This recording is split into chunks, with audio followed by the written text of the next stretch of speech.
Okie dokie. Let's maybe get going. Buttons work. Folks, we're live. Twitch, YouTube, and Kick. All three platforms should be good to go.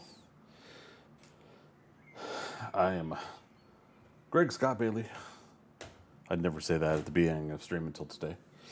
I am trying to get what I can done with the time that I have, which isn't too much each day, since I am tasked with all these other things. Things that I, of course, mostly voluntarily do out of my choice and responsibilities therein lie. My apologies to the Twitch folks. I did send out the go live as I'm live with Pal World, but it is Rust tonight. The title should be good, but the go live notification that gets emailed out, I do apologize. That is unfortunately inaccurate. We were going to do Rust on Wednesday's stream, last night's stream, and I was not able to go live last night. I had more work, as alluded to earlier, to take care of. Let me get my laptop going here. And there it be, there it be, there it be, there it be, there it be. In these words of wisdom, there it be. All right, I think I've got most everything. Laptop should be good. Looks like lighting is okay. I still haven't figured out how to adjust the background here to not pick up the tiling, or not the tiling, the regular wall. Like right there, you can see some of the hexagoning. The part that's not getting picked up that looks like a hexagon is actually, that's the wall. It's pink and getting picked up by the pink lighting. Above it is the black tiling. I'm going to be adding more of those tiles tomorrow. I look forward to doing that. Try to help mitigate some of the sound here so I'm not bothering my neighbors. So far I haven't heard if I've been too loud, and I hope I'm not. I'm slowly starting to meet neighbors at the new place here, and it's getting to be pretty enjoyable. Everybody's been pretty nice. So what...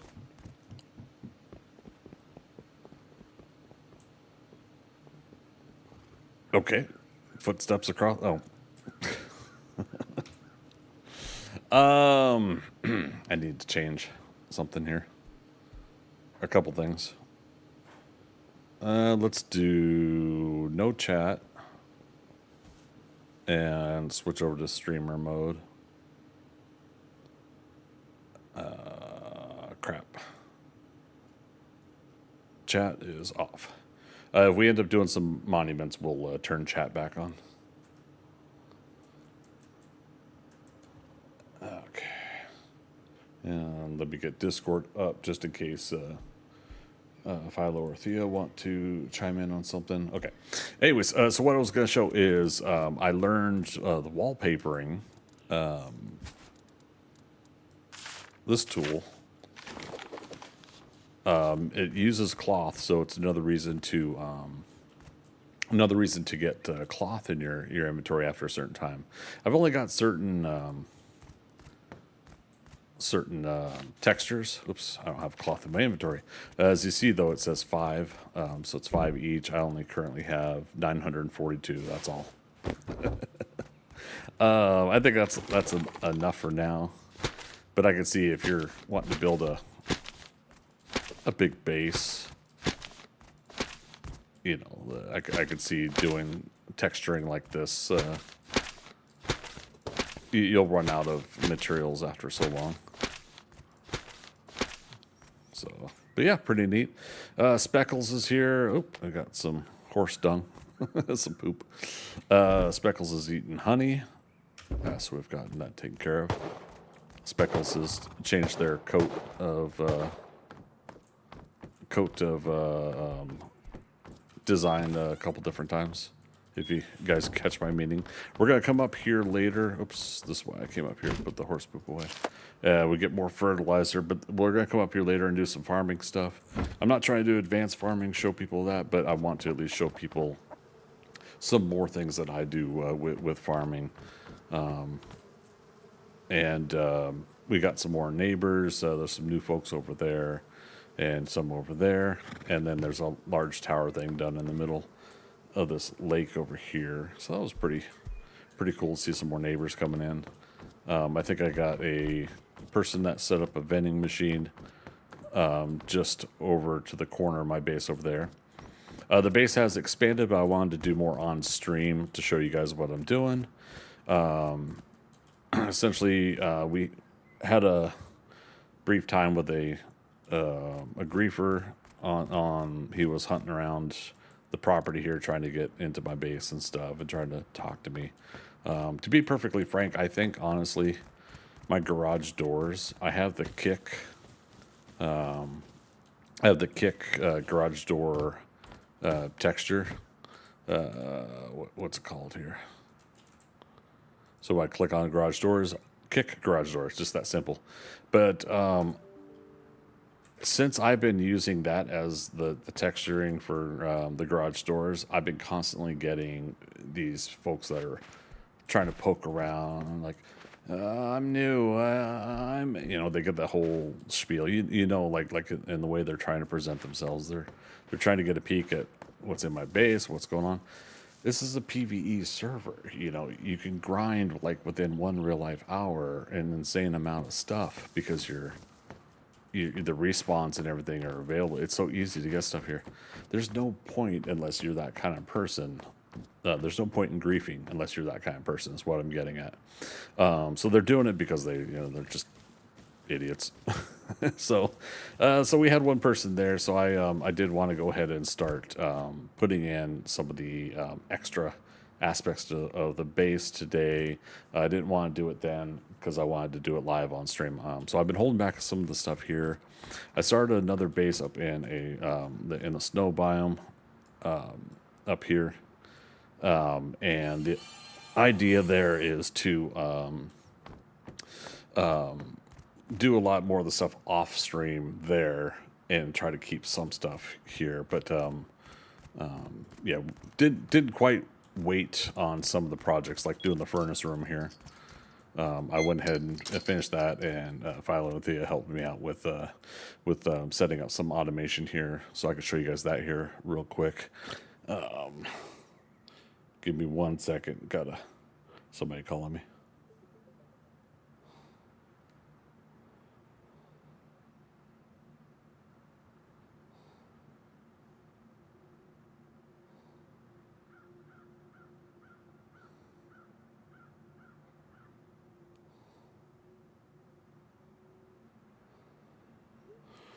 Okay. So automation, and we could go over some of this more like semi-advanced stuff for automation, maybe either later today or another time. But it is both electrical and I want to say plumbing. But there is a auto feed system that was put in place so that when we put, do I have some? Yes. So I just put some fuel in.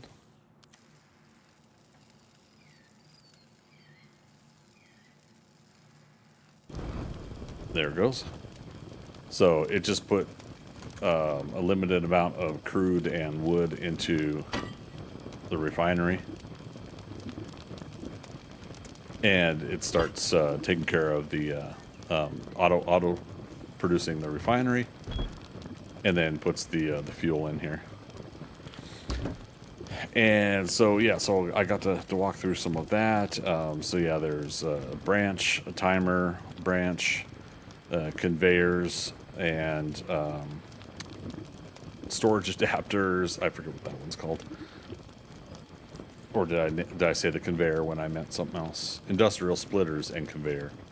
Yeah, industrial splitters and conveyor. Anywho, but yeah, it is set up so that it automatically does that when it detects that there is no more crude. This one specifically here will turn off the wood feed into the furnace, which the furnace will then shut off when it doesn't have any more wood in it. So yeah, pretty efficient and fun way to do it. So if I spend a whole day, quote unquote day, you know, maybe a couple days, couple real life hours in the game, and I just go around and smack a whole bunch of red barrels, those will give me crude oil and then crude jerry cans or whatever. And then over here, we smelted a whole bunch of the ore, and I started inventory of metal fragments. It was almost full, but I've already taken out a lot. Sulfur, nothing there. There we go. All done. Job's done. Yep, love it.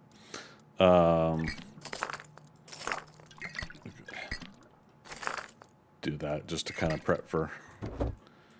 Now, if you guys don't know these storage adapters here that you hook up to the box, if you give it power, you can then go up here and you can have it sort alphabetically, or there's other options. But yeah, so went ahead and got this set up here, and not that it's needed to be this secure, but went ahead and put some metal, what do you call it? I upgraded a good portion of this with metal, which is where some of the metal fragments went. The framing to put the fencing in is the metal fragment pole upgrade. It was started out as this frame here, and this is for people that aren't as used to rust. But yeah, this wood twig framing then gets upgraded to this metal version here, and it's at least recommended even on a PvE server because of griefers to upgrade your framing here. So that's one thing we're going to go around and do today. Unicorn, how you doing? Left two hand, good to see you as well. Got an interesting notification. It said that I'm starting Pal World, didn't it? Yeah, I said at the top of the stream.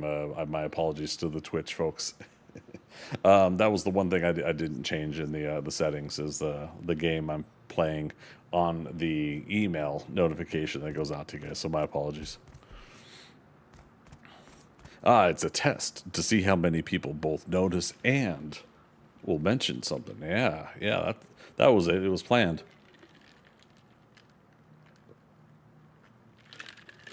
You have passed the test. How you doing? Good to see you both. But yeah, so I'm gonna go ahead and fence this in also, and then yeah, we'll upgrade it with a half wall above that. This is more of an outside yard design anyways in this area, but we'll get to that not tonight's stream but another stream. But I think what we will do also is, so these are slots either for doors or for vending machines. Specifically, I'm going to put in vending machines, but I also think that I'm worried about drone access. I want to make them drone accessible. Drone access will work if you have this roof piece here over your vending machine block of area. But if you build above this spot even more, the drone will not have access to your vending machine. But what I'm curious about is if I leave it open with this here, and I put this here and box these in, will that prevent the drone from coming in? So we'll test that later. It'll tell you if it's drone capable. The other thing is my DLC or extras or whatever I got. I was donated some credit to get some more DLCs things, and so I started testing this out when you are upgrading, and I got to put some stone in my inventory. I keep thinking this is Counter-Strike, and I gotta switch to a knife or my number one slot to run around. So if you already have something that is upgraded to stone, that is not. What if I press? Oh, so where it says Q and E, you can rotate, right? There. So when you upgrade to brick when it's already stone, this is the pattern it gives you. When it is wood, upgrade to brick. That's when it changes to brick texture, red brick texture. So, yeah, I just wanted to share that with you guys today as well. Yeah, always make sure you look at what you're aiming at when you're upgrading, and always look at what here you're clicking on as well. There's a roof piece that I accidentally upgraded to sheet metal, which is okay. It wasn't, it's going to happen. But that's in my my snow biome base. Most unfortunate.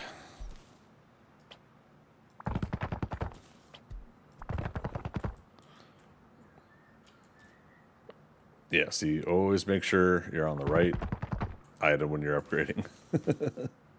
Now, these all upgrade to stone too, I think, but yeah, it's good times, good fun times. Might as well keep the pattern going. Now, what it's doing though is if it's already stone, I should have been highlighting this fact. Let's go right here. Now, upgrade to brick. You see that says 60 times stone at the bottom of the circle there. After this is upgrade to brick, a strong material, impervious to fire and melee damage, 60 times stone, and then it gives you the whole amount of stone in your inventory, right? We'll do that. Now I'm gonna say upgrade the wood to brick is 300 stones. So you're going from something that already is stone to like another stone variant, right? So it's only just a little bit of cost to upgrade. So it's kind of cool that they make you still kind of grind for it, even though you got a DLC, so to speak. But in this case, going actually from wood to stone material, it's giving you the full 300 cost to upgrade this. So which is perfectly fine. Yeah. So let's get some more. Been using 2 vehicle types. I got a 4 mod here. That means 1, 2, 3, 4 modules fit on the chassis. And then I've got a 3 mod. I went ahead and I dumped my 2 mod and got a 3 mod, not mud. I just actually put this together today, and that is a small engine cockpit here and a large engine in the back. The small engine, thanks to Philo and Thea, I have high quality parts, high quality spark plugs. So these are all high quality in here. And then my medium qualities, I put in the back here, the double engine, the larger engine. It is overpowered, and it feels so good. It feels overpowered. I was crashing into things because I was making turns horribly wrong. Does it still need to be repaired, though? I can't remember if I fully repaired this thing. Yeah, look at that. Okay. Like I said, I was crashing into things on the drive back from the snow base. Let's combine some of this stuff. And I might head up there to show you guys. We'll switch over to the Arctic suit when we do that. Okay.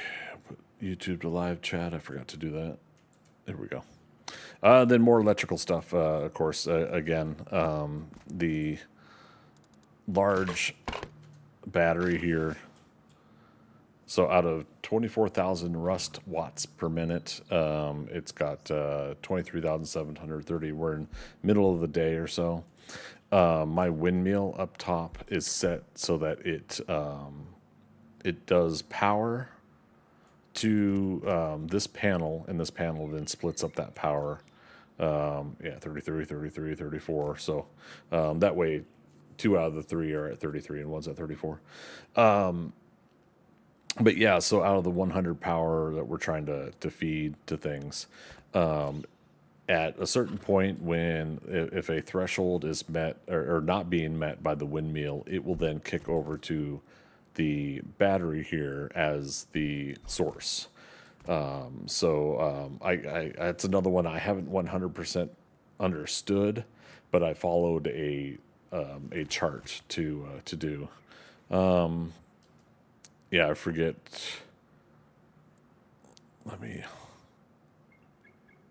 Left click. Okay, this goes up and over. This wallpaper actually like came out over the wiring there, but yeah, that goes to there. Okay.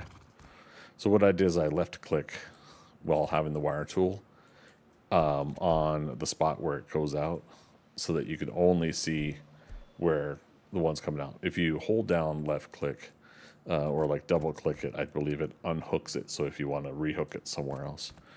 So yeah, just a little bit of highlight there. I haven't redone the lighting in here. That's going off of solar panels. Let me give you another look-see up there. And I kind of went overboard. I have 3 solar panels, but I was trying to practice some of these root combiners, I believe.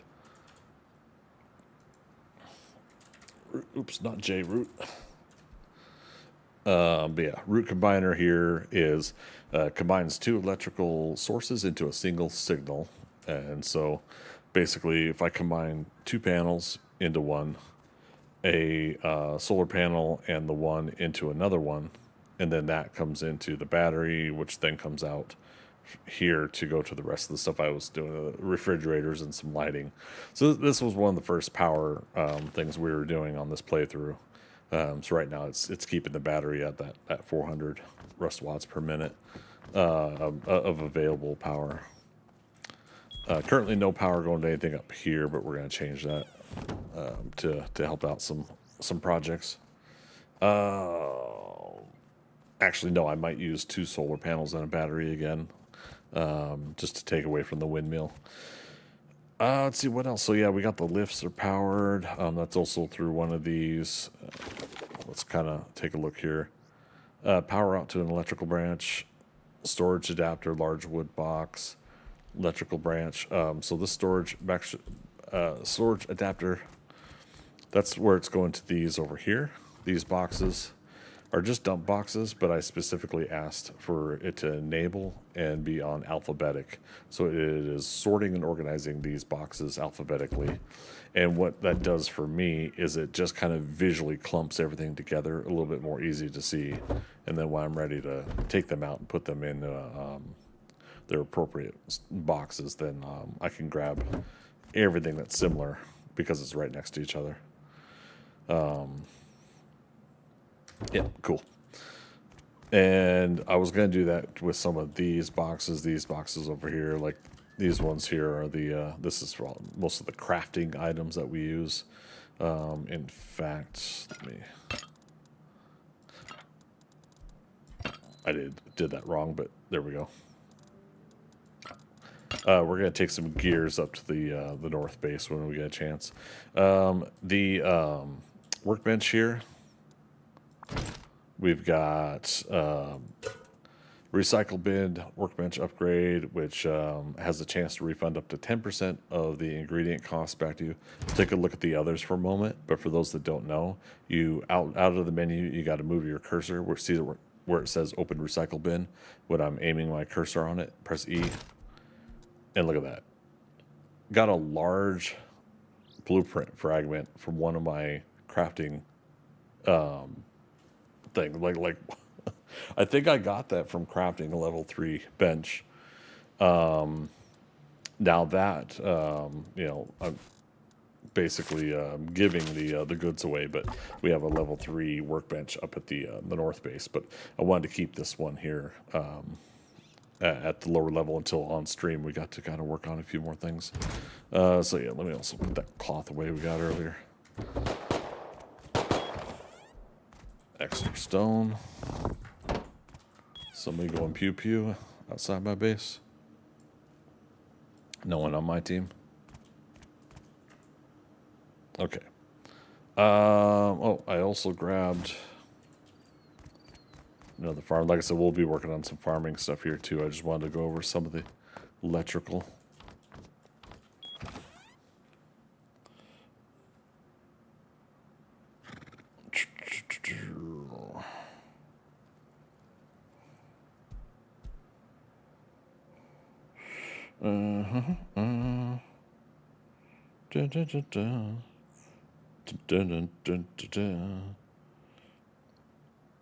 Okay.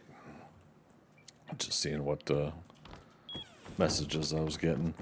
So yeah, I currently have 2 farm plots up here. I got one in my inventory, and here's a second one. We're gonna craft a couple more, but I want to show you guys that I do have some berry seeds.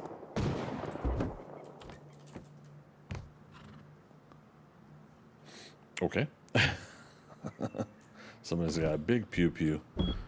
Berry seeds, wheat seeds, corn, and potato there. I did, for practice, make a berry clone for green seeds. Got a corn clone that I just pulled anyways. It's not a very good one, but I pulled it out anyways. What in the world's going on?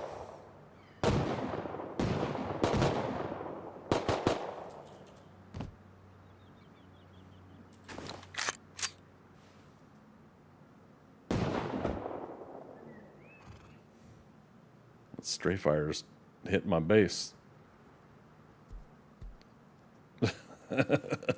Again, this is a PvE server, so he's fighting a scientist, as you see on the thumbnail for today's stream. They still pop up even if you put your base near these areas where these piles spawn in. The scientists still do spawn into. So if you guys are used to survival games where building a base or something like that will remove some of the spawn in points, yeah, it doesn't fully do that, like right outside where you build. Dasha coming in with a lurk right away. Love it. Love it. How you doing, man? I know you said you're lurking, but I still have to ask. But yeah, hemp clone, hemp seeds, and then this is the good one. I made a really good wheat clone, and I say really good because all of them are green, but you got yield growth. I would love 2Gs, obviously. This will do good in I think a winter or desert. It's got 3 H's for either like hardy, or I forget what they call it. It's good for the harsher environments, whatever the H word is being used for doing that. But the other thing is the wheat. I wanted to get a good crop of wheat clone that just one, doesn't have any negatives to it, but two, when you're making the pies, which we'll go over, when you're making the pies, they if they have a good positive growth rate, you could churn out a big batch of them right away. In fact, let's just go ahead and get 18 of these. Oh, we got 18. And I'll show you guys when they hit sapling stage, we're going to take clones from a few of them. They're all the same. So if you guys are familiar with this at all, when it hits the crossbreed, yeah, when it hits the crossbreed stage, it's actually it's not going to crossbreed at all because it's all the same.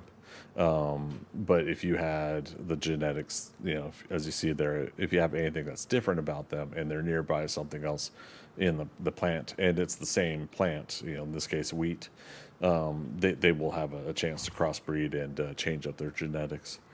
So I've already got 9,000 water in these, but today we're also going to hook up a watering system that I'm going to do. Currently I got rain catchers, so I can always refill my jerry cans. I've got plenty of jerry cans, but we're also going to hook up these barrels at a certain point too. So yeah, we'll get there. But the new planters I'm going to put in, like I said, we're going to craft 2 more here. But I'm going to put, yeah, I just wanted that to align with the other. Like, you can press shift and some of these things will align. I think that's about right. But sometimes it won't. It's not as intuitive as I would really like it to be. See, that locked in automatically. I'm just going to go ahead and do it. So there's more of a gap there than there. If I was really, if that really frustrated me, then I would get rid of it. We'll make one more planter. Sorry, I'm specifically wanting to make 1, 2, 3, 4 right here, and then this will be the extra.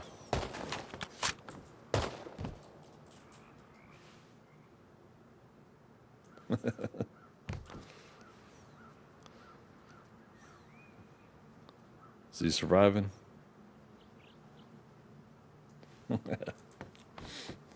Real quick, I got one beehive put together. Currently have a grade 3. You want it to go to grade 1. And that's the better nuclei here. But I just changed this out to grade 3 because I actually have a whole bunch of grade 3s in the back here. And then here's my grade 1. And if you want, then you could sell the grade 1 if you want to sell it. Let's see, people want to buy it. And when it goes to grade 1, it just becomes like a quicker crafting. It'll produce the honeycomb faster. And honey beehive. Okay. It is 300 wood and 1 sheet metal. Let's go do that. We got currently 4 chickens. They're doing good. Yep, we got another 20 eggs. Let's go ahead and take those out. We'll feed them when we come back. But as you can see, they've got water and food. They'll eat the honeycomb. So some of that becomes a reciprocal thing, if you get bees, make a beehive. From the beehive, make some honeycomb. Crap, I actually have to go get wood. There's a bunch of wood in the, oh, nice, I already had gears in there. Oh, right, I took this vehicle, that's right, different one. Okay, so there's more stone over here, that's good. But we wanted more stone for this base, so.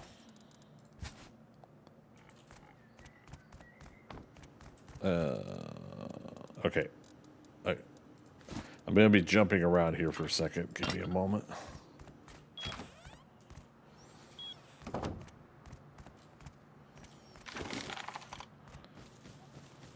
There we go. That'll give us, wait, 600? Oh, I thought we had more. So put that there. And yeah, this is some of the honey we gathered. Or that we converted. Sorry, again, I'm jumping around on projects and thoughts. Let me see if we can find a couple more metal ore nodes so we can put that in the furnace and show you guys how that does. Now, there's a spot I think we'll try to go to get a lot more later.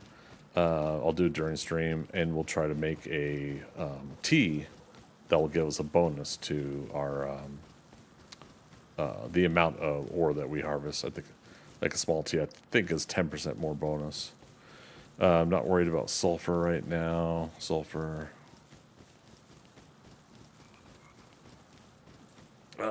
Give me a second here.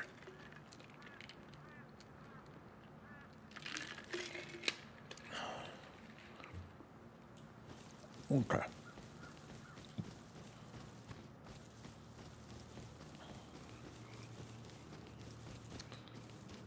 Plane coming in. Let me check on the chat. Jump to present.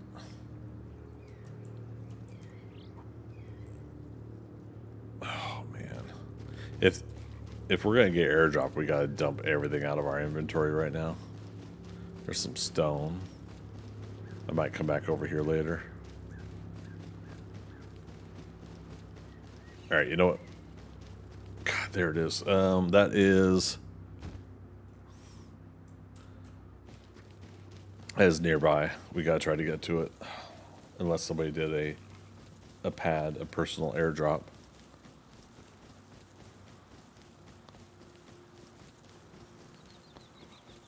Okay. Here's what we do.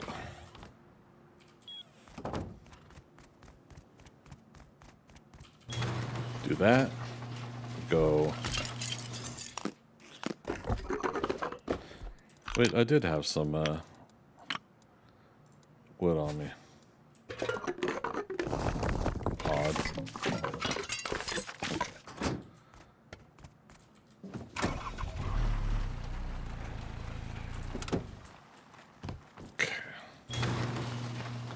Careful, vehicle.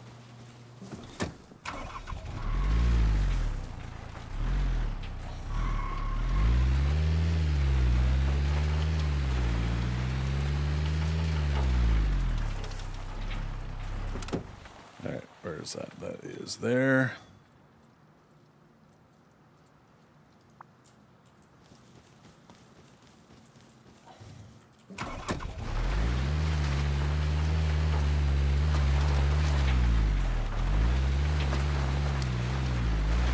Yeah, see how fast this thing moves. It's crazy.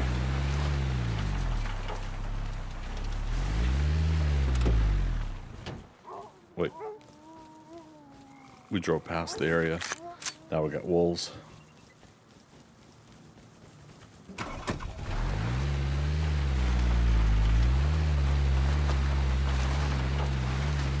Yeah, it's like right in my backyard.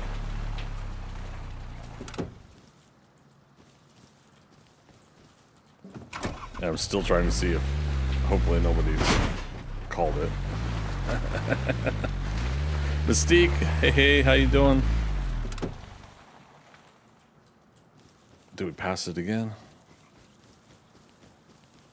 All right, are we in? Okay. Oh, I gotta turn on chat. 80. Oh, what is the number? G24. 80 at G24.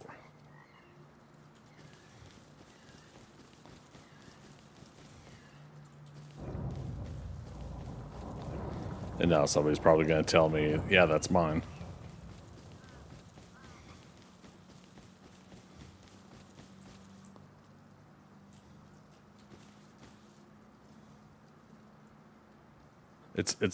It's hard to tell like what's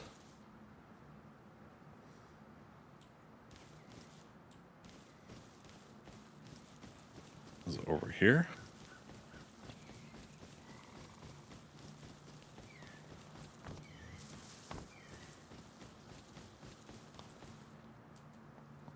I think this is it.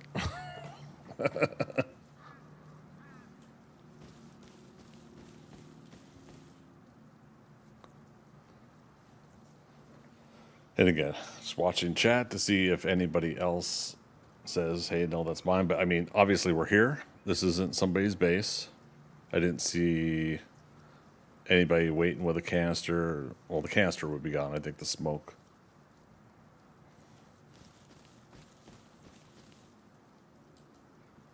Hopefully it doesn't get stuck up in this tension tower.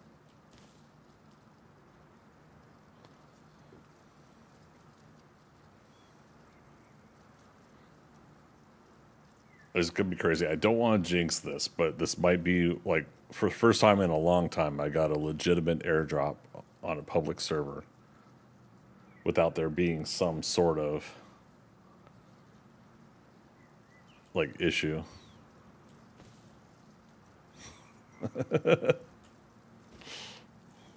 Holy crap, you guys. All right. Screenshotting.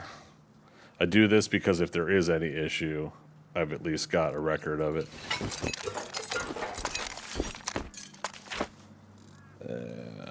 Let's actually do that for now. Okay, now we gotta find the car again. Where's the Discord?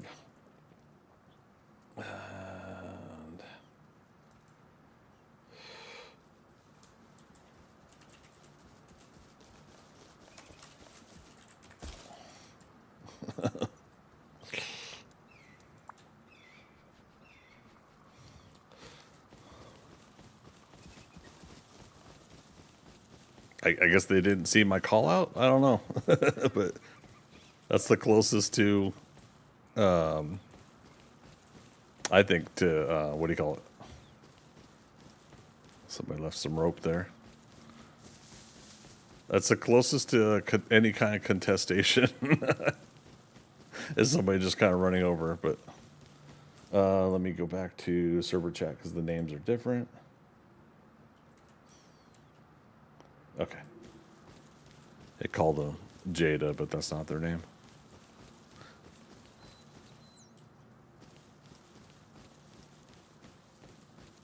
Okay. Where do we leave the vehicle? Anybody in chat see?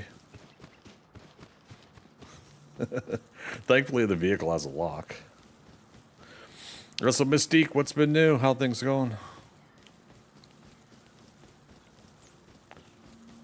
Yeah, see, like, there's a house right there, but that's like the closest I thought maybe somebody could have been doing a personal drop.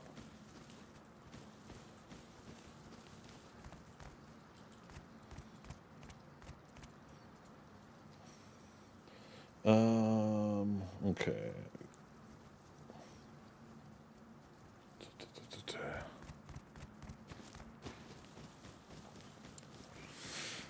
And again, the Jason Voorhees of Rust for me. These hot air balloons.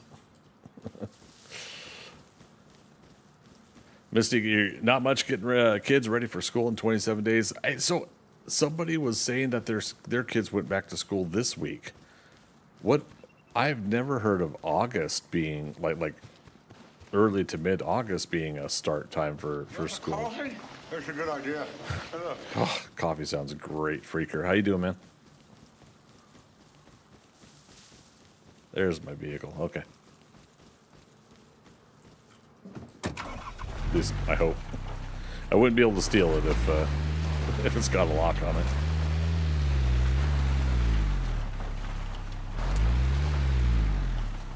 Mystique, you're in Canada. Well, yeah, I just like in general, like I've been hearing that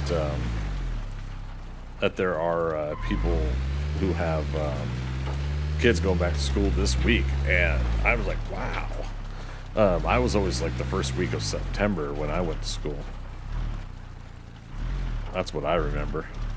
If I remember, back to school in September. Saw buses the last 2 weeks during work. Buses, like school buses. Drive it. Football practice would start about now. Oh my goodness, yeah. Oh, whoops. You know, this is the reason why I don't have my horse over here. Now, technically I have the horse here, but yeah, this one comes in hot with 2 engines, so. But there you go, you guys. That's my first airdrop, like legit airdrop, no contestation. I thought that person was going to say something, but they didn't. So, there we go. We got an LR, but we got a better one because it looks awesome. It looks fun. From Philo and Thea, but we got another backup LR here. Was I trying to use? Yeah, I was trying to turn this one into a ammo and such. I'm gonna do that.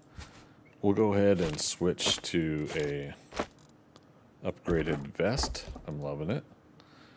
And also, since I see the table, I'm gonna grab it. Yeah. It was always late August when I went. Yeah, school buses. Yeah, and I always heard that from people too. Real quick though, over on YouTube, Polly, how you doing? Welcome, welcome. Good to have you here. But yeah, Freaker, I always started like the first week of September in Seattle when I went to school. But back then, I would hear of other places starting late August, like always like a week before us. So I always wondered, like, you know, what determines some of that.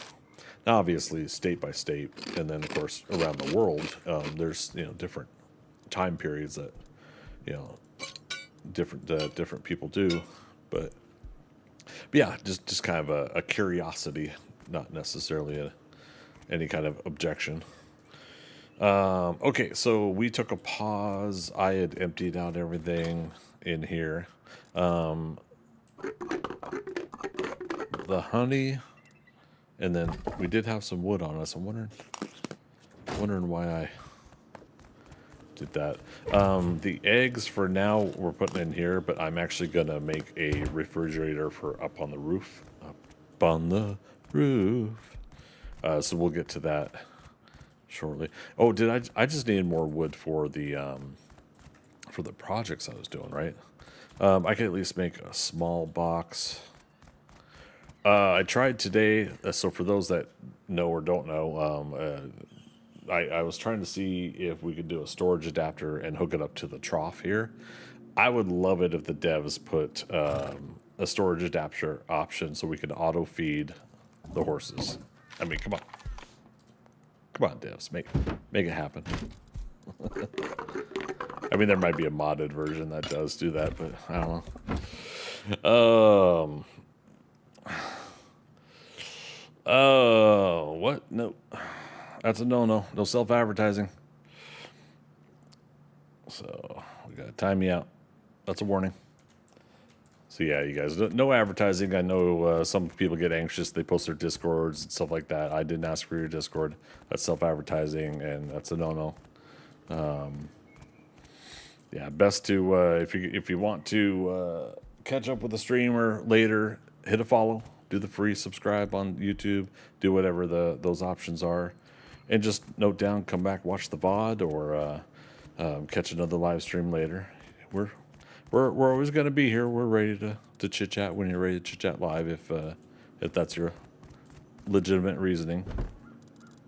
Chainsaw. We're looking for the chainsaw. And this is where I gotta get more organized. Oh, I did make a project box out of one of these. But I'm getting deja vu. I felt like I was... Yeah, I felt like I was in here already looking for a project box. Let me get that one out, though. But the chainsaw, I was thinking about we could just go get a real quick batch of wood. And... there, just put it there for now. Did I put chainsaw here? No, but we're gonna use this to go get the wood. I can empty these out. I think I wanted to recycle those. I was starting to carry some of these in case we saw a vehicle that we wanted, but now that we're upgraded to medium and high quality, now I could just do it that way. Okay. I have not seen any issues. I'm turning chat off. I've had a couple people on the server now that have been kind of posting semi-questionable stuff once in a while. That doesn't necessarily mean that they're bad people. The semi-questionable stuff is I don't know if it's okay or appropriate to show on stream, so therefore I'm turning chat back off on the game here.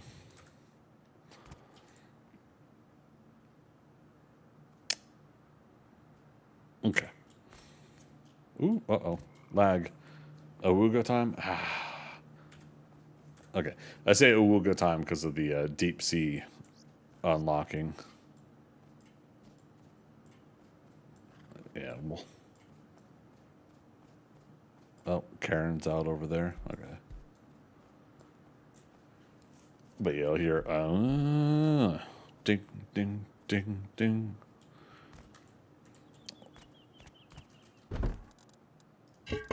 Now look at that. And it auto sorts. So yeah, I got these boxes set to auto sort alphabetically as well.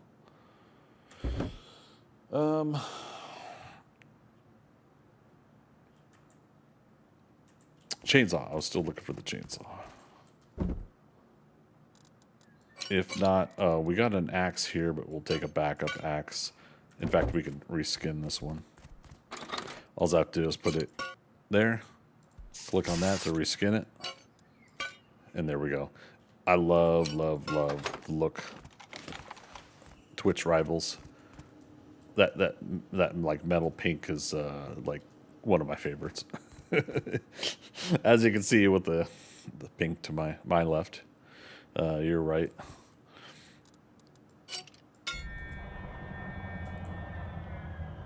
Okay. Again, so no chainsaw here. We were starting to look through these. The regular axe.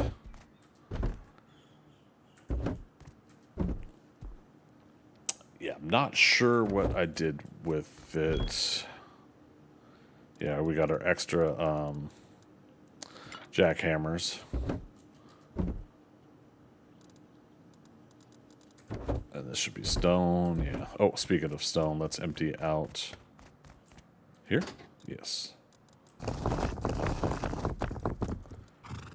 For those that don't know, you hold down H on your keyboard, I believe is the default H on the keyboard, and move your mouse cursor, and that'll automatically move things over to your other storage item that you have open. Freaker, that was a new account too, made today. Oh, what, the one I just slapped the wrist of?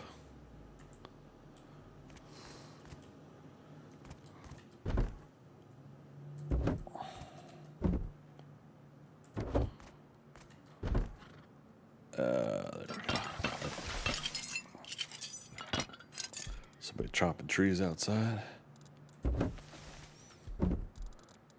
Doing what we're about to do. Chop some trees. I've got a spot I want to go to when we do it. So yeah, got all these low-grade parts. We don't need them anymore, so we'll... Oh, I did already have a vest here. Nice.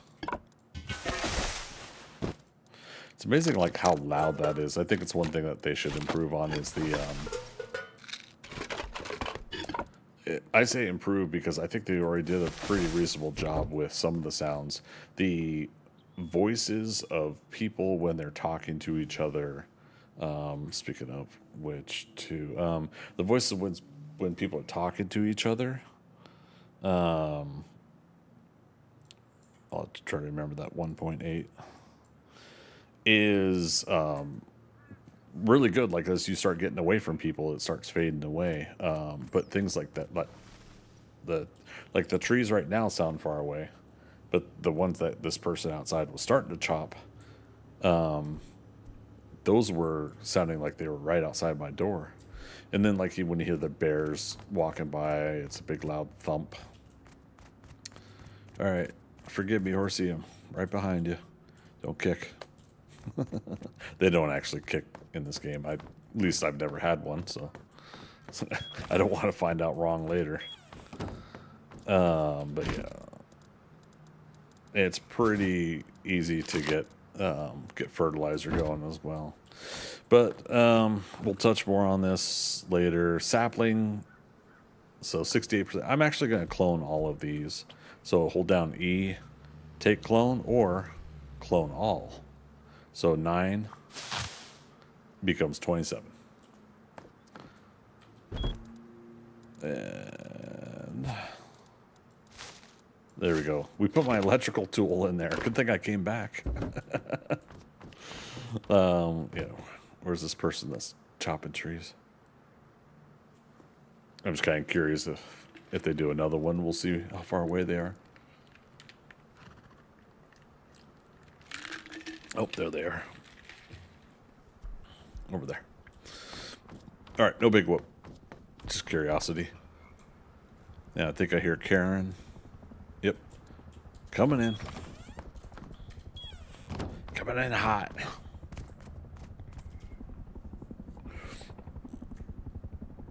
All right, so yep, we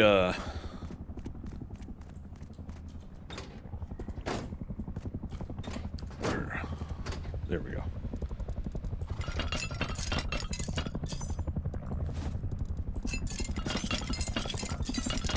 Yeah, we'll like go to junkyard and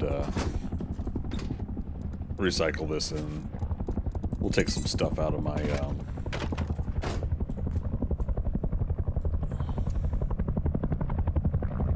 ooh, yeah. Coming right at us. Again, if you're inside, you should be good. Stay away from your windows, but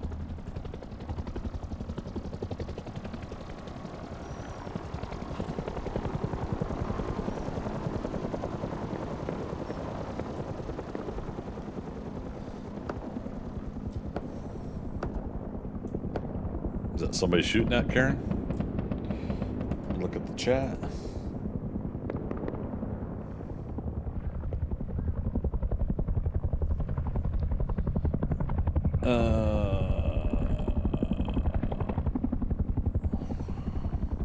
Okay, yep. In chat, you can't see it, but in chat they said tagged Karen, and that means that they are going to fight. Uh-oh. Did they not win? It's someone that we've seen fight Karen before, but...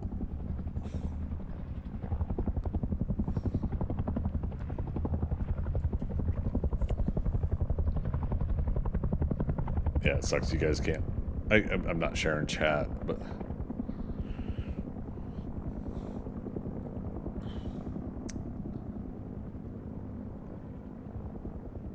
Yeah, bummer. Okay. Well, let's hold on again because she's in the area. I've got some more stone to put away. Let's go ahead and put that down there, put that there.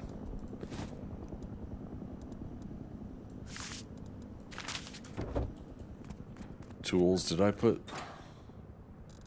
Yes.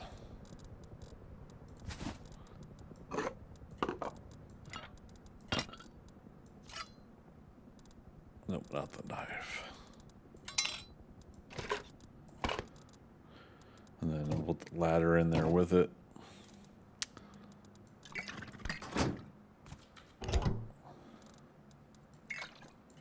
Okay. So I used up 173 fuel for a round trip to my snow base and back. I had a full 500 in there earlier. Let's also, yeah, let's put this in the furnace. Grab these back out. These are for projects up north. Project up north. We'll take a spare key with us.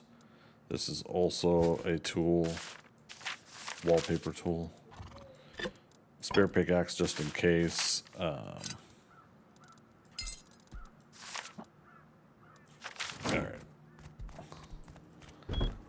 Small fragment, so we got 38 of them. So, if you're making a level 2 workbench, a tier 2 workbench, you need 5 of these basic blueprint fragments. Did I take out the... Oops. Use open recycle bin. We did not take it out. Okay. And then to make a tier 3 workbench, you need 5 of these advanced blueprint schematics. Now you can make an advanced blueprint schematic from 20. I believe 20 of the blueprint. No, how do you advance? I've never done it before, but you could take 20 of these apparently. There we go. And upgrade it to a large blueprint. Did I just screw that up? There it is. You always got to watch your inventory. Another thing I would love the devs to improve upon is if you have a full inventory and you got a backpack on, every item, in my opinion, should overflow to your backpack if you have slots open. Yeah, I got 4, 8, 12, 16 slots still open here. Me doing that action should have just sent everything over to the backpack. Oops. That is information I've been waiting on.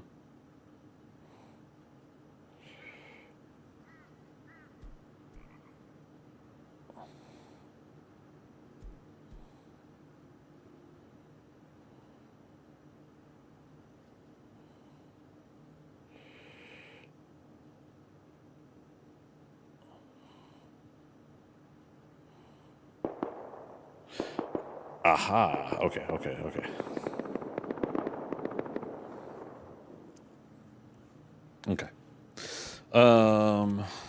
Was it nighttime out? Walk around my base and oh, that's the other thing is I had done this texture Did I not do that with the wallpaper?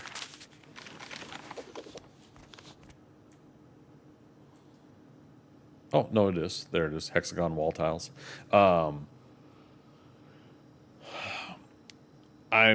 not going to be spending a lot of money on this game. That said, I do think I want to get like a couple more textures like that added to my arsenal. Over on YouTube, Anaya Rose, welcome to chat. How you doing today? And I got a Discord message here. Okay. All right, back to the server chat. All right, so what am I wanting to do with electrical that I wanted to go over today? I should have wrote myself some notes. Well, I wanted to put in lighting in here. Yeah, so let's start with that, and then I've got a thing I'm gonna do, which means we still need more wood. So we'll go when it's daytime. We'll go chop some wood. Again, I don't know where my chainsaw is. Can I make a chainsaw? Or we got to go get one. I can. Okay. Chainsaw is gonna need 2 gears, 6 metal blades. That's fine. We'll make one. I find that I don't really need an abundance of something like a chainsaw because all the wood that I can get is going to last me, like on this one trip, is going to last me like a long time. So there's a need to get more of the equipment, I feel. You're good? How about you? I'm doing pretty good. We're having a pretty good day today. So far, so good. But yeah, just going over some of the basics here of Rust. I'm still reasonably new to it myself, so I'm showing what I know, but learning some more stuff as I go. Okay, I thought somebody was messaging me in game chat. They are not. Okay, so we were just talking about chainsaw. Let's 2 gears, 6 metal blades. There's 2 gears right there. 6 metal blades, so yep, we've got enough for that there. All right, and let's get the metal ore out of our inventory here.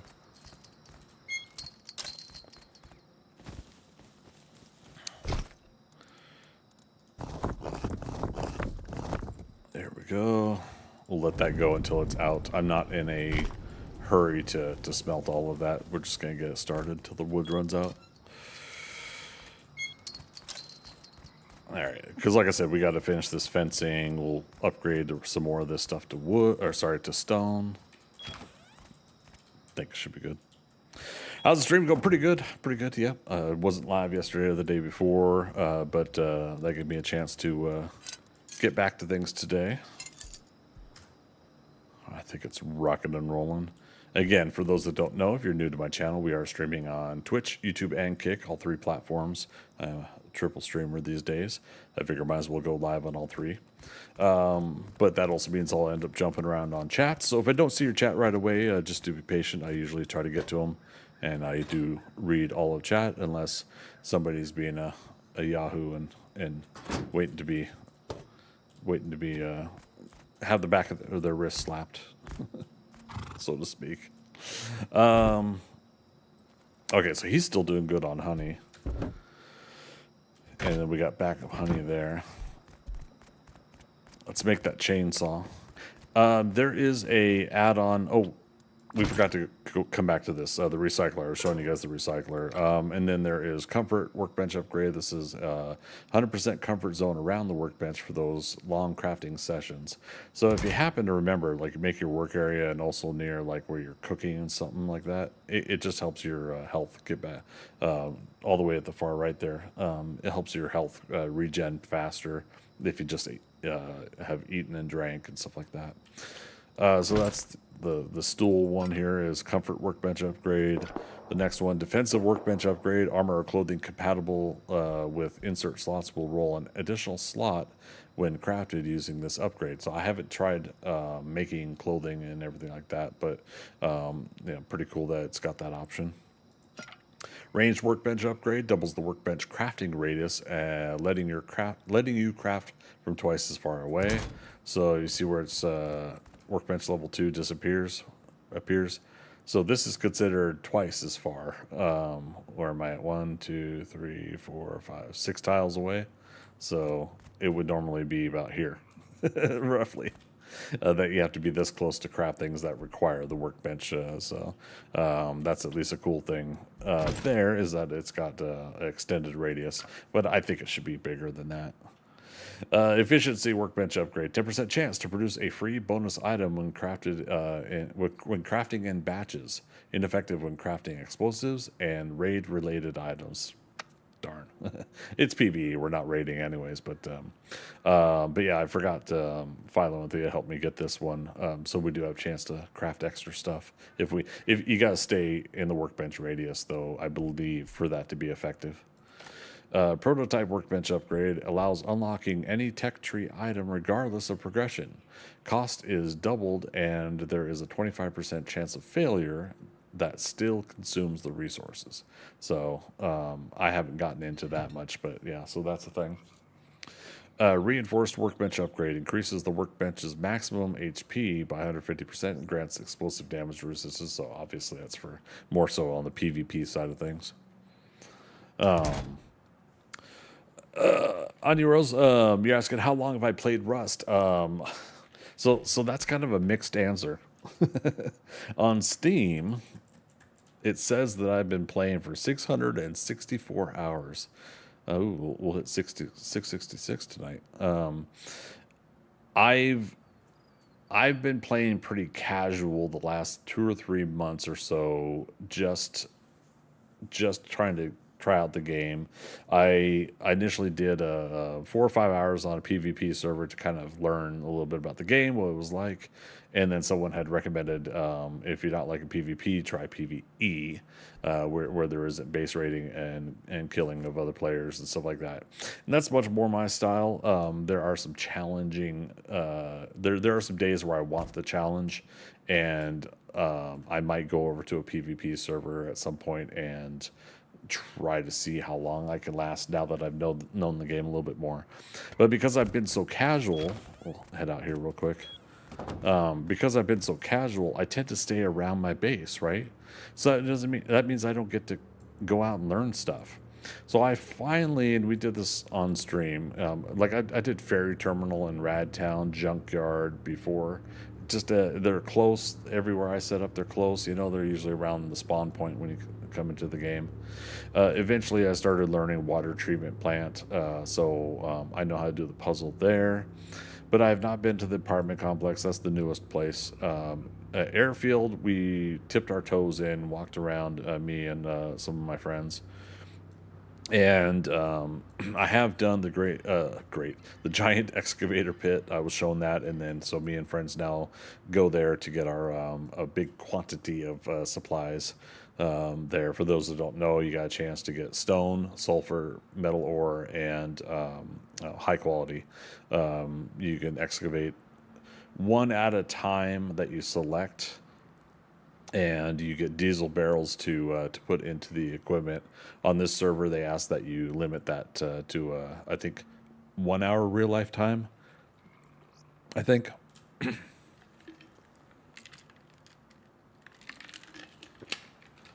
Excuse me. But yeah, so I finally I've done that. Not finally done that. I've done that. Have not done abandoned military base. I visited these little quarries, so stone quarry, high quality sulfur quarry and stuff like that. I haven't done missile silo. Yeah, there's a sulfur quarry there. Power plant I haven't done. And especially now with the new update power plant, it's I guess been changed so that it powers the whole island if you put higher quality fuses in, which is also new. Launch site I haven't done. Satellite dish I got to check out and do. So we got a base. So far I just have these two areas here that I'm setting something up in the winter, snow biome. Arctic research base I've done, but apparently there's a puzzle there that I didn't know, so I haven't done that aspect. I haven't done the puzzle. I haven't done the harbors, so you can see there there's a lot of monuments and a lot of aspects of the game I just haven't touched on. And if I wasn't so exhausted all the time, I've been wanting to do that stuff on stream. However, it's just so tiring lately with the work schedule I've been having. So I haven't really been able to make any big plans as far as that goes. Yeah, it doesn't matter. Just spreading that out a little bit. Since we're going to get more wood, I will partake in some of the wood on us. All right, sun's coming up. I'm gonna drop these metal fragments.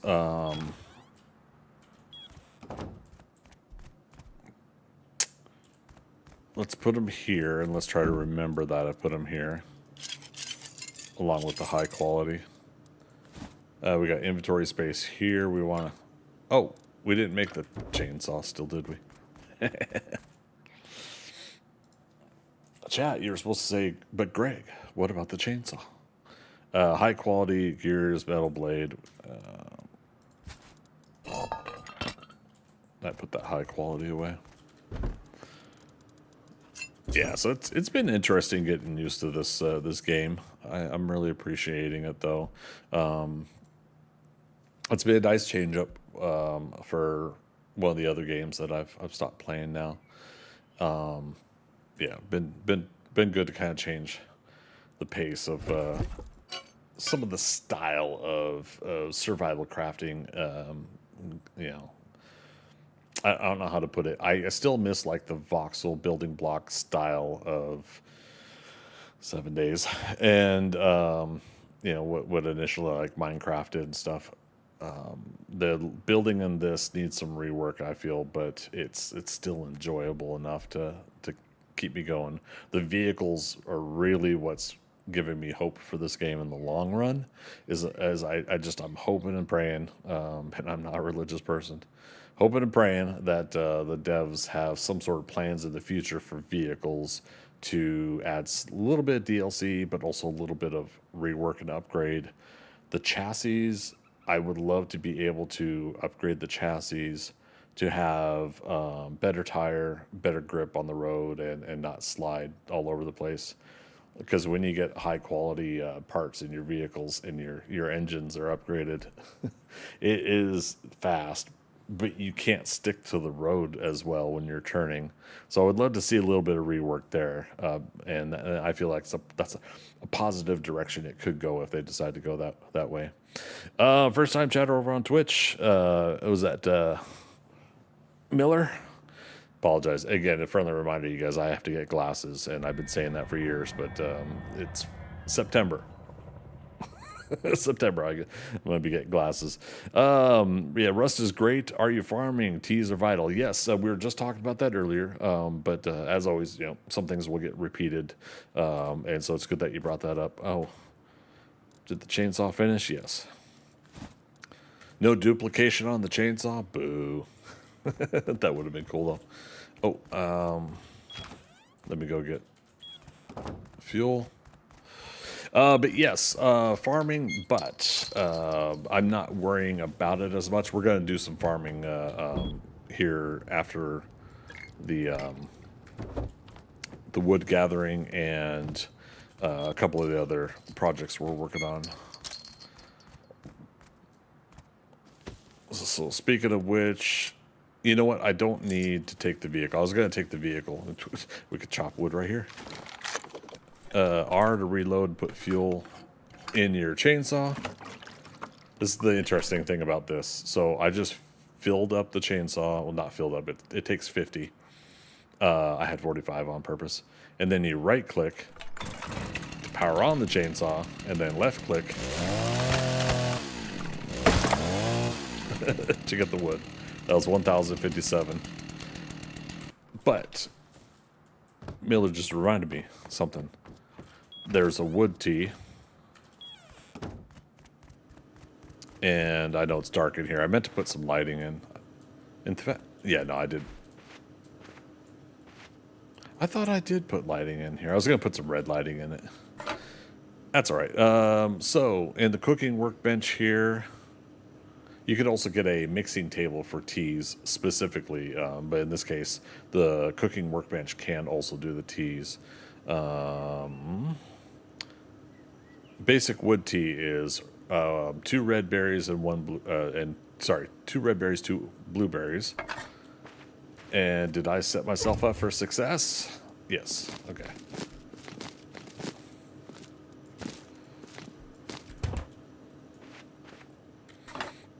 Mr. Clippit, coming back in hot over on Twitch. How you doing, man? And so these advanced teas require stacking some of the teas to make this stuff. I haven't gotten into any of that. I've just stuck with basic.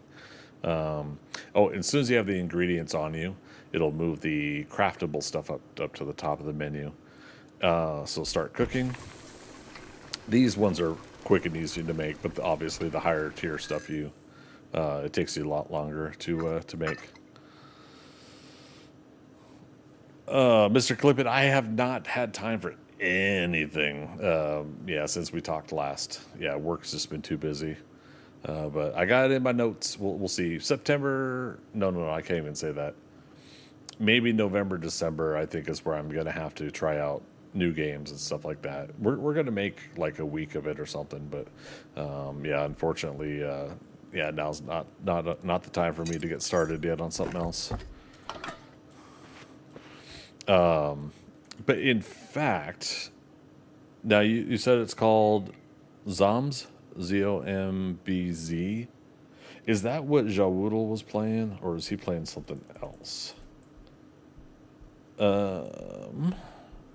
Nope, that's not the. Which tab is it? I got like 50 tabs open right now. No, not that one either.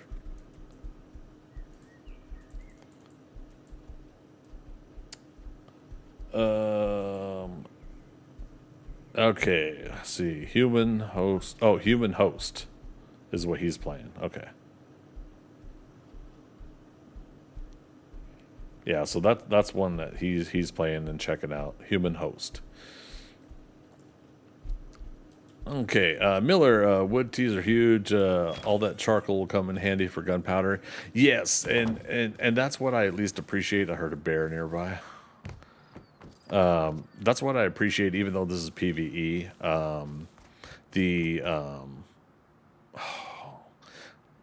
We'll get to the deer here in a moment. Even though this is PvE, I do appreciate the crafting of ammunition in this game.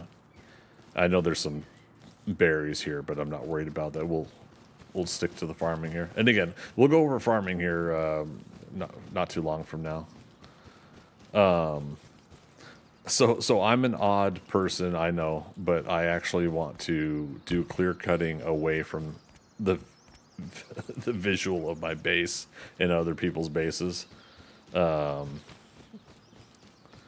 I think something like this is reasonable if we just go down here and we go till the fuel runs out, or we go until what do you call it? Just fuel runs out, or until we fill up with wood.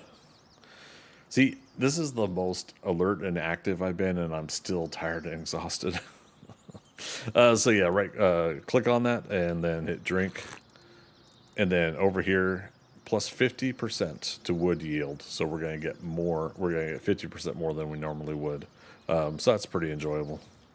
Right click again to restart the chainsaw. So I just got 1,125 out of that.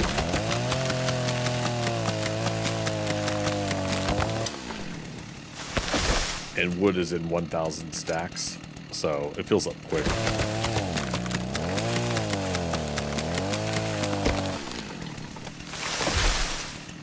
And Mr. Clippet, you were saying there's a 2 times and 10 times PvE, like as in the loot quantity. I think I remember you telling me that. And Miller, like you were saying that you don't like to chop the trees near your base too. Yeah.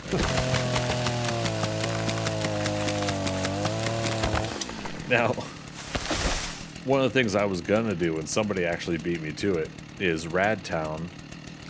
We're a nice PvE server. Everybody's pretty cordial. So if somebody's doing the monument, we don't want to drive through the monument as they're doing it. So there's heavy trees around both sides of Radtown. And I was like, I'm going to go there and I'm going to clear cut the side of Radtown. Somebody did that recently, so no big whoop.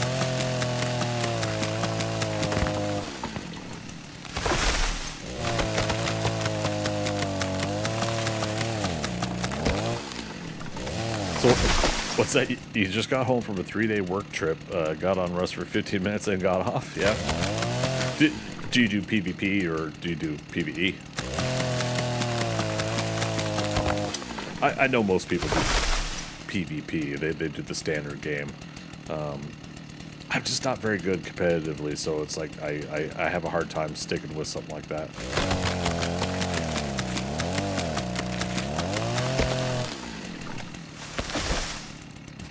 And so see, when I'm doing the stone or wood, it automatically goes into my backpack when I'm overflowing. But other things won't. I think the devs, they got to find a way to work on that. Streamline that a little bit more. Unless, again, it's part of the PvP experience that you can't automatically have all that move over.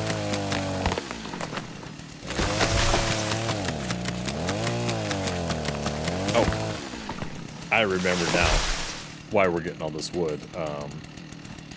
I'm going to show you guys how I'm going to wire up my high ceiling.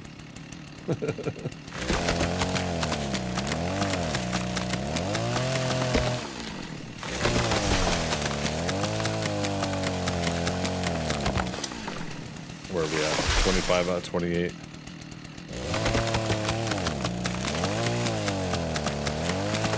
Let's just do one more.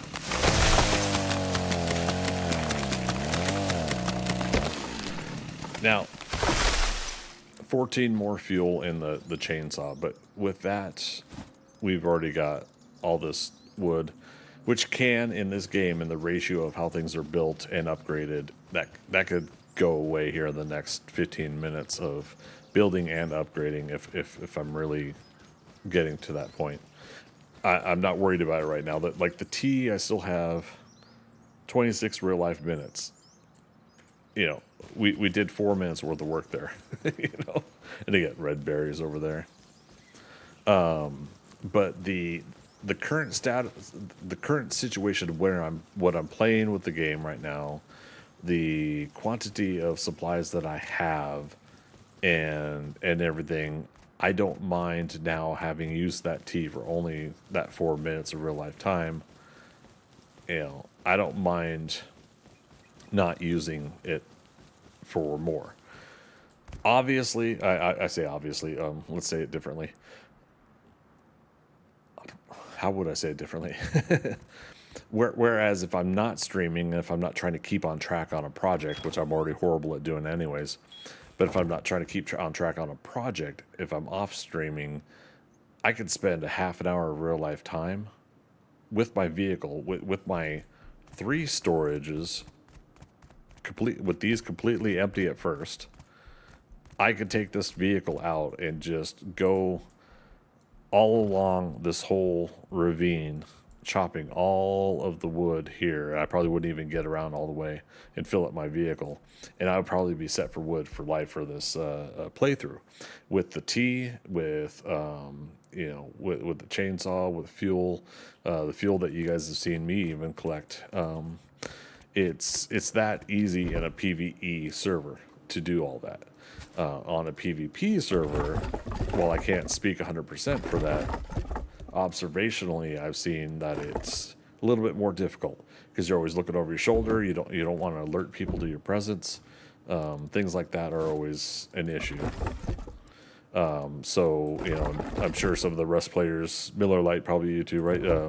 Can speak to it, right? Now that is always going to be a concern, that you're alerting the enemy to your location when you're using a chainsaw and chopping trees in general. Mr. Clippett, I've just been playing Minecraft lately. Thought about making my own server again. Oh, your own Rust server, excuse me. Again, just so I can make it how I want.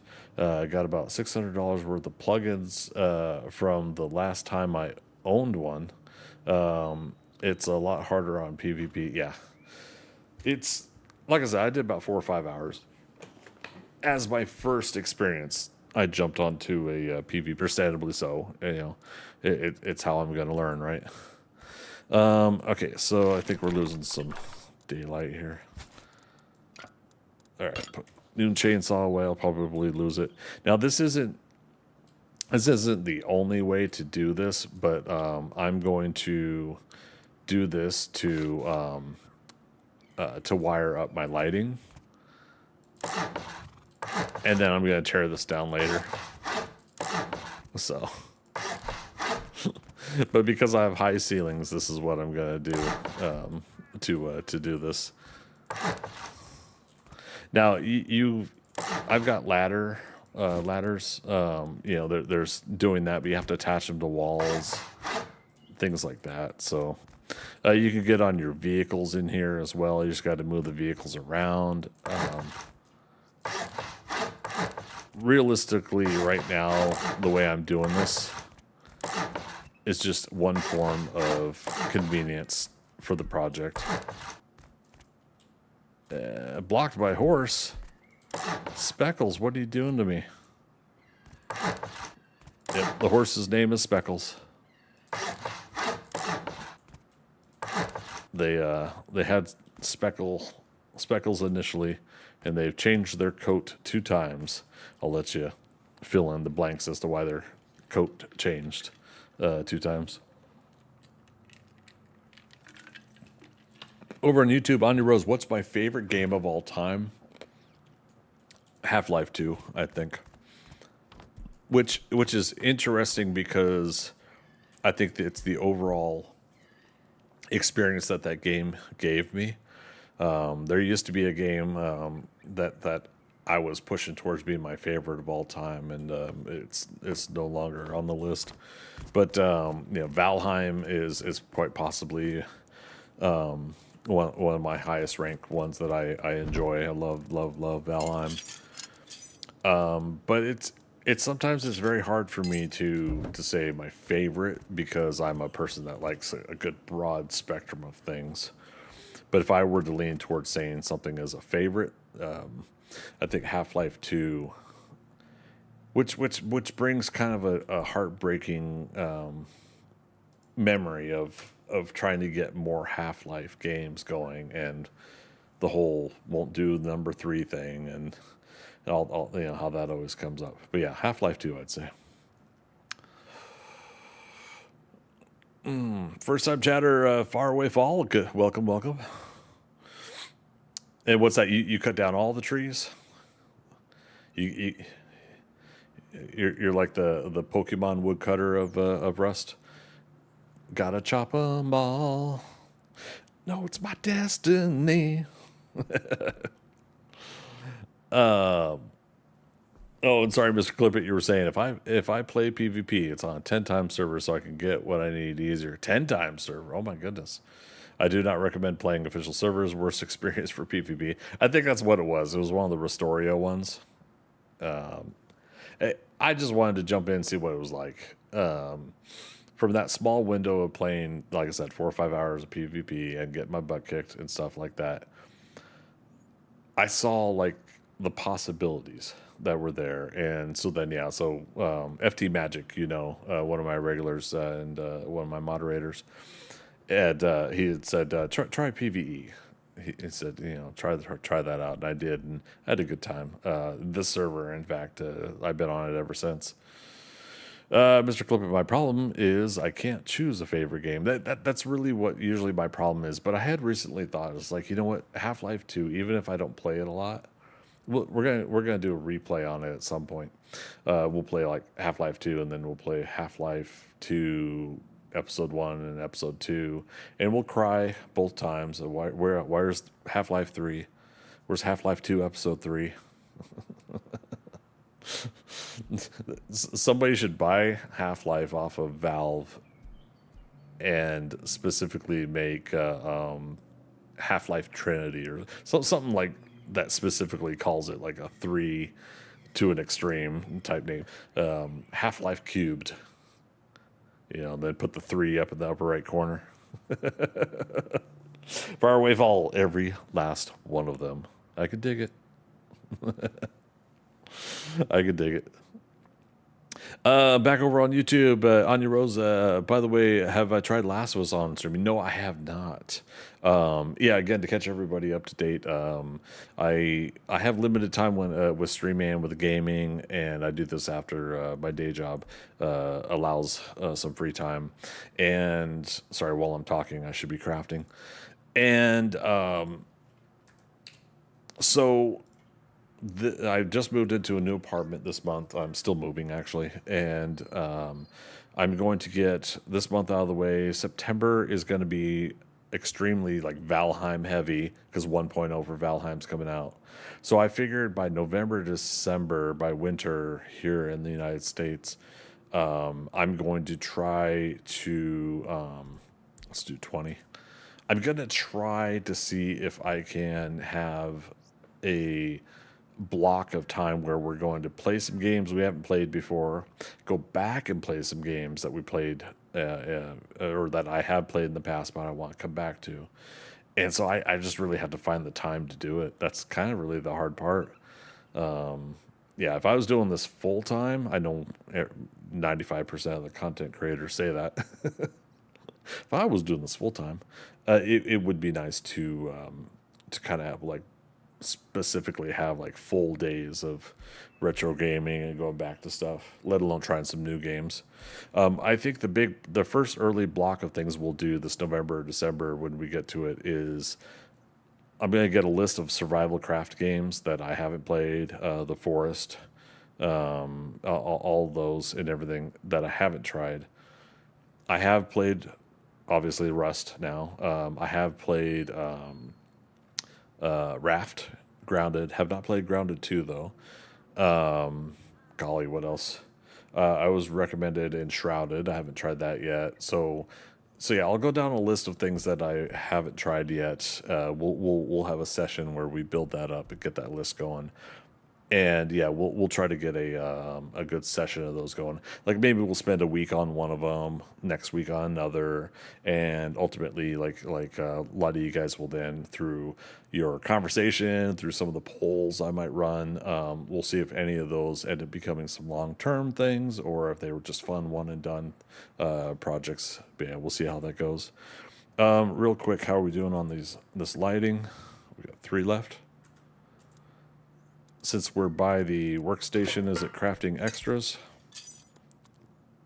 There we go.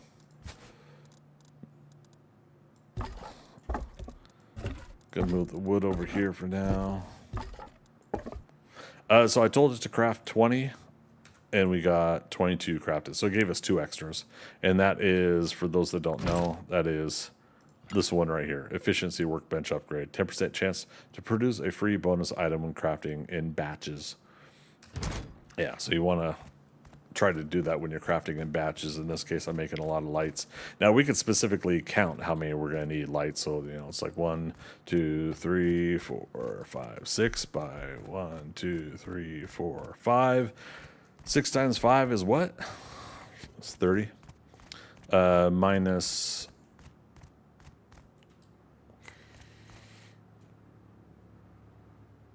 Yeah. Yeah. I was going to say, do we want to put like 1 light here, even though the rest of it are going to be up high? I'm going to do something else here. This is where we'll walk up the stairs, right? So 29 lighting is what we need, and we got 22. So all we need is 7 more. If it makes an extra one, it makes an extra one. We're not going to complain. Also, with the recycle bin, see, we got 46 metal shards back But yeah, this is a skin that I got with, I think a lighting pack or like a studio pack or whatever. It gave me things like this spotlight, tripod spotlight. But yeah, so you go on a regular ceiling light. The skin will be over here as the selection. Make sure you're clicked on it. Again, this is for new players that aren't familiar. Quantity, craft. Now, these skin ceiling fluorescent lights will not. We'll show you guys later. We're gonna make some regular ceiling light, the default. These ones will not keep lighting on crops, but the default one will. So if you're trying to create a greenhouse, basically, where your plants are on the inside, that's what you want to use. Let's see. Oh, somebody else coming in with a no-no post. Slap you on the back of the wrist, Mr. No-no, over on Twitch. Back to YouTube here. Anya Rose, that's self-promotion. That's not allowed. I got to time you out for that. Tisk tisk. But yeah, so basically, friendly reminder to everybody, self-promotion, you're not allowed to do that. The whole point here is us to chat about the things at hand here, the thing that's being streamed, the topics that we're talking about. We're not supposed to be using that time to talk about your streams and your activity. Just do your stream, do your show, do your thing. People will come. Yeah, the hard part about it is when some people are genuinely wanting to get excited and talk about the things that they're doing, like live streaming, and there are other people that will do some shady stuff, like to try to send you to their Discord or whatever, and that's very obviously spam. That's fishing for information or just whatever. Real quick, R to rotate. And I currently want the in to be on the left and out to be on the right. This isn't going to be perfect, but we're going to start hanging these. But yeah, so just a friendly reminder out there: if you guys are streamers, content creators, you guys just gotta kind of watch it with the self-advertising. I think specifically with Twitch, it's against terms of service. And I try not to be a butthead about it, but lately I've been getting a lot of those lately that are people spamming their stuff, and it turns out that they're also scammers and too. So, like I said, it sucks. There's bad people out there ruining the experience for everybody else. But at the same time, I believe in all of you. You guys, if you're legitimately streaming or making content, go through the grind. You got this. I got this. You got this. We all got this. And just keep an eye out for like the streamers you are following, content creators you are following, for open opportunities when they do tell you that that you can or cannot post your stuff. Some people have on their Discord, they have a section that you can post your go live stuff, or you could talk about it. They try to help out in that sense by giving a specific section for you to do things like that. But yeah, in a lot of cases, it's just kind of like bad form to come into their stream and start advertising your own stuff. Like, technically, we're here to talk about my stuff, not somebody else's, in a manner of speaking. I don't know. I'm not as much of a hard ass as other people about it, but yeah, I think I just lately have been kind of rubbed the wrong way by people abusing content creation stuff. Anyways, Mr. Clippit, yep, gotta be careful. It would be like going to McDonald's, advertise Burger King. In a matter of speaking, yeah. The the other cautionary thing, if people are being legit, but it's been hard for me to see legitimate people doing this. but people that are advertising their artistic services, so to speak, for streamers. So they'll help you do thumbnails and whatnot, right? Kind of a problem about that is I am an artist. I'm a comic book style artist, and that kind of leans back into the conversation earlier too. Is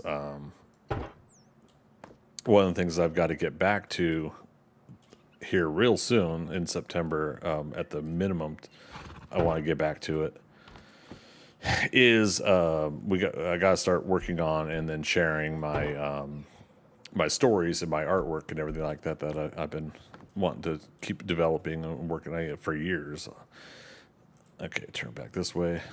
And if you guys see the pattern that I'm doing here, I'm rotating this every row, so that when I wire it, it's gonna kind of feed in a comfortable way to one another. But yeah, so I've been professing for years that I've got all this stuff I've been wanting to work on for my artwork and my stories, and I've been getting some of it done. You guys have seen some of my drawing streams. Now that I'm at the new apartment, I do have to do a new configuration of my desk so that I can get my drawing tablet monitor hooked back up, and so yeah, so what's going to eat into some of my spare time when I'm streaming is I want to do some art streams again, but I want to. I keep starting over because I keep having to take breaks from doing these projects. You know what? Let's get a little bold here, bold, and we're gonna put this one this way. Oh, this is what we could do. We could put it up here, because we did get some more extras when we asked it to do 7. We got 3 more lights when it crafted. So we got an even 30 when we crafted all of these. But yeah, so I'm wanting to get back to my artwork. All my regulars for years now, I've been doing this 8 years. All my regulars are rolling their eyes like, oh, here he goes again. He's talking about doing his artwork. You know, affectionately, I know you guys roll your eyes at me. But last year, when I went to go visit my parents, their 50th anniversary, hang out with family a little bit, I got some time to sit down. I got to write and get some creative juices going. And with that, I was able to kind of knock out a good chunk of structure to my stories and to the things I want to do. And I worked on that up until November, December last year. And then again, just work got busy again. So I had to put a pin on that. And so now I want to come back to it because the next hurdle I had to get through was moving. Oh, wait. I'll get back to that in a second here. Lights. So these are the same power as just a skin, but it takes 2 power for each light. And if we put up 30, we need 60 power. I'm going to remove storage adapter. What's that leave us with? Wait a minute. 60's coming in?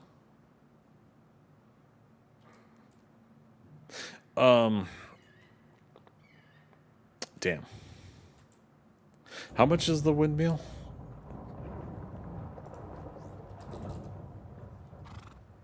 Windmill. It's producing a power generation of 150. Okay. So 30, 60.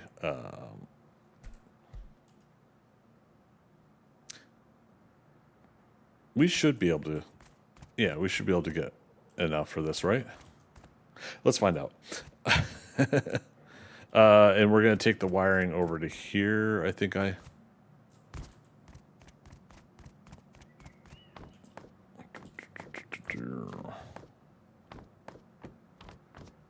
with the wire tool out, we can There. Yeah, so there's a power in here. So I did this correctly, thank goodness. I wanted to start my power here.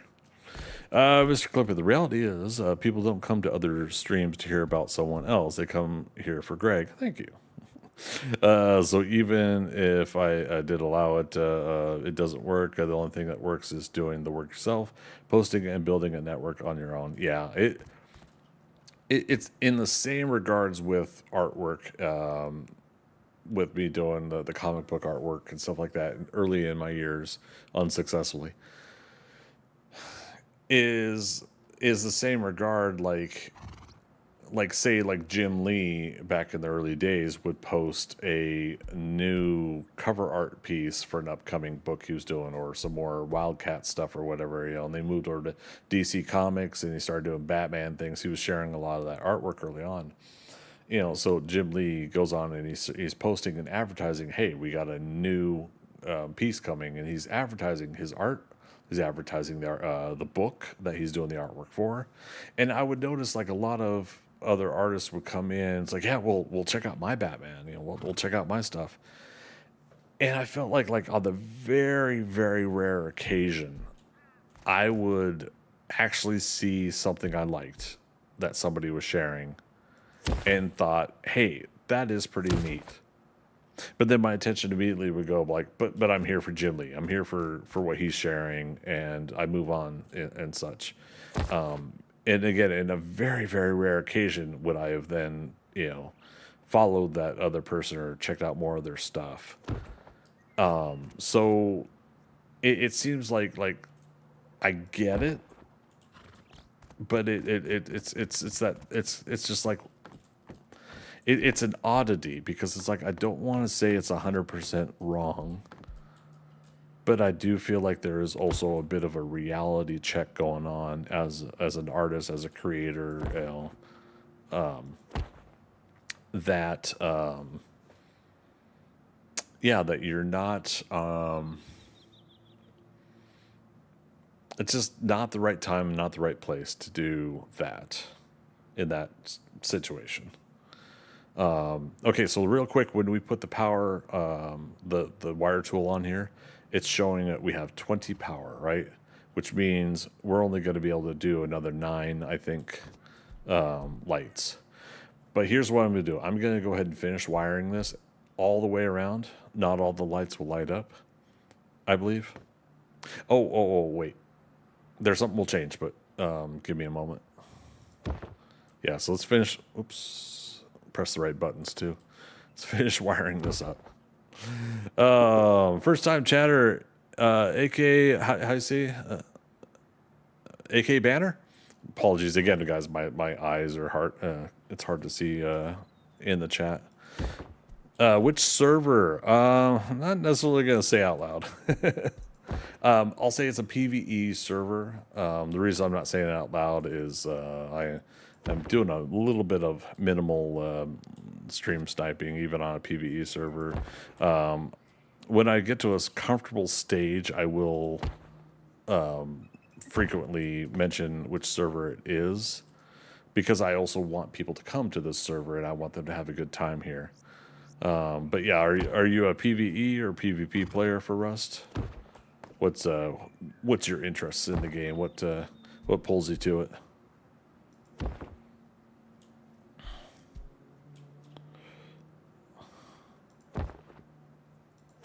Okay. And again, if you're looking at this, it's got 4 left, and it's taken 2 each. So this is going to be the last one that'll light up. And and then I'm going to show you how you fall off onto your vehicle and get back up. Yeah. Yeah, there you go. No power to the rest. But we're going to change that here in a moment. I need to look at this wall of circuitry. I think Philo had me do something specific on there.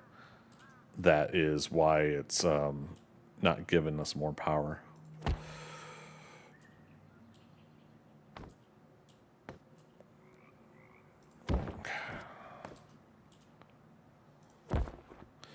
But yeah, as soon as I saw somebody else on this server have this fluorescent lighting. Oh, real quick, I did want to point out. Oops, I keep hitting tab for my crafting menu. For the lighting, ceiling light. So the ceiling light, the fluorescent lighting I'm using is called ceiling fluorescent light. It is a skin of this default light, right? However, there is a fluorescent light in the game, and it's called fluorescent light, but it mounts, and it mounts at it has an angle to it. And if anybody knows if there's a way to not have it post at an angle, let me know if there's a way I can shift it. These ones specifically will drop down about 8 inches, I think is what that is. I don't know. It's 8 to 12 inches. It could be. But yeah, that drops down when it attaches to something. So if you hook it to a roof piece, it'll drop down straight from there. Whereas the fluorescent light, you specifically mount it and it will go up against the wood and it will not drop down. And so yeah, so there's one that is actually in the game without the skin, and then there's this one that is with a skin. So these are technically the ceiling light. The game is just reskinning it to look like a fluorescent light that hangs. So yeah, just a heads up there for those that are unaware of the difference. But again, the fluorescent lighting, no matter which one it is, will not give light to crops. It's only this ceiling light, and that's something too. If somebody else knows if another light gives light to crops, let me know. But yeah, this one here is the one you want to use for lighting crops, which again we'll move on to after I'm done with this project. Yeah, we still got at least 2 hours of stream left here, so we got a lot of projects to get done today. I think we'll have plenty of time to do a vending machine or 5 vending machines or something like that, whatever the slots were that I made out there. And we'll test the drone landing area space requirements. Okay.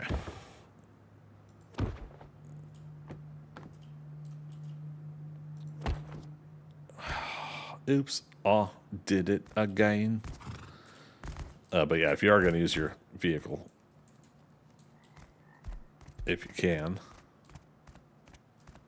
find a spot that you can get on your vehicle. I can't hear. Is this one again? No? There we go. Sometimes you gotta crouch jump.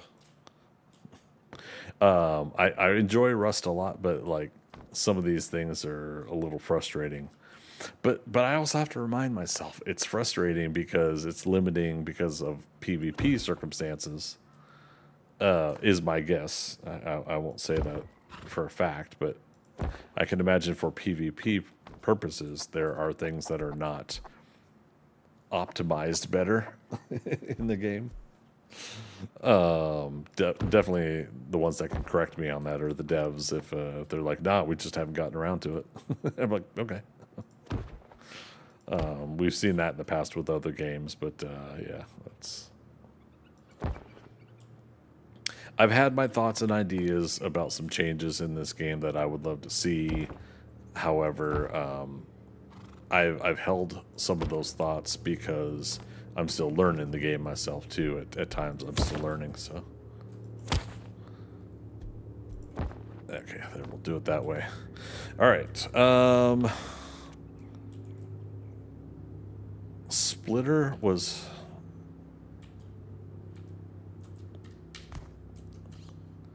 one of these a panel where we put not that one.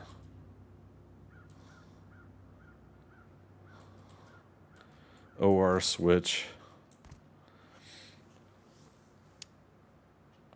I felt like something was limited. Yeah, so there's only 60 coming in to here.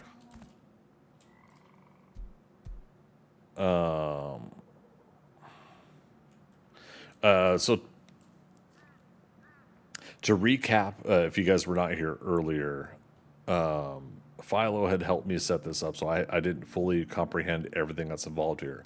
But the basic idea is if the windmill is not producing its full power, it has a way of then switching over to the battery here. And as you can see, battery is currently 24,000 out of 24,000 rust watts per minute. Again, that's my guess is what RWM means. If I'm right, sweet. But yeah, if you if the windmill gets to a certain point where it can't produce to a certain threshold, then it's supposed to kick over to this battery, this large battery, to do it. Its max output is 100. The windmill is 150. So there were some things there that we were kind of working on. I think that's why there's 60 set, but I'm trying to remember. Oh, is it right here? Memory cell branch out 60. Which light is out first? Right there. So click on it, 60. Let's go 64 and see if the two in that row finish or turn on. No. Okay, so let's go back to 60. Well, let's retrace. So again, left click on the connection here, and it shows you where this wire goes to. Power out splitter, 60. Blocker, memory cell.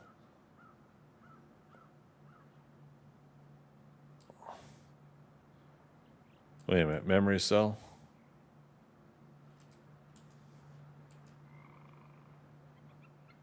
Yeah, so the power in, large rechargeable battery, 100.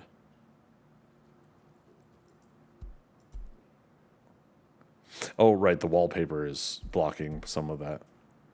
Okay.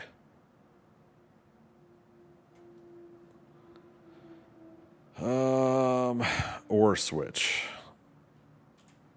Let me read that here. Oh, switch. A logic gate that allows electrical pass-through if either input receives power. Pass-through amount is the greater of either power source. So, I think I did this on one of my configurations for a door or some lighting or something. We'll get to that at some point. So, a memory cell, let's do right click on that. So this is the memory cell here. Set splitter, okay. Electrical branch is sending 60 here.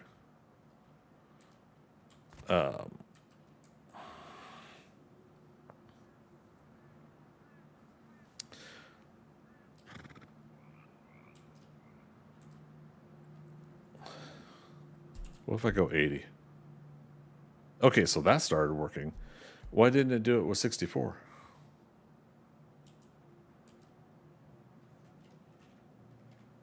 $90.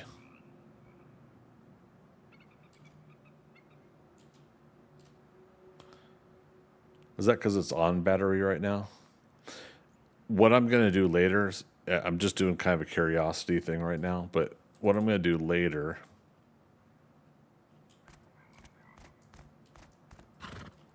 so 2, 4, 6, 8, 10, 12, 14, 16, 18, 20, 22, 24, 26. I don't think it's going to allow us to do that much because of, the windmill. But 1, 26. Yeah, it's not able to power beyond a certain threshold anyways. How far to go? There's 2 left on that row. I am going to do something different later with this whole thing. So we're going to light the entirety of this place, but this is the example of what's taken all this time of work to do, is to show you this is how much light you get when you have one in every square.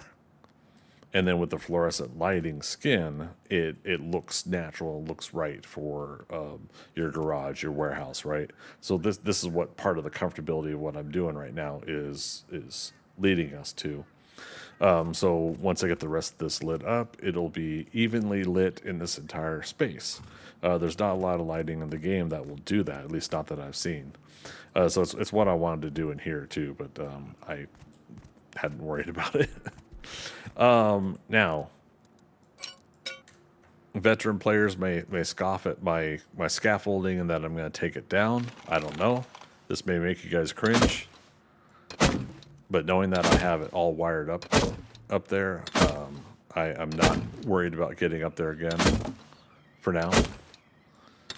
And that's another reason why I have a backup axe, or I could just repair this one again.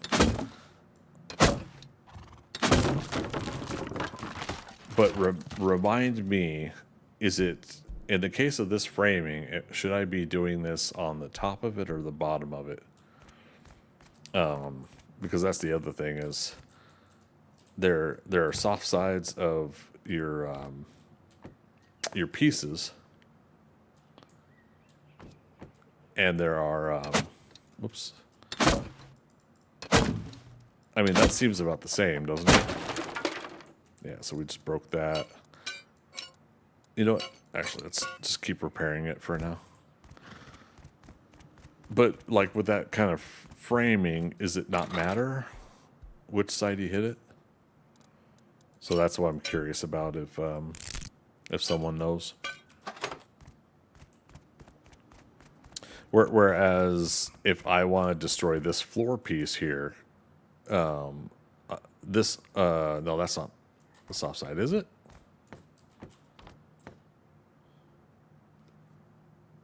I can never remember with the floor piece either. But one side or the other will be easier to break for the floor pieces, the wall pieces. This is an upgraded wall. You see the nice flat wood here. This is what's considered soft side. It'll be easier to break through this side for me. This over here is the what's usually an outside piece. I did that for this initially, this whole side, because this was the only thing here for the building for a certain amount of time. So we kept this stronger, even though, again, PvE, people should not be breaking into your base on a PvE server, but some people are still buttheads. There's also another weakness here. I'll show it in a minute. But yeah, so this is supposed to be soft side in here before I put the wallpaper up, and then this side is with the the regular. The other weakness and thing I keep forgetting to do is, you see the frame that we have here is still twig, and then it's got the doorway put into it. So we want to upgrade, and we want to make sure we upgrade it the right piece. I don't know why it's saying pick up. Yeah, if we were clicking on the correct thing, it would turn and it would give me the option while I right click to upgrade it to wood. The only thing available is sheet metal and armored, and we don't want to do that. We don't need to do that, but that's because this piece over here is the upgrade. Let me do this.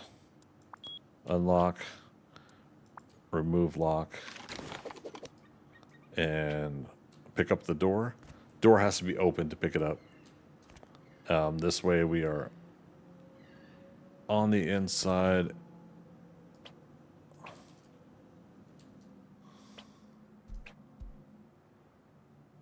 See, why is it saying, oh, crap. That's where I screwed up too. We didn't have wood in our inventory. So again, my suggestion to the devs, please, please, please, can things automatically go into your backpack across the board, everything, when you're looting? But can things in my backpack also count as things in my inventory? I know there's a little bit of real worldness in that, because if I had something in my backpack and my backpack's on, it's not going to be that easy for me to just reach in the backpack and pull out something. But we also wouldn't have probably like 2 or 3,000 pieces of wood in your backpack either. I could be wrong. Somebody could have a pretty awesome backpack. But yeah, I'm going to upgrade the wood. And so you see how it puts a flat, more beam style to that. And then we just put the door back on.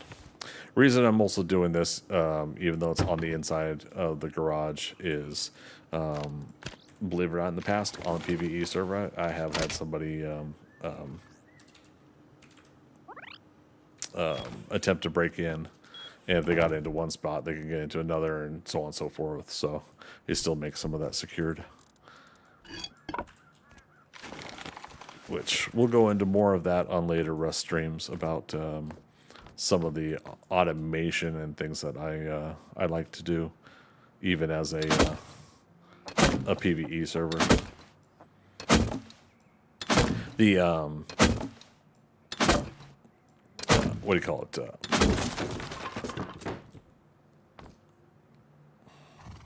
The thing also is, if you have stuff in your tool cupboard, your stuff you're doing here for damage on your own base is going to get auto repaired. So you either take stuff out of your tool cupboard or just keep doing the work, so it doesn't have a chance to repair.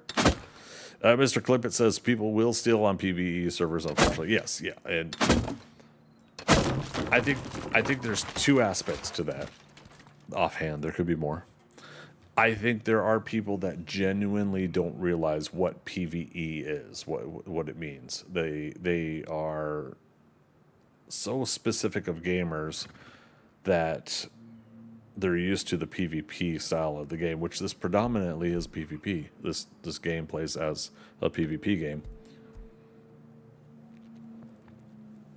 That when they're going around and trying other servers, they don't pay attention to what PvE means.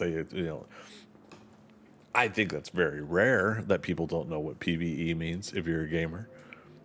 But I think there are some people that get excited. They're trying out this game for the first time. They've been on some PvP servers. They're trying out another server. They grab this one, log on, and then they start, making explosive charges right away and getting into people's bases.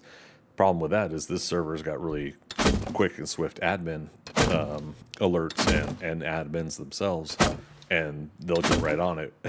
They'll get after you, and they'll help recoup most of the losses to the players. A little bit of a FDIC insurance there, if you guys know what I mean.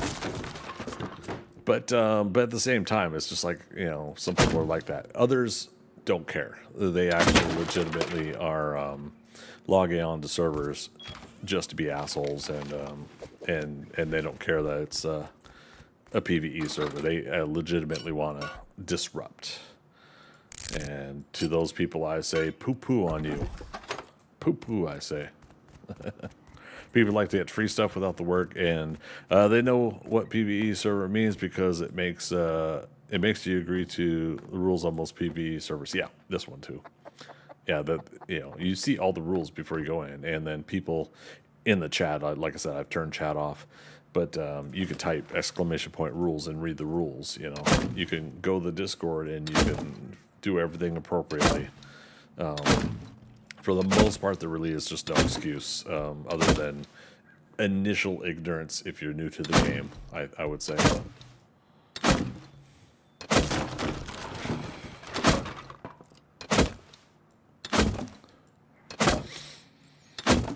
Yeah, again, I'm very, very happy with the admins on this server. It does remind me of some of my early days of 7 Days to Die servers. How well these guys are maintaining all of this. Let's go over to Speckles here. Don't mind me, Speckles. We're getting rid of this. Don't worry.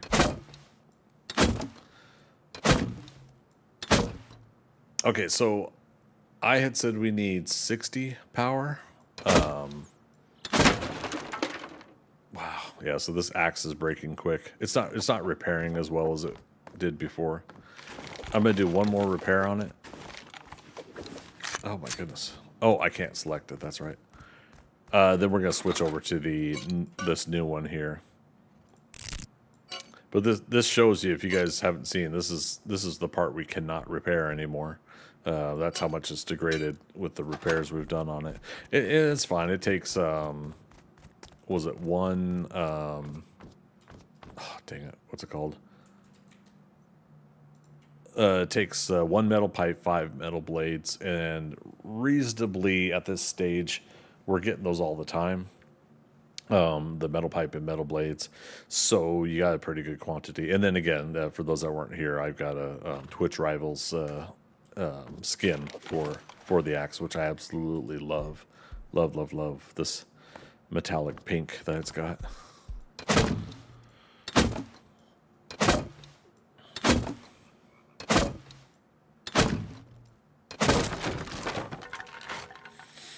But yeah, I don't mind doing the work. You know, when Mr. Clip is talking about people don't want to do the work, I don't mind doing the work. You know, I like the grind and everything. My counter to that is not counter, I guess you saying that, Mr. Clippet, but the people that think that way, is that they don't want to do the work.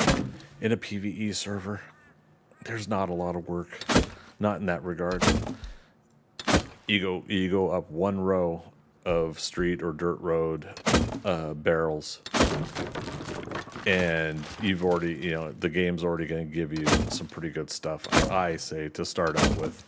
So I don't understand people that have that mental way of thinking, that they're trying to steal other people's stuff to not do the work. So yeah, I don't disagree with that. I just disagree with them doing it. People do it, and it bewilders me. Mr. Clippet, when you ran your own Rust server, you learned very quickly. There's a lot of griefers, even if it's PvE and the rules are posted. There are people who just find servers just to try to get banned because they get bored. Yeah. Honestly, those are dangerous people in this world. I hate to be like that. You know, if you're a bored person and you have no ill intent, I commend you for not allowing yourself to be that much of a disruptor in this society. Some things I think, and we won't go into further depths of this conversation this way because it can get either political or whatever. No politics on my channel. But some people, it's good to be a disruptor. I get it. What's that term? Antisocial? Like you specifically are trying to create an antisocial situation. You know, you're trying to have a good time by ruining other people's good time, and that never made sense to me. That people are like that. At the expense of other people's enjoyment. I just can't see doing that. Okay, now at least we can jump on top of the on top of here from the vehicle.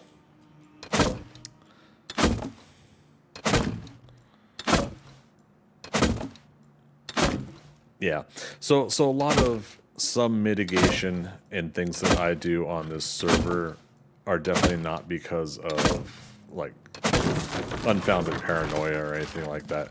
There have been people that come onto this server just to be griefers, and again I say poo a pox on their house or whatever the term was. Damn it.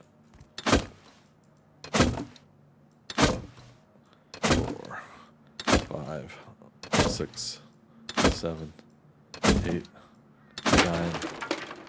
No. So now even the new one needs to get repaired a lot.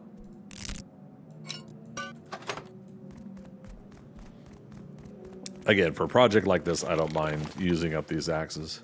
I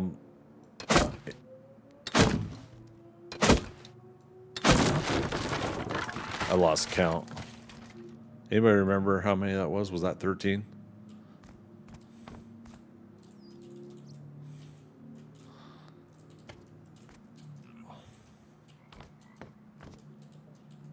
Gosh darned it. I'm specifically now wanting to be up on top and doing this so I can see the difference. There. 1, 2, 3, 5, 6, 7, 8, 9, 10, 11, 12, 13. So yeah, it doesn't seem to matter.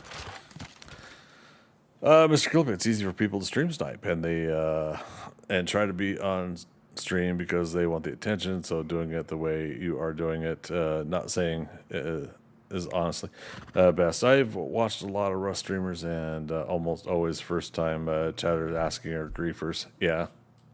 Well, it's like why some the person earlier asking what server. It's like I want to believe everyone genuinely is just wanting to look for a good server. So, I did that with 7 days for a little while there, right?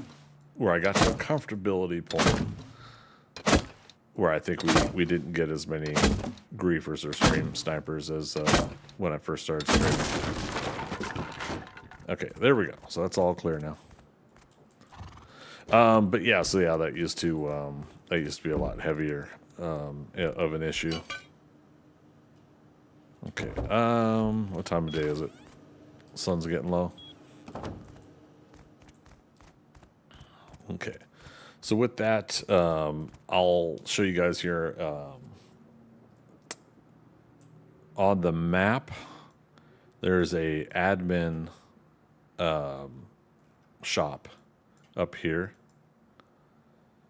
This one, no, this one, the one with 7, right? So on this server, they do have the test generator, which is something that does not require power. Here it is. Test generator. And it's got 3 slots of 100 power each in the test generator, and it costs 500 scrap.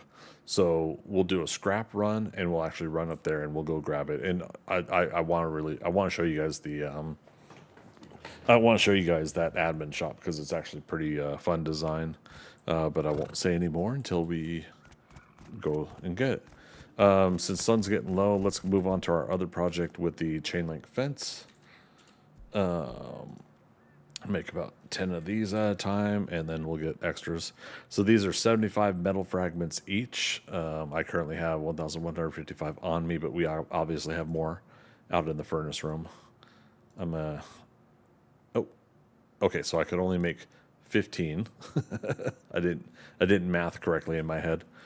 And then we'll see out of that 15, we'll see if it gives us some extras.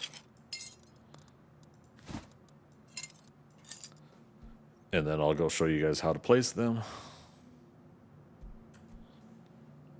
And if somebody places them differently or better than I do, let me know if you guys have a design. We'll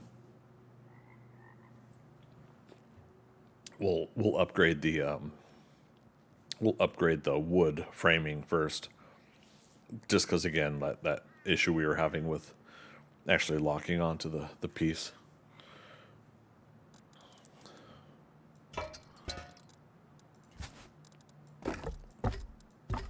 Let's see if this is enough for upgrading the pieces. All right, what did I say? I was making 15. Oops. Yeah, we're already getting some bonus ones.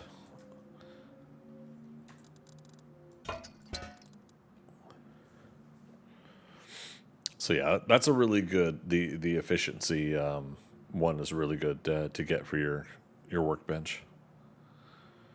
All right, 14, 15. All right, everything new now is bonus. At least 2 more.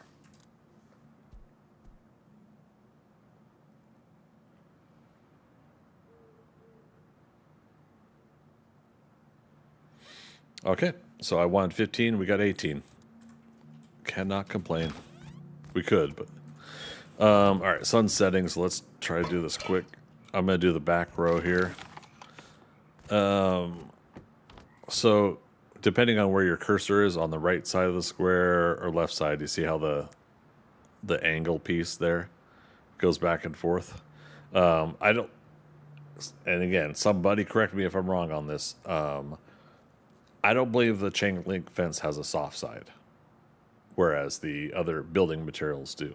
At the corner, I like to do this so that both angles go up at each other there, and then this one goes up. Wait, no, this one's going up. So up and away is this way. So I like to do this for a little bit of patterning. Oh my God, the sun is going away. So it's that way. So we want that way, that way, that way, that way. Got a door here. That way I can. So here I'm going to go and angle there and angle there. Away, towards, away, towards, away. Placing through walls. Oh, I already got one. What? Oh.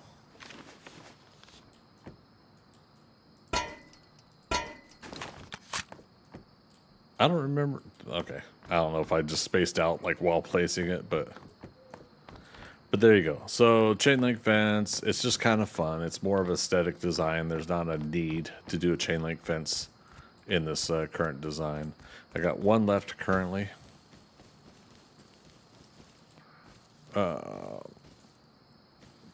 Towards away, towards. Okay, so Jiminy, freaking Christmas.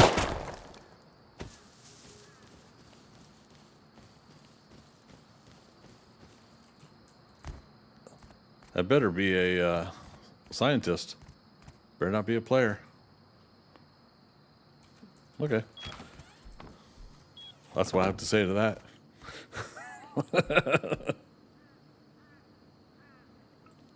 It looked like there was a flashlight there, too. All right. Well, we can get more metal fragments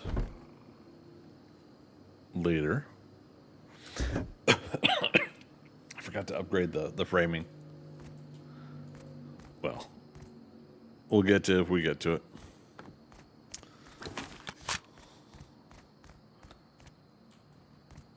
Metal fragments.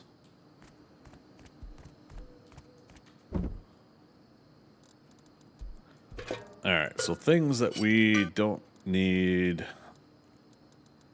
right now that we can scrap.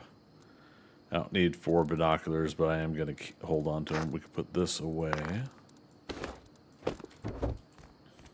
But yeah, you know, we were talking earlier that even though you put in a base, those scientists could still load out there. So yeah, again, as long as that's not somebody being a griefer, like we were just talking about, then we'll go take care of it during the day if he's still there. Oh, I do have a heavy fuse. Also, we got more parts we could put in recycle.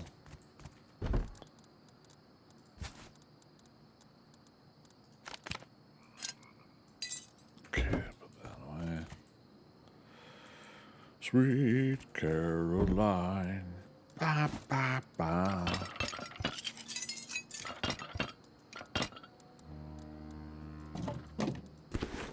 I do feel like there's some other stuff we can recycle here.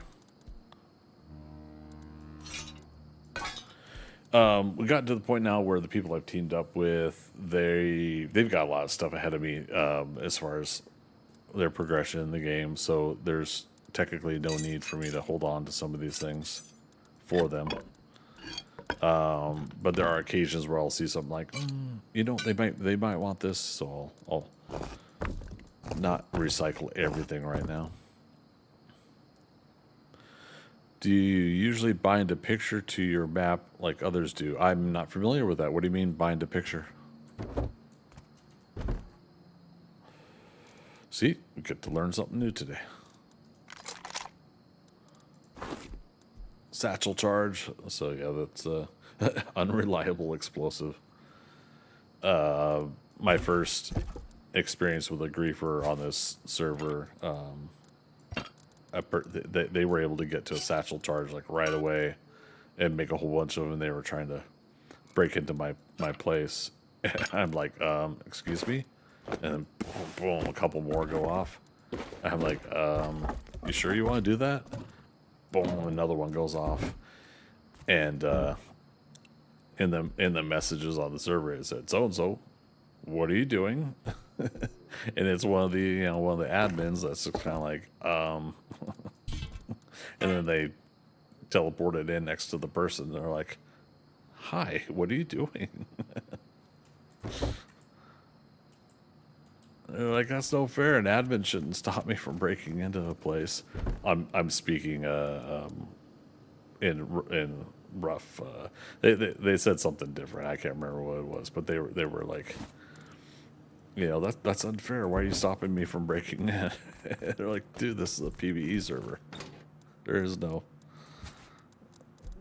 breaking into people's bases. I forget. I wish I could remember everything because it was just so absurd. And they're like, what do you mean? Not even to like whatever, like for basic supplies? I wish I could remember the whole conversation. I should have screenshotted it. So on OBS, you could bind a picture to your map key button so that every time you press it, it hides the map. Oh, so it doesn't show the map on stream, you mean?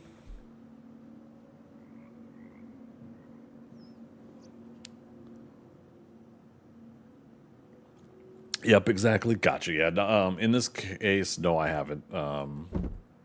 But it's not a bad suggestion, to be honest. And I think, Mr. Clippett, you've been here for my 7 Days to Die streams in the past. I would put up a chat cover up here, and I moved my camera to sit in there as well to do both, to cover up chat, so that I could at least watch the chat. The problem with that in this game is chat takes up this whole 1/3 area of the page, and maybe there's another adjustment I could do for getting rid of that much coverage. But yeah, so I turned off chat so I could just not worry or deal with it. Because yeah, as nice of a server as this is, there are people that will still post like some vulgar or crude stuff that I don't want broadcasted. G key is usually a map key, if I remember correctly. I changed it to M. I changed G to something else. I don't remember. But yes, for those that played, map on Rust is G,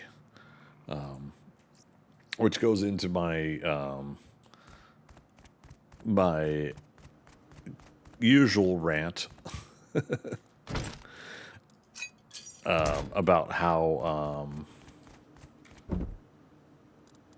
I don't get why all survival crafting games don't have specifically a the same keys for all the generic stuff. Interaction E, M for map, F for flashlight. We were playing Pal World, and F is your interaction key, and so I was pressing the wrong buttons the other day on Pal World. So,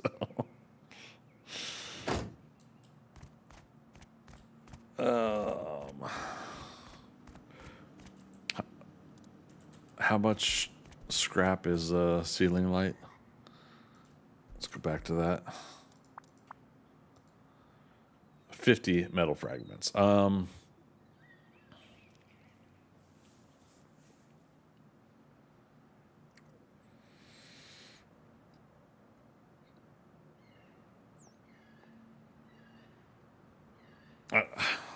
don't know why I'm hesitating.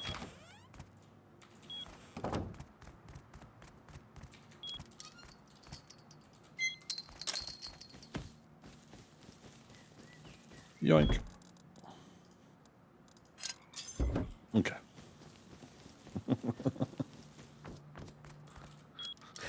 Because it's dark and scary out.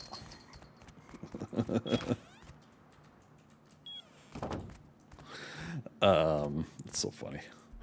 I'm going to make 2 of these. Take 2 of these and call me in the morning.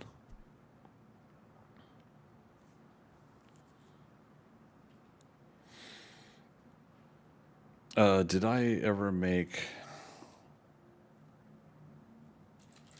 farm was it plots? What's it called?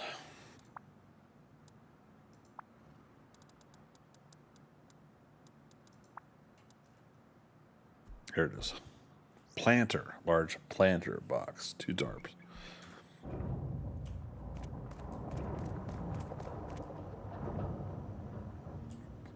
Damn. That's not excavator, is it? Could be, but that's... God, it sounds so much closer. Maybe a mining outpost. But yeah, that goes back to what I was saying about the sound and such in this game. Could use some rework.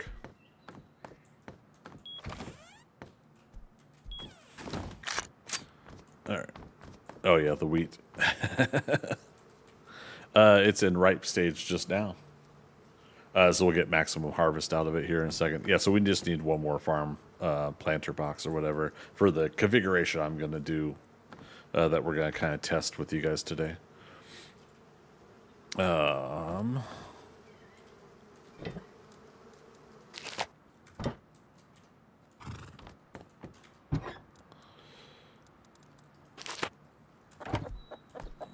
Feed the chickens. Oh, actually used up all the honey. Good to know.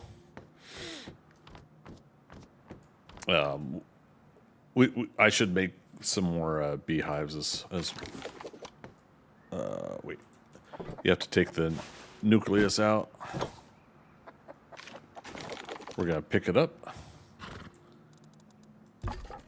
And I'm now going to put it there. See how much distance there is to the wall. Let's see if it's comfortable. All right. Now, the question is, did I just restart the upgrading of this nucleus? Is it reset back to 1 on its upgrade?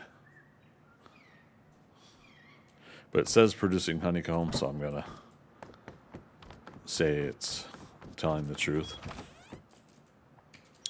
How many sheet metals do we have? Only 15. So I keep recycling these, so it's my fault if I'm low on quantity. But let's do 3 more beehives if we can. Okay. Will I get extra beehives? Oh, beehive. There's 1. I don't think they stack, do they? Well, we'll find out. Also, it's daytime. Let me go see if that was a scientist at that 1 spot.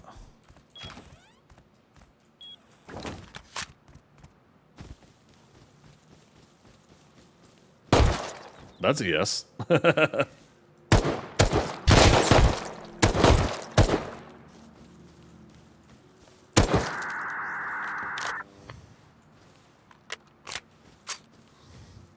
We're bleeding. Yeah, we'll be fine. I don't need to repair. Nobody makes me bleed my own blood. Okay. I think that answers that question. Oh, we need to put a fence piece there. Again, see, that's how easy it is to forget what projects you're working on. And we didn't get any extra beehives, right? Nope. Okay.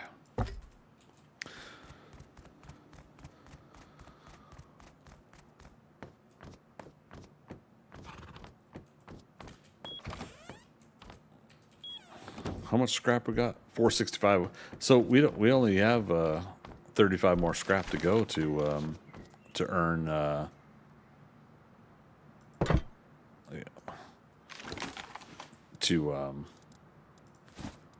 what am I trying to say? To get what we need.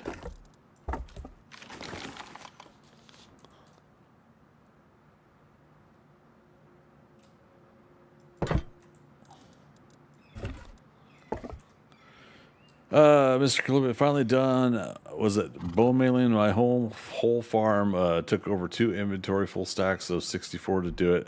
Now that I know what you're talking about. For Minecraft. Although I never really got heavy into that with the farming on that game. 1, 2, 3. So we get 3 grade 3. Again, we got a grade 1. But I'm considering selling that in a vending machine. All right, there we go. Producing honeycomb. Producing honeycomb. Okay. Overall, 100%. 100%. Okay.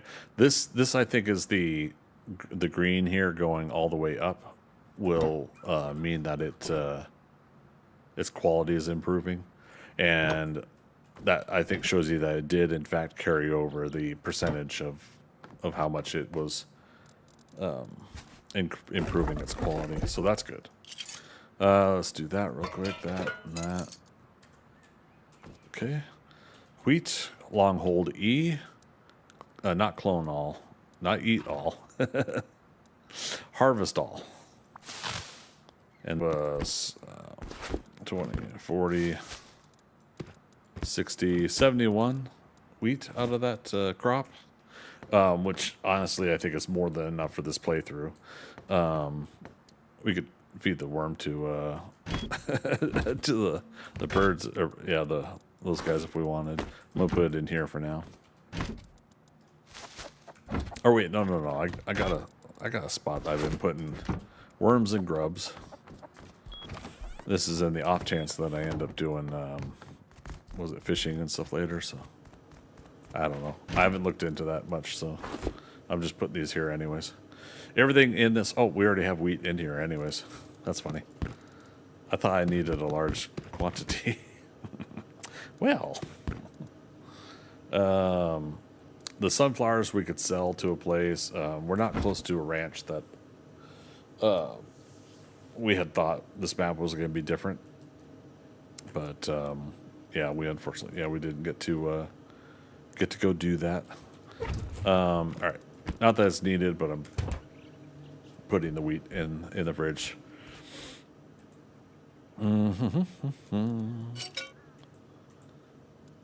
Well, all right. I was going to show you farming, right? And I was going to show you guys what I'm building. Light.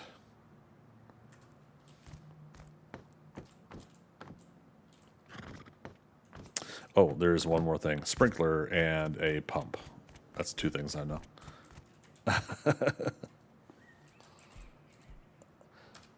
I haven't unlocked a sprinkler. For shame. So that's going to eat up some of our scrap, but is that in the engineering table? Oh, wow, the whole shebang is here. So it's going to cost us 90. That's okay, because, again, we're going to do the T for scrap collection, I think. I think that's white and yellow. All right, so I've unlocked, water barrel, sprinkler. This is a fluid combiner, so similar to the power. There's something that combine hoses.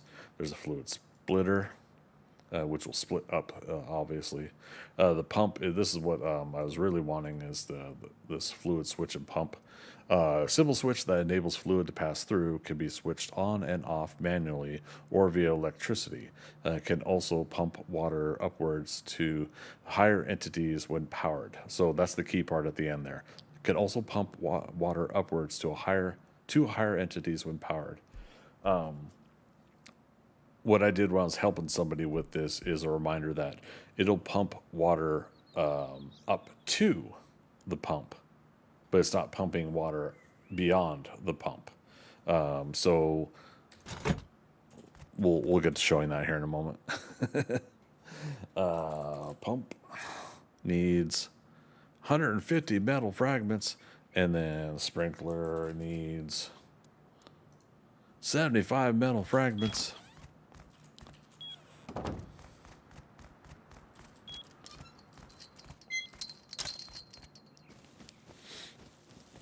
I think obviously this is supposed to be like the temporary storage when you are done manufacturing things. And then you're supposed to take it into the base here where you're using it for projects.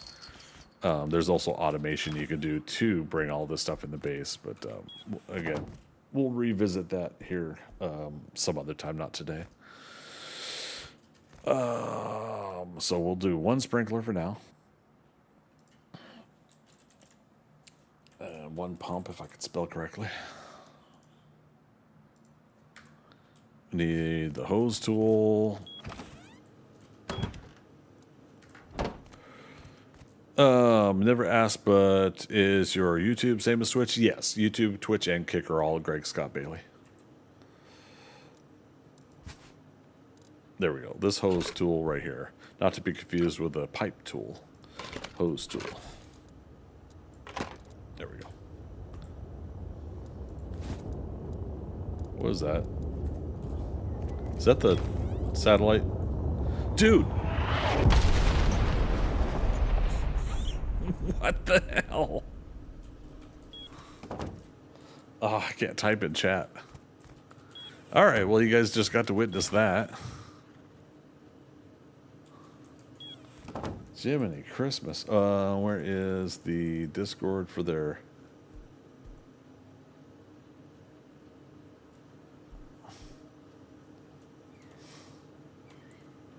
Alright. Chat. Show chat. I thought that was going to hit my base. Laugh out loud. Okay. Turning off chat, and then I'm going to monitor that. The admins are laughing at me. Thank goodness it didn't. One of them said.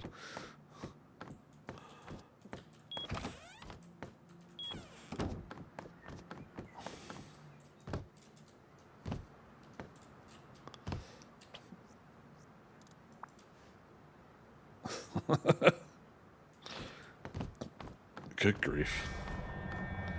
Oh, also we got to make the fourth one here. All right, so what design I'm gonna do here? Now this is I'm doing something that I'm testing out. Someone may already say while I'm doing it that it will not work, and that's perfectly fine. But I'm gonna do this anyways. This one.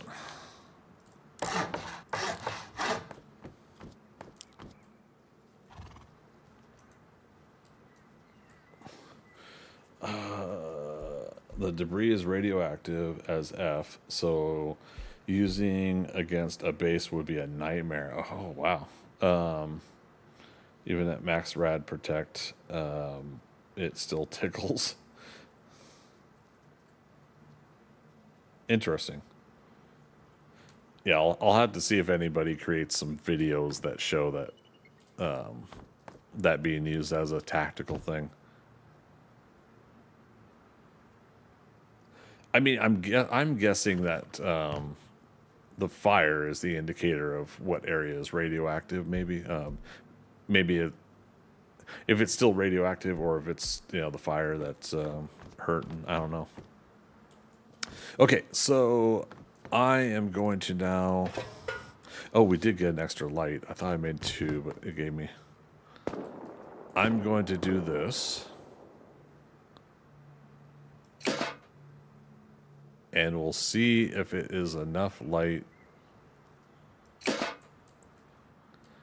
for the 4 farm plots, because we're going to put one here. Actually, do I have to empty the water out here?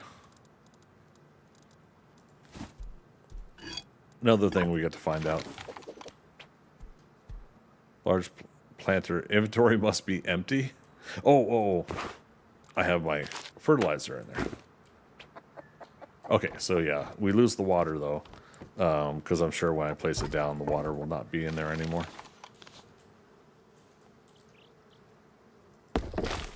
Yep, no, the water's not there anymore. All right, so fertilizer, and again, I'll put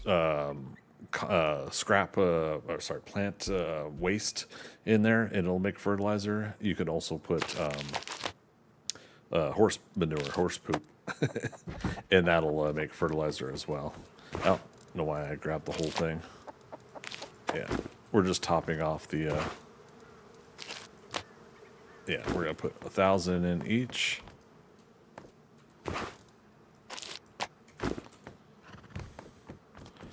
And so you see when your cursor's up top, there's no open, but when you go off to the side here, that's when they open. So the inventory has a specific spot you gotta have your cursor on. So that's good. All 4 of them have 1,000 fertilizer in each. It uses up 1 fertilizer per plant that you plant down in there. So as you can see, 1,000 is gonna take a while to go through. Sprinkler. All right, so I'm going to try putting the sprinkler here. And it gave like a little dome radius outline. I think I did this too quick to show you guys. I can't remember. I couldn't remember if the hose tool would show, but it does not, where the radius is that it'll water. But my hope in this design is that all 4 of these will be watered and all 4 of them will be lit by these 2 lights. So we'll see. I've had success with it in the past. We used up the scrap, so we got to make 125. So let's move on to that project, and we'll come back to the farm here in a moment. In a moment.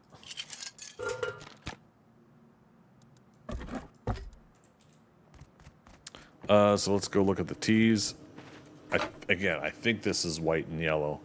We want to go to basic ore tea. Oh, excuse me, yellow and blue. So 1 yellow or 2 yellow, 2 blue. Ooh, I actually only have. No, we had seeds up there, so we'll plant some more. We'll plant those seeds as we come to it. That'll be part of today's farming that we do. And scroll back up to the top. Basic ore tea. Oh. Somebody should be stopping me right now. Mr. Clippet, you followed me on all 3. Thank you so much for that support, man. Appreciate that. But yeah, can anybody know what I'm doing wrong here? Why is this the wrong thing?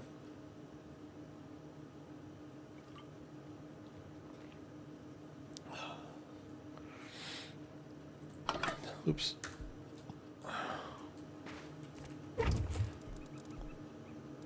Gatorade. H2O. Gatorade. H2O. Water sucks. It really, really sucks. Water sucks. It really, really sucks. Stop saying that. What happens when you click start cooking? Well, it'll start cooking.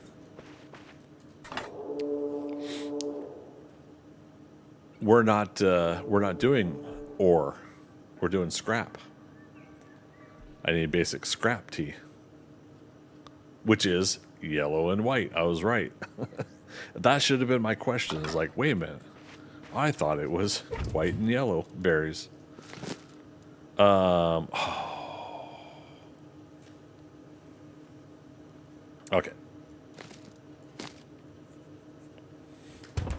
Here's what we're gonna do.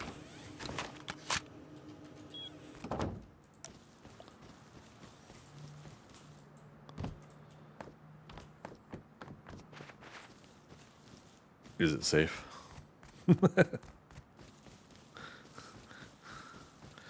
We're actually legitimately running across the street into the woods, and we're gonna look for a white berry bush,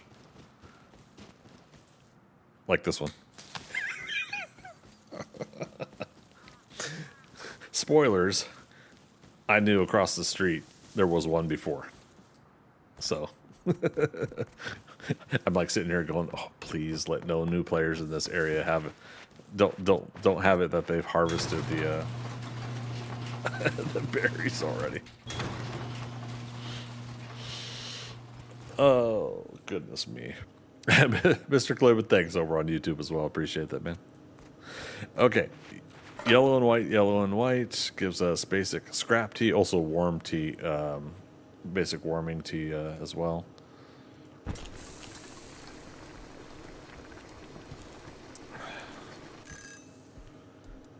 And there we go.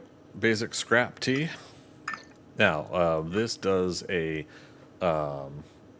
basic scrap tea temporarily increases the amount of scrap you receive from barrels a small amount. So, you know, again, it's going to do a slight increase, but we're going to do a quick little test before we drink it to just show how much of a difference it'll be. Freaker, so you're saying you're a yeller. Made me laugh that I fell off the stairs. How could you? Okay, seeds. Yeah, I knew I had some seeds up here. But yeah, we're gonna. You can see that I got a lot of red berries. So I've got more seeds for red berries. So we're gonna focus. We'll plant all 4 of these for our planting over here. But there's something else I'm gonna do as well later. We'll get to it. While we're away, I actually can use. Okay. Before there's a thing of like if we're going out and doing something, yes, we're gonna go get scrap. But before we do, here's the situation. Parents went away on a week's vacation.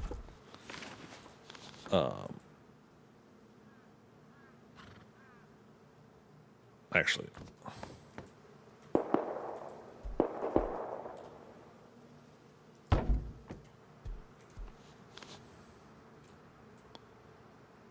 I'm gonna do this. We need fluid combiners. I'm gonna do. We only need 1 fluid combiner for the thing I want to do.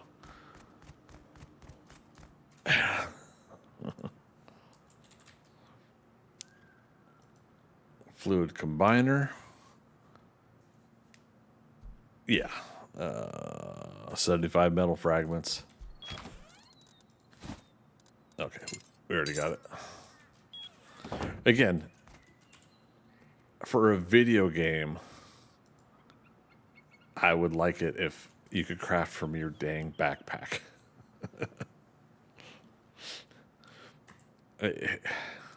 I don't feel like that's that big of an immersion break that if I've got the materials in my backpack.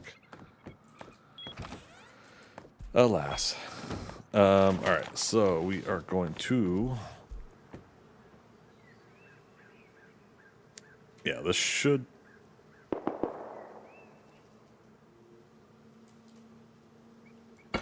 Work the way I want it to. Because again, I'll hook up the pump over here. All right, so you want water coming out from the rain catcher. And, oh, sorry. Okay, this might not work. I may actually need to do this differently. Let's see. Because the hose is going up.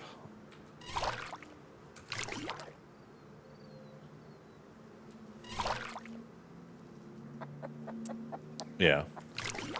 I might have screwed this up.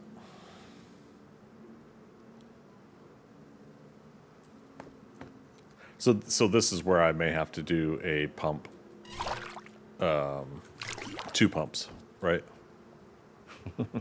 Don't say it, you guys. It would be inappropriate on this channel. Yeah, so yeah, there's no water filling into it at all. All right, so let's clear that. Let's go make another pump.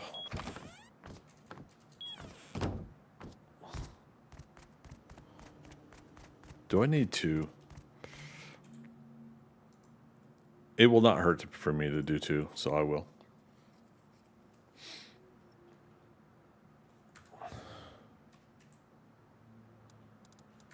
Maybe the game will be nice and give us 3.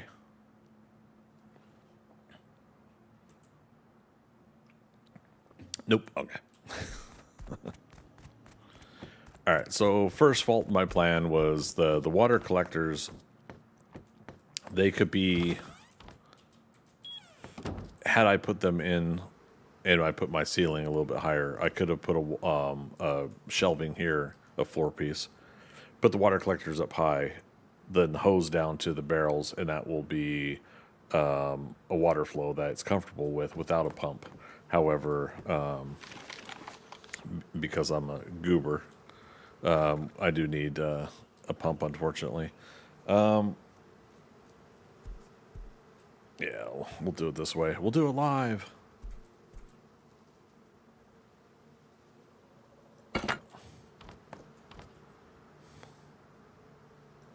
And I probably didn't need to do it this way, but it's also a fun way to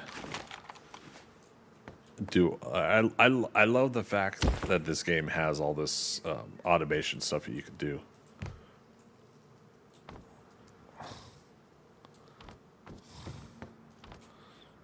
There we go.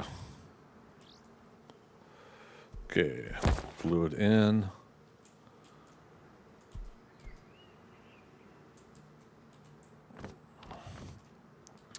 Water in, water out. Oh my God.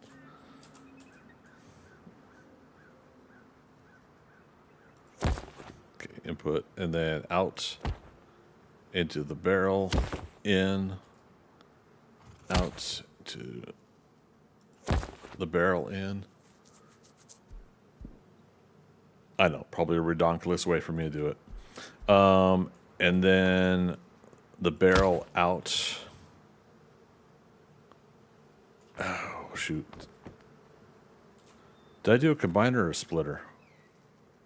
Oh, but I also put it facing the wrong way. Not a huge deal, but I do.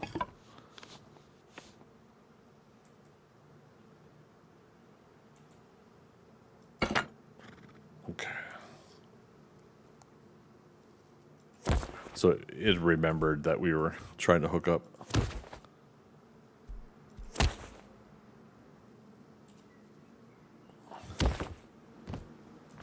Okay. And so this is where our initial pump I was going to put is going. Actually, we could do it this way.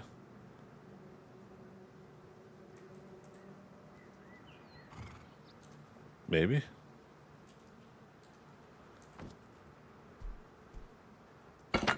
Damn, it's like, why is it freaking out? Okay.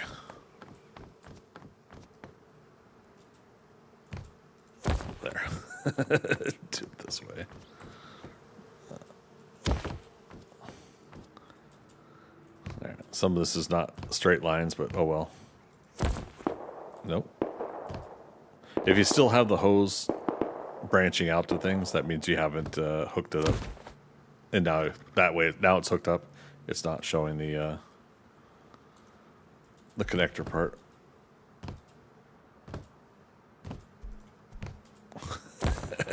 There we go.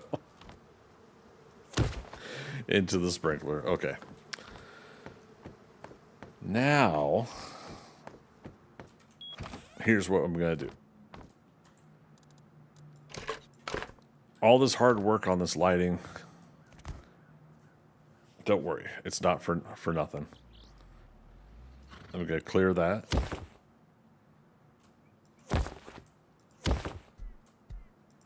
Okay. But we're going to now take from that inventory. That electrical.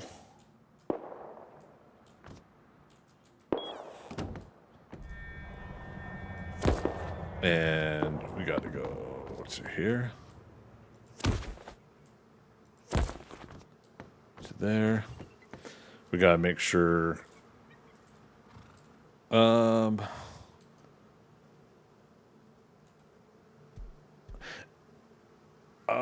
so the pumps don't have pass through. Or do they? Let me. Oh, Jiminy Christmas.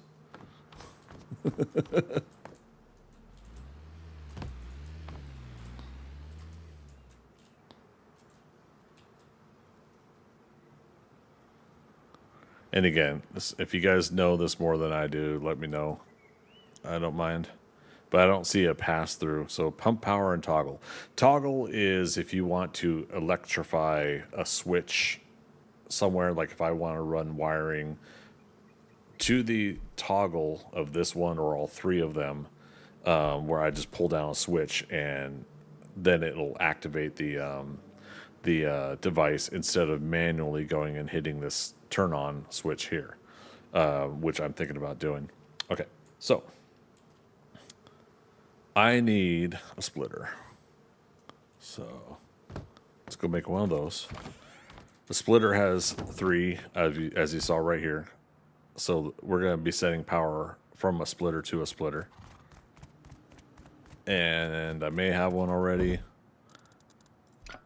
There it is, splitter. The flat panel looking one.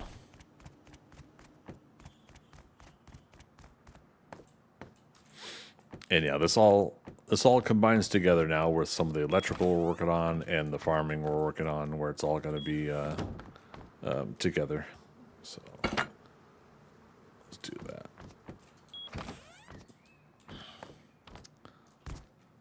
Okay, so now let's try it.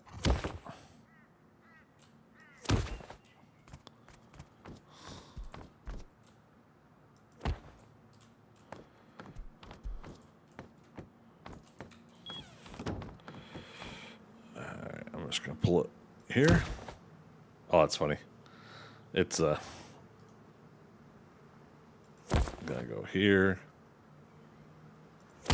Here. Okay. So it's got 33 power coming into it. That's more than enough for everything we're going to do up here. I'll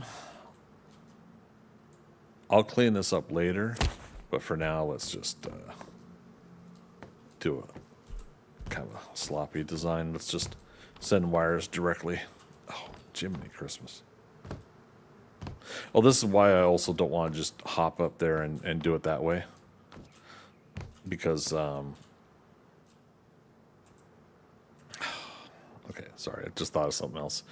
Pump power and toggle. You don't want to do that jump up thing to try to connect the power, because you might actually connect it to the toggle and not the pump power. The psi exasperation, the most recent one, is because I keep forgetting I got a damn table on me. Best tool in the game.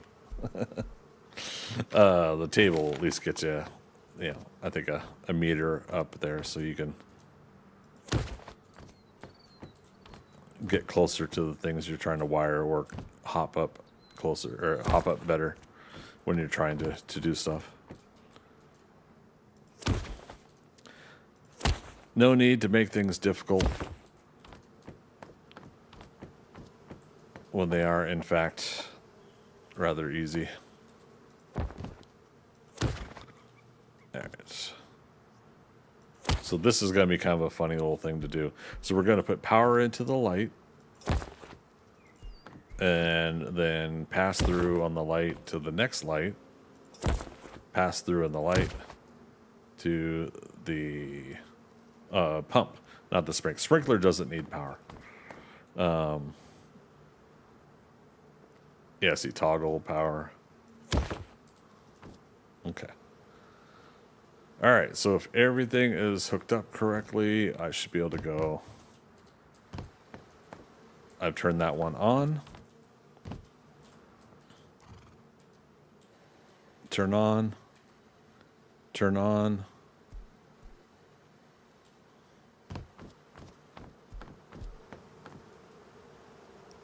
No?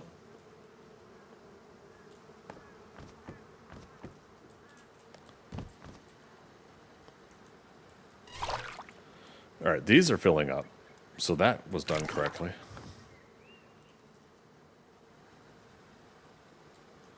So the pump over here may not actually be doing what I think it should do. Turn off.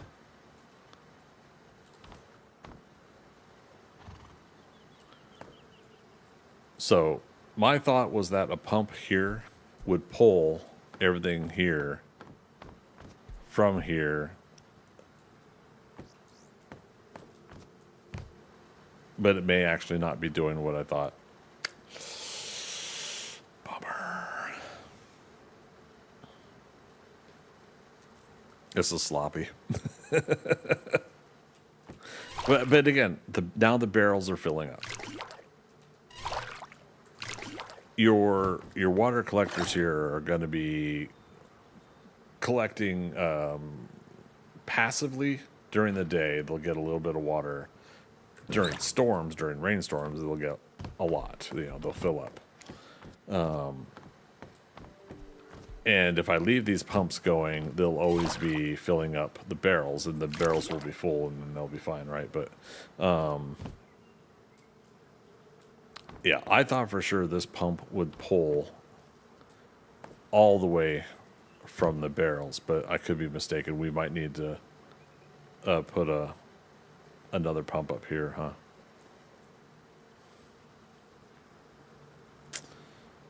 Damn. But this is why we do this. We go through the motions.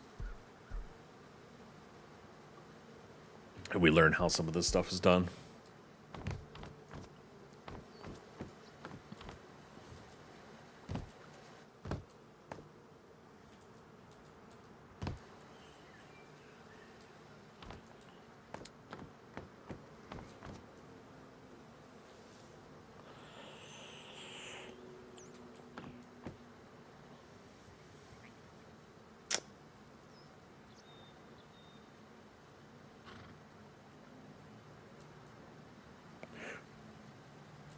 I wonder if I'm going to need 2 pumps here to combine from there. Let's do it. Which means another.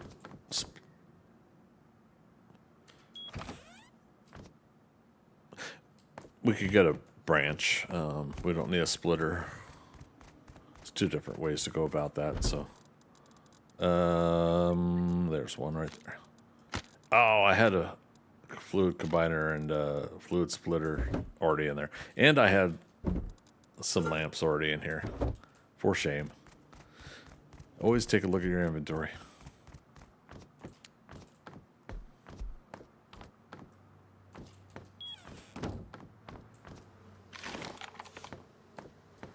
Okay. So.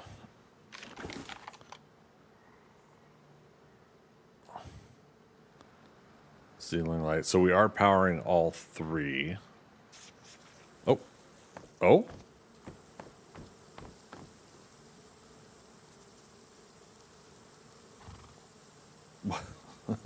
What?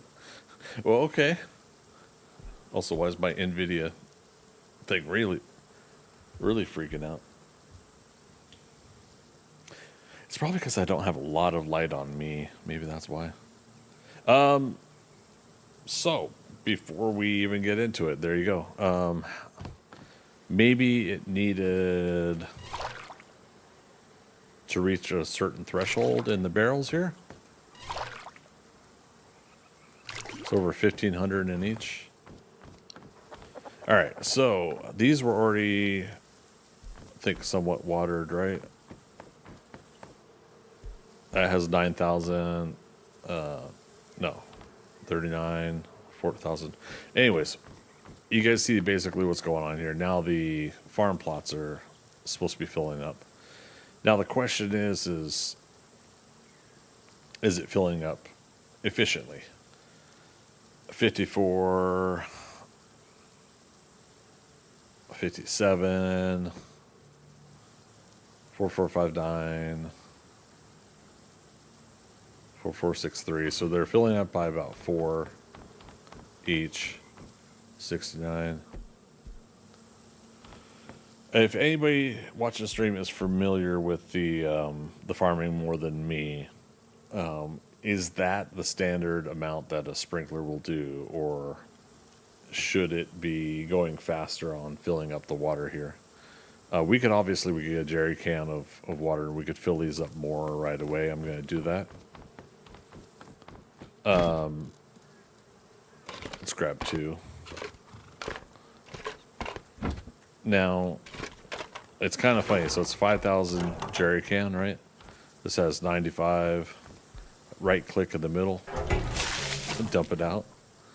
Now it has 4,400. So it's about 500 water loss.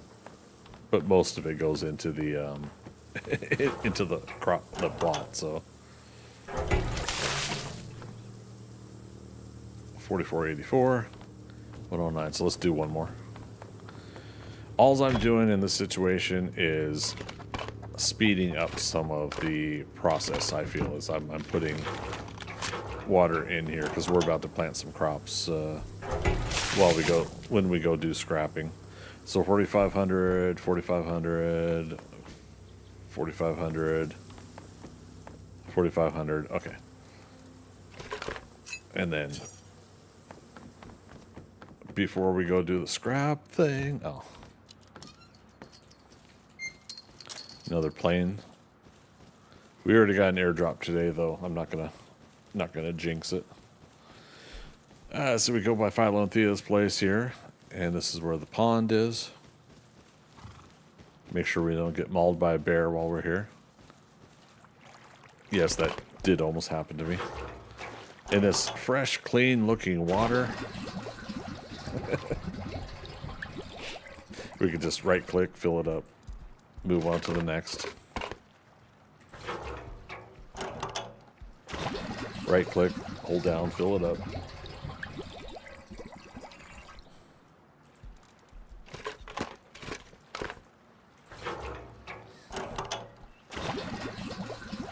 So we're talking earlier about work, right? And this is just part of it, right? You know, if you're taking just a minute or so to take your jerry cans to the pond, you can use it for there's the airdrop right there.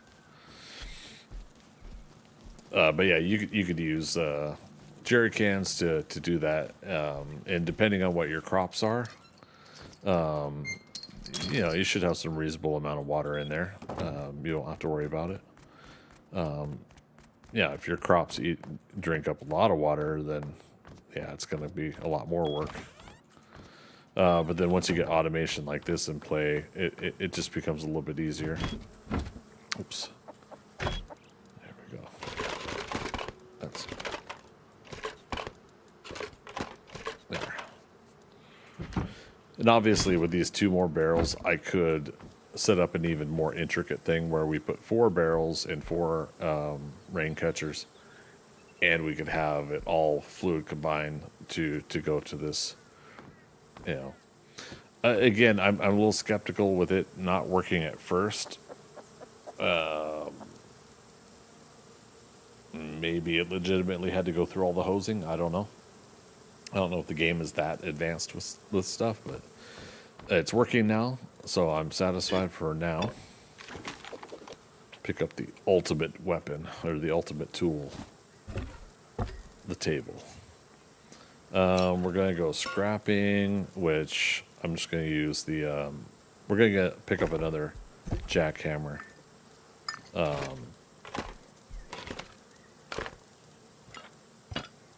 And also, let's eat.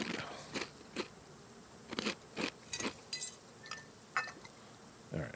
And we're good on ammo in case we come across a scientist or a bear or something like that. But before I drink the tea again, I'm going to what am I trying to say? We're gonna do a test of some things.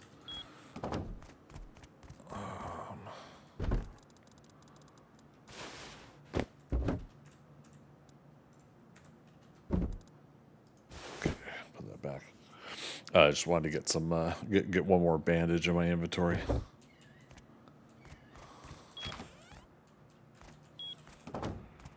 Oh. I forgot one of the reasons we were hooking up the water system before going to get the scrap is because while we're gone, I want to plant some berries. So here's what we're going to do. If they are next to each other, they will crossbreed, right? I'm going to do 4, so that's actually perfect for this one, of each.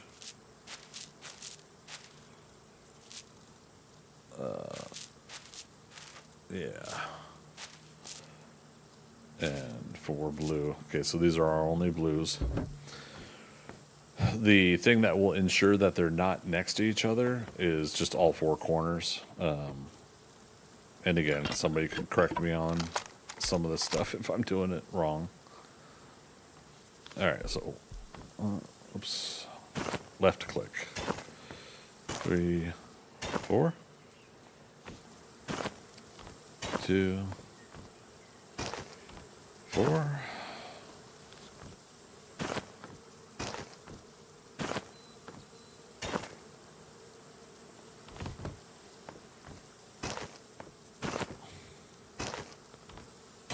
All right, now that those are done, real quick, we're gonna look at the genes. So this one has yield and growth, 2 Ys, 2 Gs.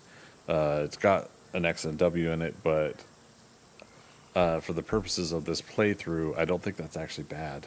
So we might want to get the clone of that instead of the crop. This one has 2 Gs and an H. H I'm not worried about, but it has 3 Ws. So this one would take up this will take up more water, is what the W is.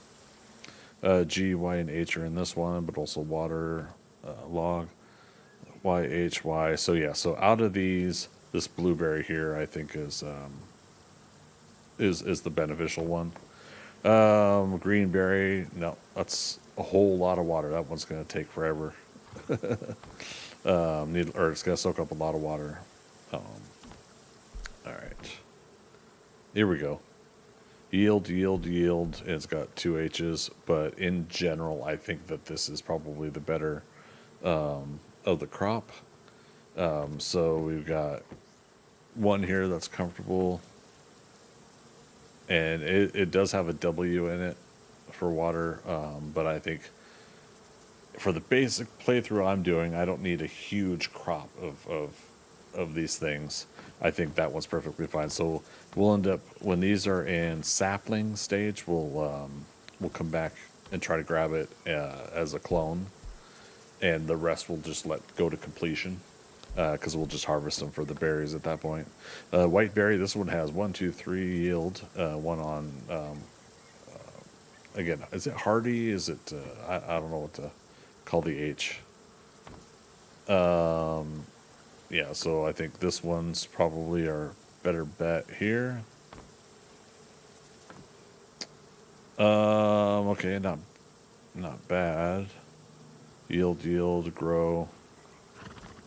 And there is a website that you can go to where you can you could put these into the stats, and it'll tell you which one which ones you have to combine out of all these genetics to get better genes. I think this is the best one here, yellow. Yeah, for the simple purposes of what I'm doing here, this works. This is going to be fine, I think. I don't need to go God clone is what they call, was it 3 Gs, 3 Ys? Yeah, again, someone correct me if I'm wrong on that, but I believe that's what the God clone is 3 Gs, 3 Ys. All right, so these are hitting close to 5,000 milliliters, right? So here's what I'm going to do. I'm actually going to turn off the pump.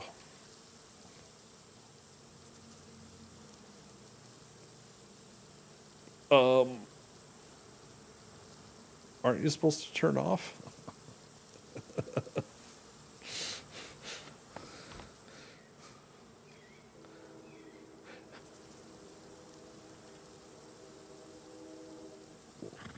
Okay. I'm embarrassed. I don't know what's going on right now. Why is it working? All right, we'll come back to that. 4,300, 5,700. So it's draining from these. So 4,300 left. 4,300 left. Okay. Very, very interesting. So yeah, we'll come back and check on this stuff here in a moment. Let's start our test for the for this next project. Okay. So before we take the scrap tea, I'm just wanting to show you guys what we can here. Oh, somebody got this one there. What have we got here? So this isn't going to be scrap. It's going to be our crude oil and low-grade fuel. All right, so blue barrel, right? Piece of scrap. So you see it says +2 scrap. So you get 2 scrap out of that. And usually there's another item. Where is it? Binoculars. Okay, we'll pick it up. This is one reason why I was thinking about bringing my vehicle on this trip. Yeah, let's do it. Because we should also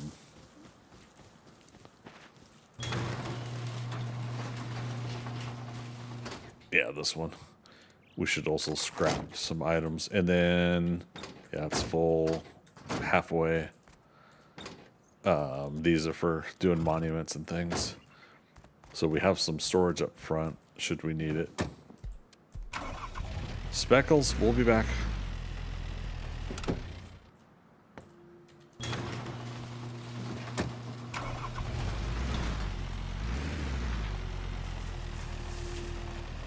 Nobody coming. See how good of a driver I am. Courteous. Observant. Okay. Ah, Jiminy. Where's he at?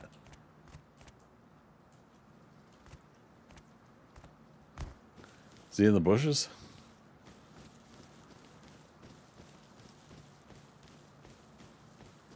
Yep, there he is.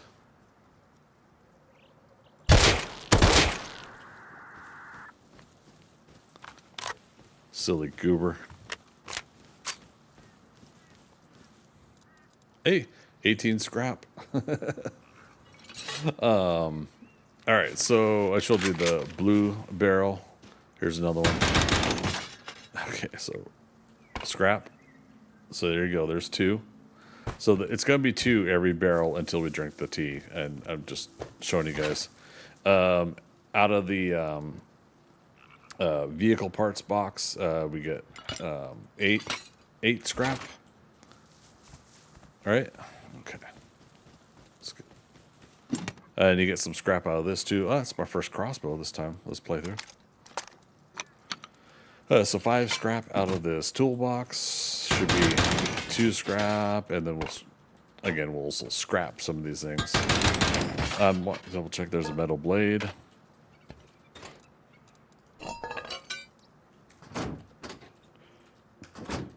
Excuse me. Scrap that. Where's that paddle? Oh, the metal blade I don't want to scrap, though. Crossbow. Wooden arrow. That's weird, it wouldn't stack. Rope will save. Alright, see what we got over here. Alright, so 5 scrap out of here, and then a pipe. Red barrel's gonna give us crude and low grade fuel.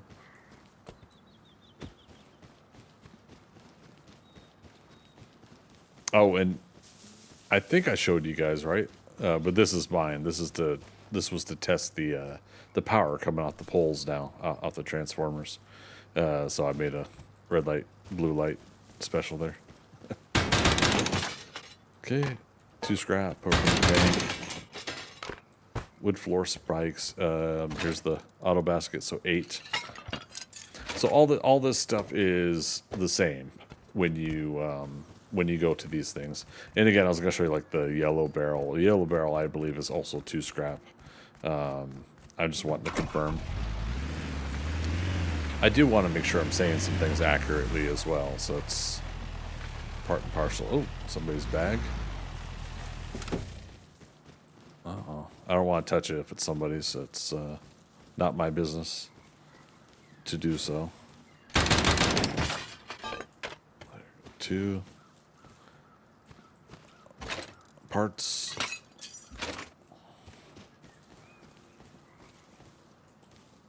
Okay. What's with all the barrels being blue? More binoculars. Thread. 5 out of this. So maybe we did get different quantities in that tool chest. I can't remember.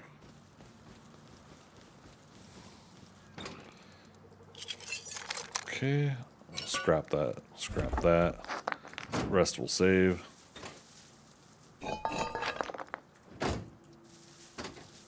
Scrap. Let's move that. Scrap. Scrap. Yeah. Let me test this too. If we have the crude and the low grade here, will it automatically go in there? Here's the yellow barrel. Okay. So yeah, 2 scrap from the yellow barrels. Gears above it. 8.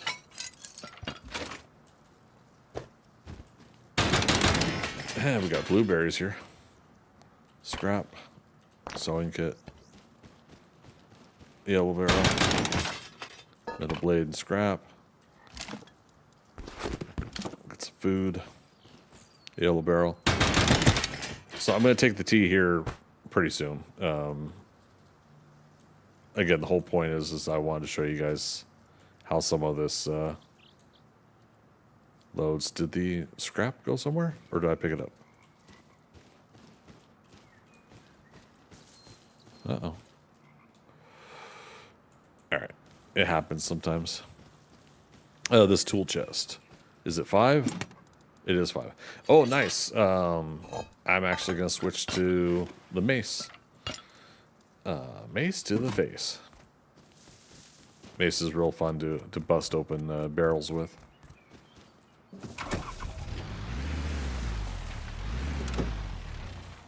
Oops.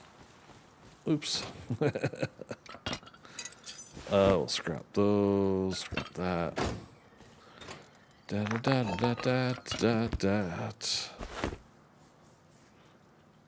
Food. Actually, we'll scrap gloves. We got like 15 billion of these gloves.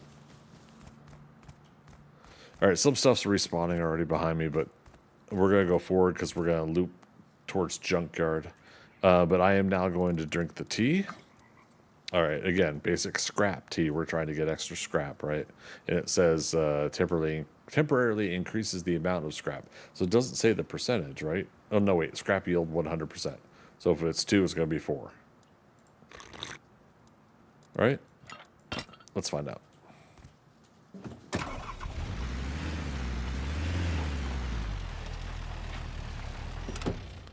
So right away, blue barrel, rope, and plus 4 scrap. So there you go. So yeah, I thought it didn't mention how much it does, but it does. So today I learned 2. 8. Oh, shoot, we should have counted what we had before. Currently I have 499. Let's go over here and see if it's got a basket of car parts. That is food. We'll check the number before the next basket of car parts. These were 5. Yep. And we currently have 507. So let's grab that 512. So that does not double. Only the scrap that you pick up off the ground from a barrel. Okay. So that's another thing I wanted to kind of check on is what scrap does it specifically double up for you? But now technically we have the amount that we need for the test generator. However, we're not going to go get that just yet.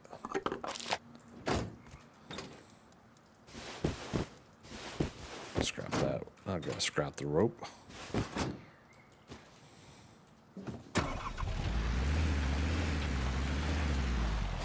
So much like before, if we have a T that is going for, we've got 27 minutes. We're not going to take that long, but if we got a T like this that's lasting 27 minutes, giving us a boost, then, you know, make the most of it, right? You know, while you can.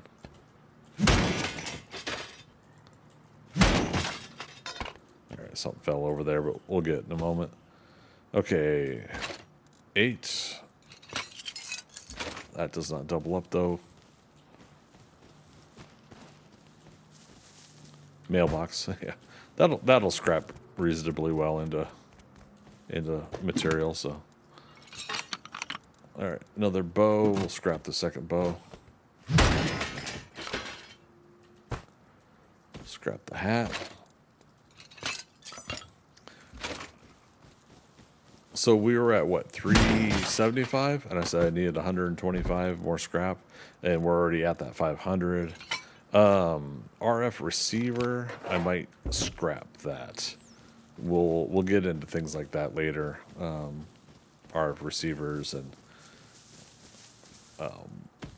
automatic switches. The on cell phone, your Rust app doing things. We'll get to that at some point. All right, we're running out of space. The final frontier.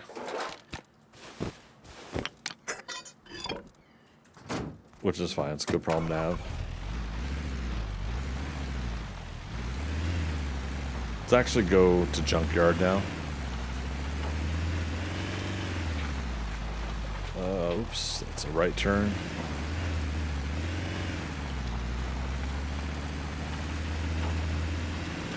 Before I enter, I'm going to look at the Discord chat. I'm going to see if anybody's currently at junkyard.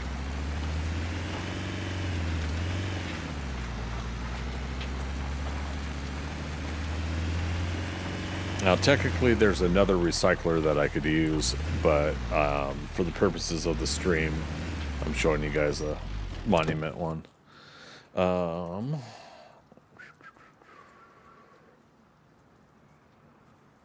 Checking through chat.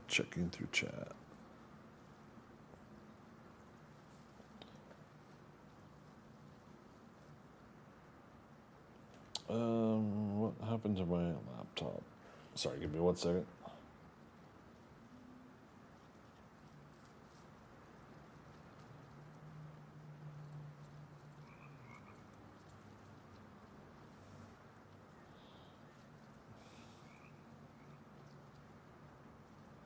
Okay.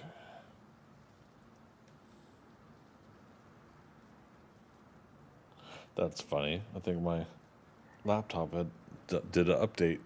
It's like, screw you. We're updating now. At junkyard. Okay, now let's find his name again, see if he is done.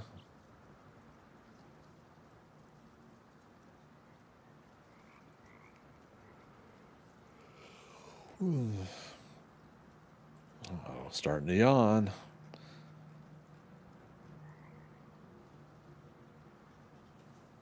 Okay, it is a half an hour since this person called it. So I'm going to go ahead and do it. Escape. Chat. Oh, and he just called a somewhere else. So, yep, there we go.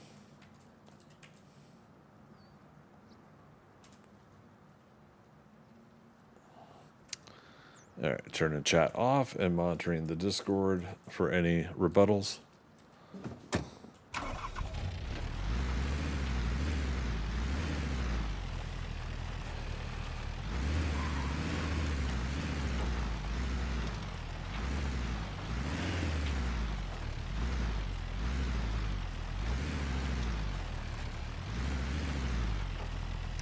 And again, friendly reminder, don't leave your vehicle on a open lift, because someone can go on the this device here and they can actually change your code on your vehicle. Somebody did say something.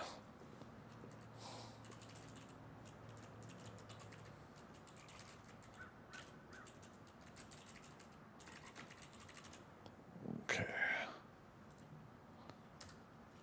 All right, so they were trying to tell me there's nothing here, no loot and stuff like that. I'm just here to show you guys the recycler and stuff. Oh, damn it. All right, 45. Shoot, hold on.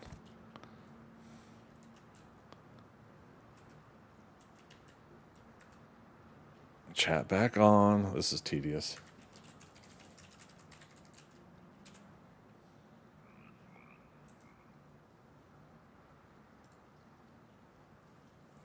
Okay. Back off. I'll see what he says in the Discord.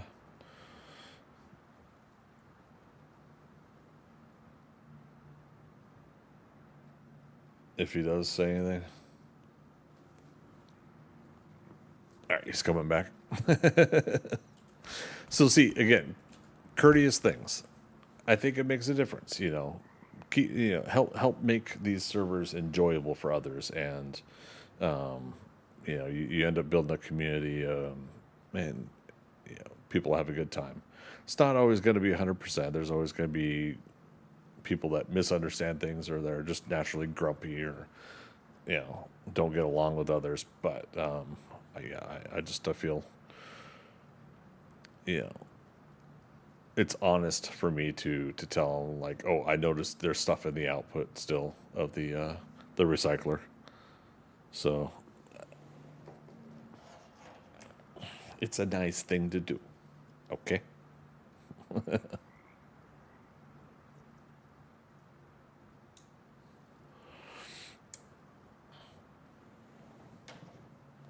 And we should be reasonably okay here for nighttime. And it's easy to get back home too. So that's one way, like on the map here, that's one way that we've set up before, is setting up next to Ferry Terminal, Junkyard, Radtown. Other bases that we've had before have been in those general areas, because they tend to lean, in from my experience, they tend to lean towards a good new user experience. You can go in and out of these monuments real quick to get your recycling done, to get other things done. So, it's it's something I would recommend.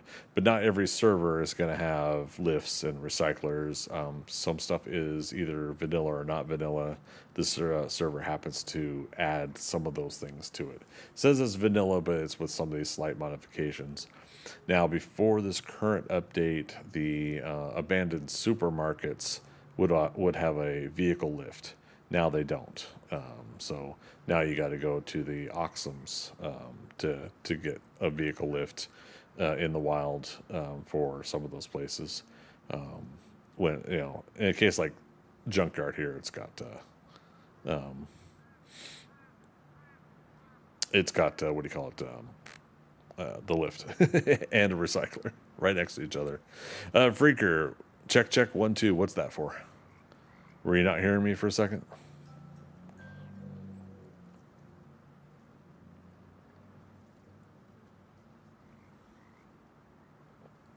Look at that. The light came on and everything.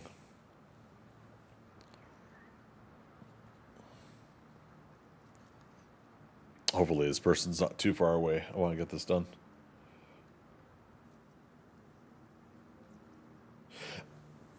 Oh my goodness, we're not at where I marked where we're at. We're not at junkyard. I put junkyard, didn't I? Oh, over on YouTube. How you doing? Good to see you. How do you say your name? Is it I'm not Mayan, I think? How you doing? Chat is on.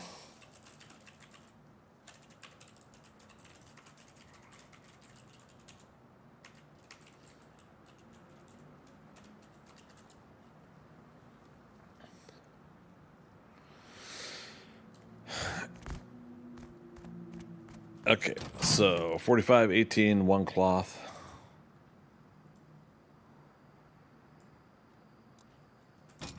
I'm taking a screenshot of it.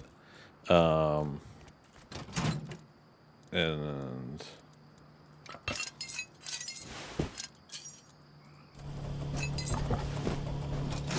all right. So if somebody says, "Oh my goodness, no, that was my stuff," yeah, I'll give them the benefit of the doubt and give their stuff back. But that's gonna be like, that has to be like within the minute here or something.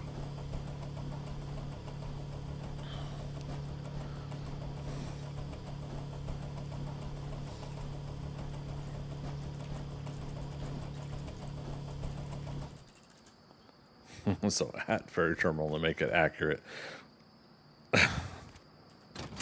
Chat, why didn't you tell me I was in the wrong place at the wrong time? Yeah, no, that's on me. Okay, all of that stays. Should I stay or should I go? And again, you can hold down H and you could drag your mouse, and that's another way you could do that.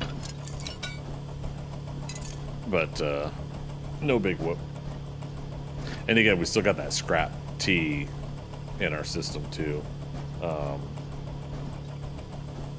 We'll do some nighttime barrel smashing. I'm sure it'll be safe.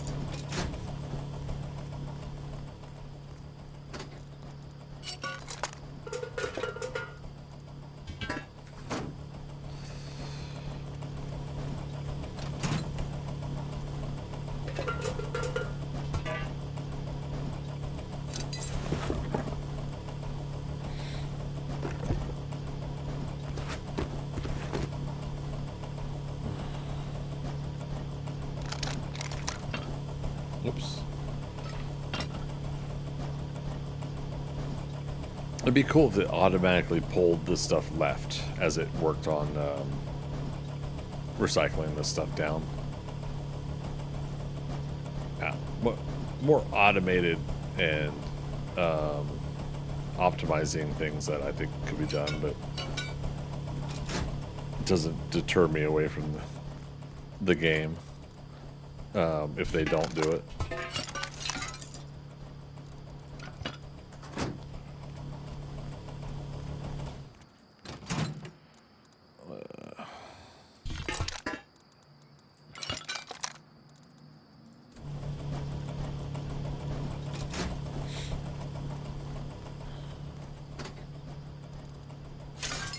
Oops, wrong way.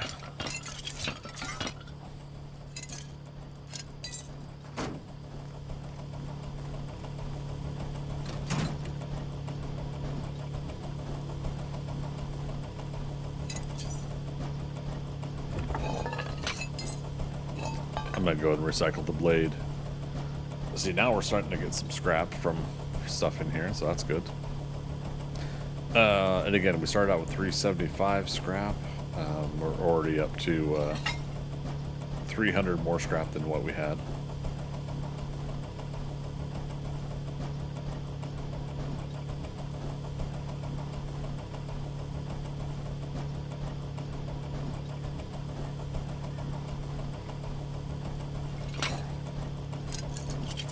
Which makes me happy.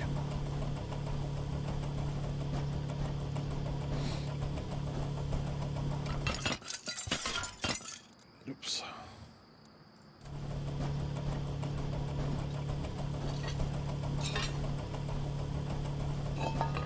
Yeah. I got enough blades at home, so we're just gonna scrap the blades when we see them. Yeah, damn, almost 400 more scrap. And again, this is some with the barrels, some of the barrels with tea, some of the stuff we're scrapping here.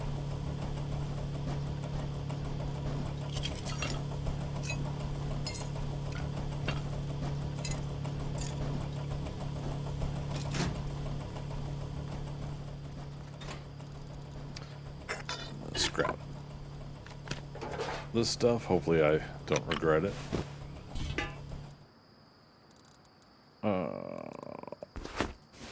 There, put those in there.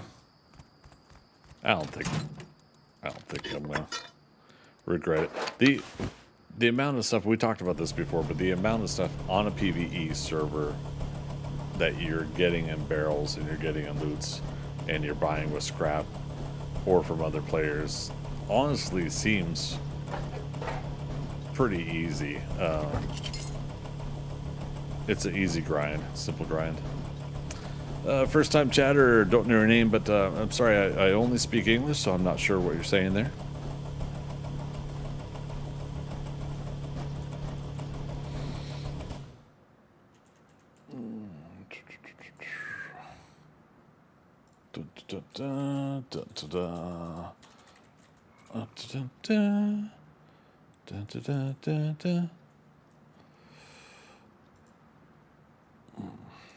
Yeah, how you doing today? Welcome to the chat. Okay.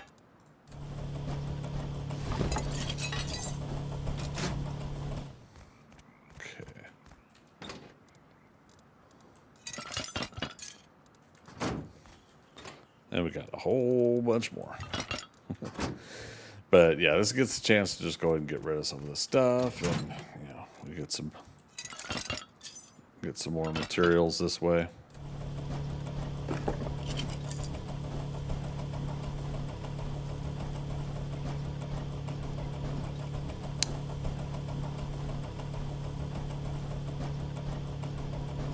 Okay.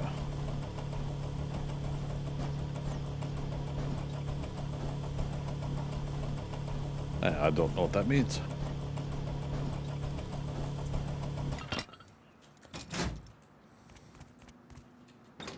Right. We finished that one.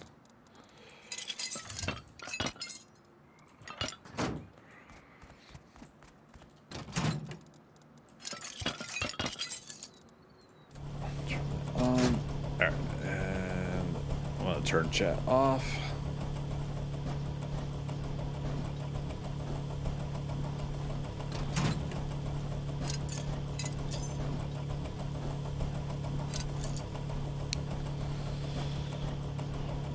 I find this aspect of the game very enjoyable, very relaxing too. When you can get a whole bunch of low-grade stuff like this, come to a recycler, get some initial metal fragments, sometimes some high quality, and sometimes some scrap. You know, like some of those initial things that you're gonna need in the game, and just you end up getting a really good start. That's why I said, like I said, makes no sense to grief in PvE, but when it's easy to just do a basic grind and get what you need, you know.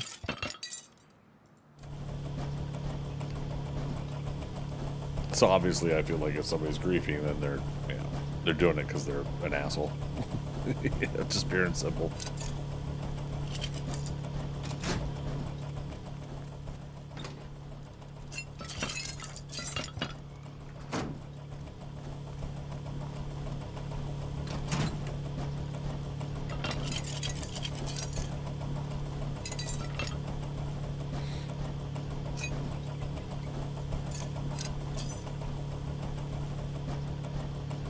Let's double check again. What do we got?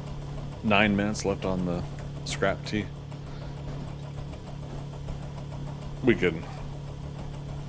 It'll probably be morning here in a few minutes.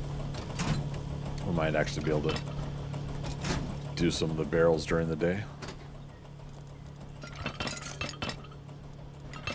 The other aspect I feel is like it was just that easy for me to craft scrap tea as well. So it's like if I really wanted to keep that going, we could go craft another one, you know.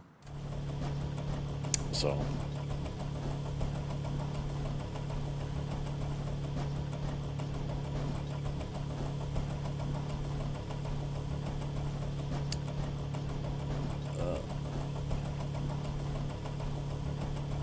Okay, that's good. I never get this many messages.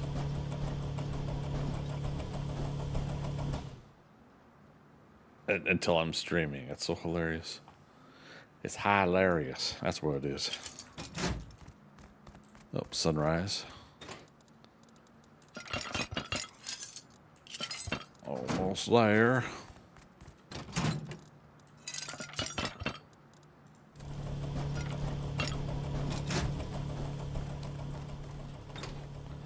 Big ball of fire in the sky.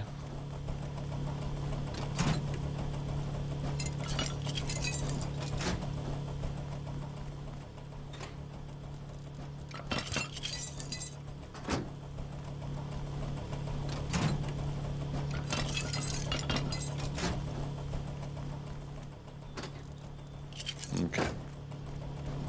Oh, that turns the light off. Nice.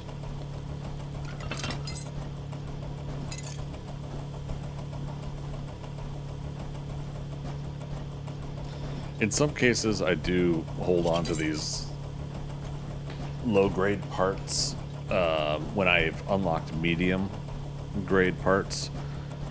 But once I get up to high-quality parts, I feel like the low-grade I don't need. And what I mean by that is like when I go, quote-unquote, rescue a vehicle, if I go get something else I want to get because it's got a storage module or it's got something else on it that I want, having the low-grade parts on you during the time gives you a chance to do that without taking the parts out of your current vehicle or something. And then if you're comfortable like I am, I found something in the map over here that I liked, and I've driven it back home, and then I've just ran back. I don't mind running back in some of those cases. All right, so I didn't pay attention to how much. I didn't pay attention to how much. What am I trying to say? High quality or metal scrap we had, but I think I'm pretty happy with this inventory right now. It's pretty cool. Let's put stuff there. Okay. Do we have any? I got 5 minutes worth of the tea, and barrels are starting to come back here. So green card here.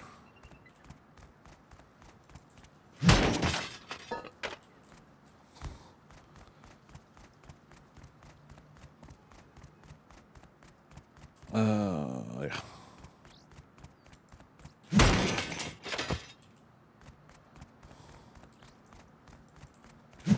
Oops, swing and a miss.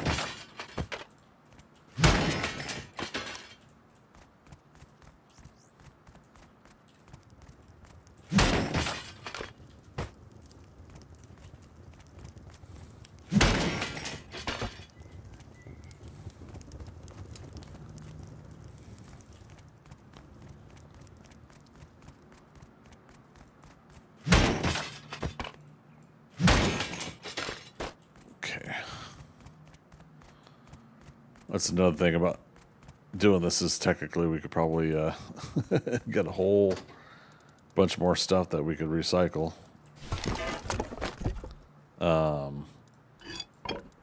Green card. I've got a fuse. So let me show you guys the puzzle real quick. This is one of the simplest ones. So over here is the fuse and power switch. Power switch is currently off. Fuse box is here. Put the fuse in. Power switch on. Follow the wire, which I know kind of goes connecting two things. There, there. over yonder. Takes you to a building out here. Get your card out. Oh no, the monument's resetting.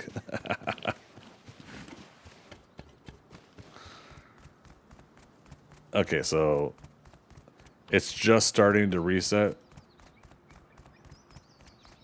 And also for some reason the I guess when it's resetting you probably can't use the green card there. Someone please do correct me on that. So I'm gonna turn. Oh wait. Did I turn it off when it was on, turn it on when it was off? Alright. So you see that it ate up some of the fuse, a quarter of it.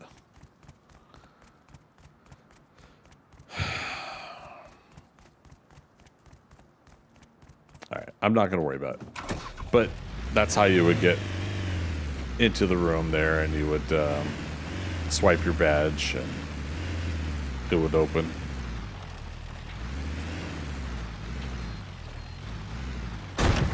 Oops.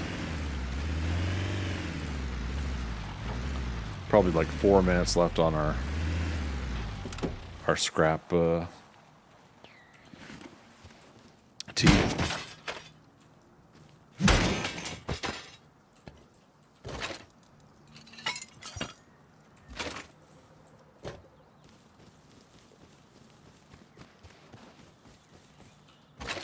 Trying to watch out for scientists while we're doing this.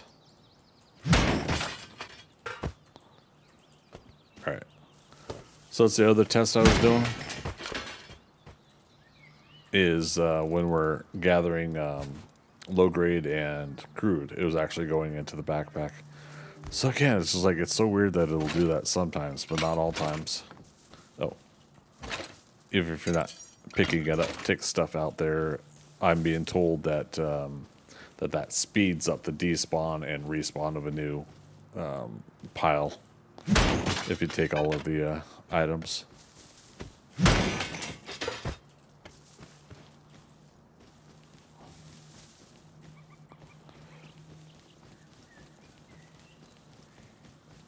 One minute.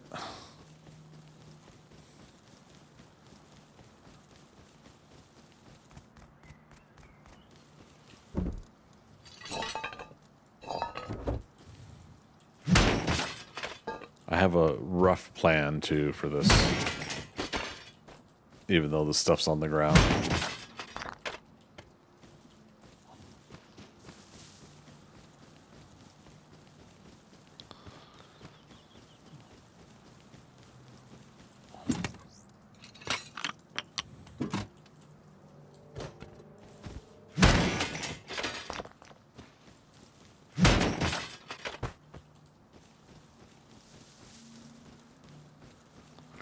$30 seconds.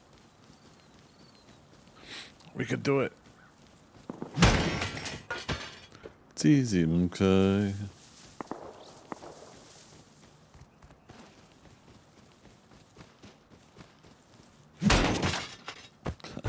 Bear rug.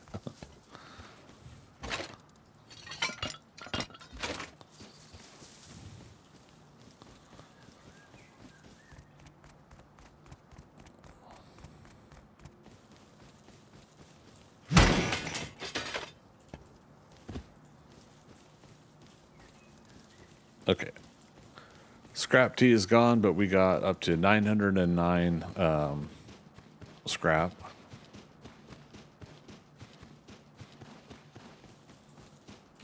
And then here's my loose plan. I'll put all this stuff here. Hammer's there because we got the green card, and there, I'll just do that.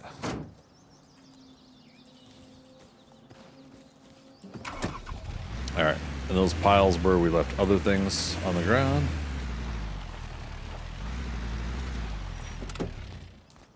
Let's try to do it this way.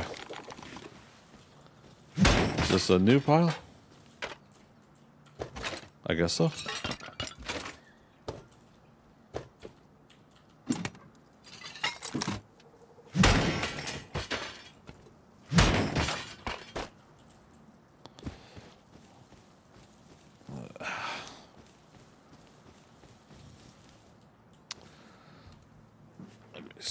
scoot in a little bit here. Now that I've got a new desk set up, I've got to get a new mouse pad at some point soon as well. That helps with the way my wrist lays on the desk. It's actually kind of hurting my wrist not to hold it, hold my hand to the mouse on the desk correctly. All that's going to also change, I think, a little bit with the free weights and exercising I'm going to be doing. So it's always something with me, I know. Oh, crude in here. Was I not collecting it as much as I thought, or the way I thought we were? I don't know. Very interesting. All right. Anyways, that's that. As much as I wanted to show you guys the monument, let's just go. We got 928 scrap.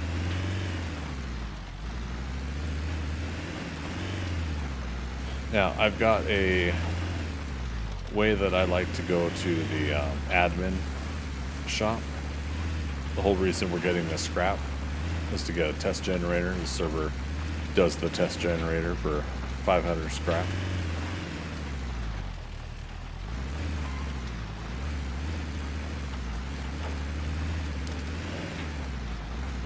Oh, road vendor.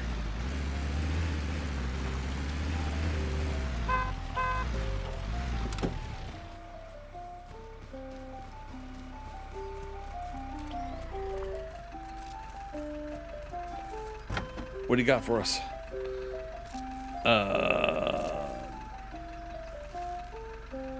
110 scrap for a jackhammer. Sure.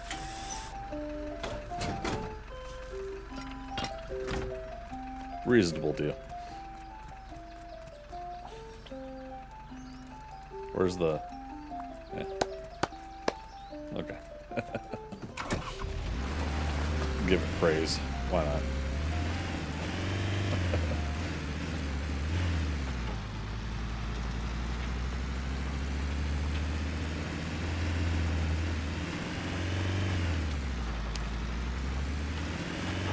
Now this is a 3-module storage vehicle with a cockpit engine, small engine. So it's even with the high quality parts, it still has, you could feel it when you're driving, but it still has some hesitation getting up some hills. Whereas my other vehicle with a small engine and a large engine, just no problem.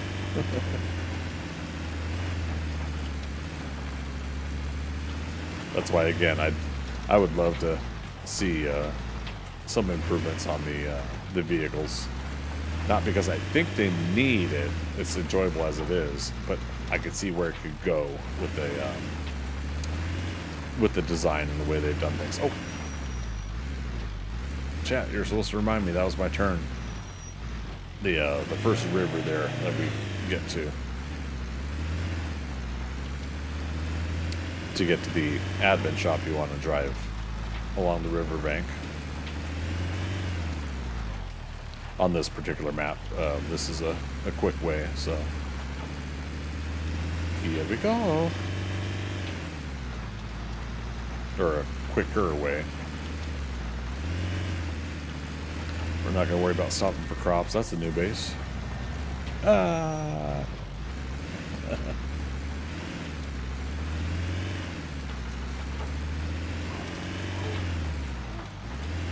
Woof woofs. I had a horrible encounter with wolves the other day on these train tracks we're coming up to. I had a 6-pack of wolves that I foolishly got out of the vehicle and thought I could take care of.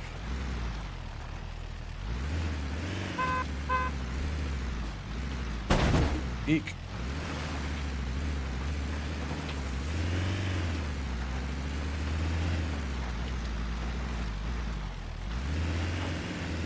Again, since we're driving by some people's bases. I don't want to drive too fast through here, but yeah, we got a couple.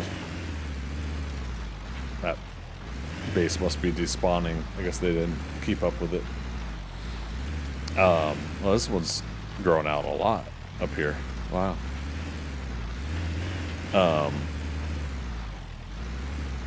On a PvE server like this, you cannot take from people's bases if they are despawning. You know, the person may come back and they may try to reclaim their spot. So it's best just to not even, if it's not yours, don't take it. You know, it's really the reasonable rule there to follow.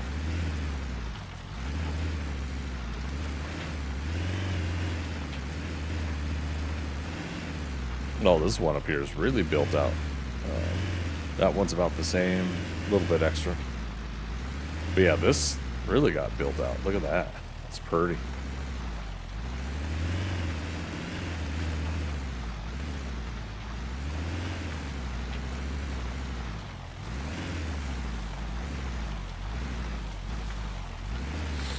Again, just wanting to be cautious here. There could be a player hanging out near the water, and here I come barreling down the shoreline. Okay, from here, train yard, go around train yard and that way.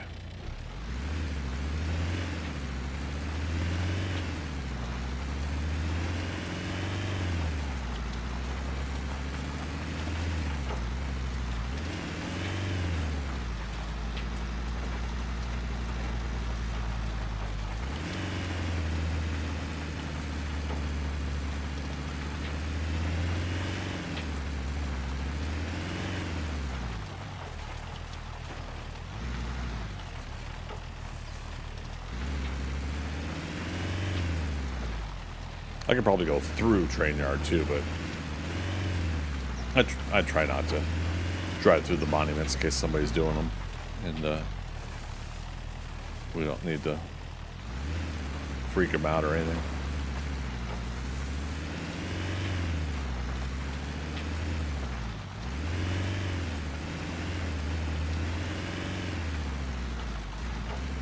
Actually, kind of surprised how much I remember this route.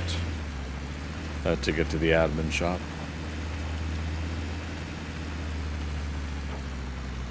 Yeah, see, a little bit of struggle to get up this hill, even though, again, we have high quality parts.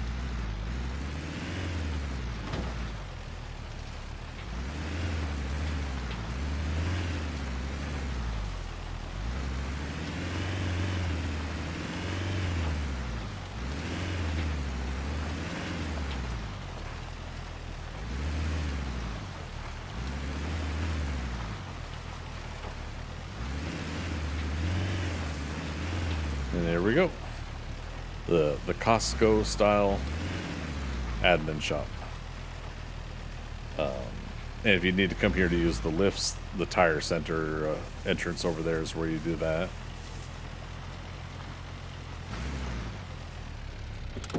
Okay. Hazmat suits, lighting, furniture. And so yeah, it's got good basic workstations and stuff if you need to come somewhere to use furnaces. Stay with your furnaces to do stuff. It's a refinery out back, 3 of them. Temporary storage for recyclers, so if you're storing and recycling, we could have come here and done that. Excuse me. Oh yeah, it's after 11 o'clock. I should have ended stream 13 minutes ago.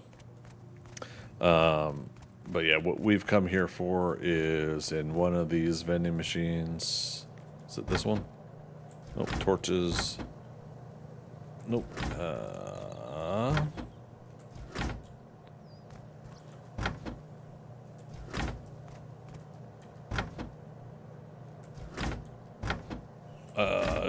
Is it in the outside?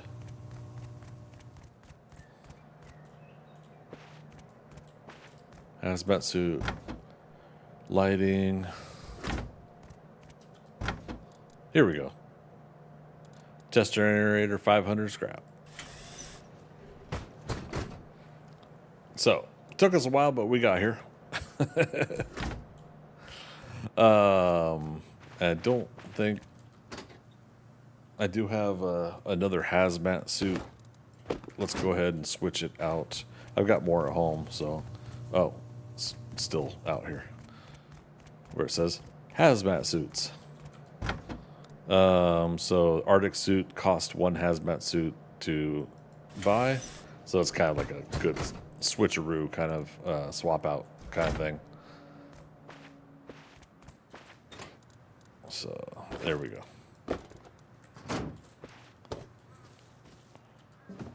As easy as.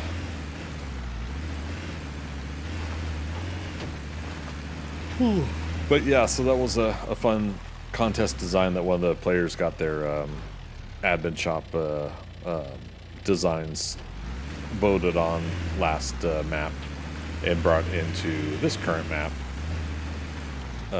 for an admin shop. So I love it.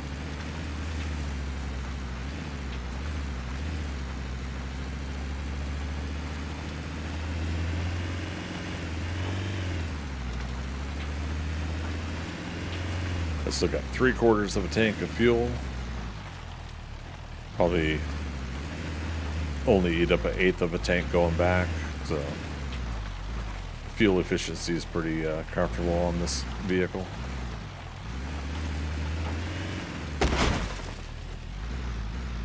Okay. I'm getting tired.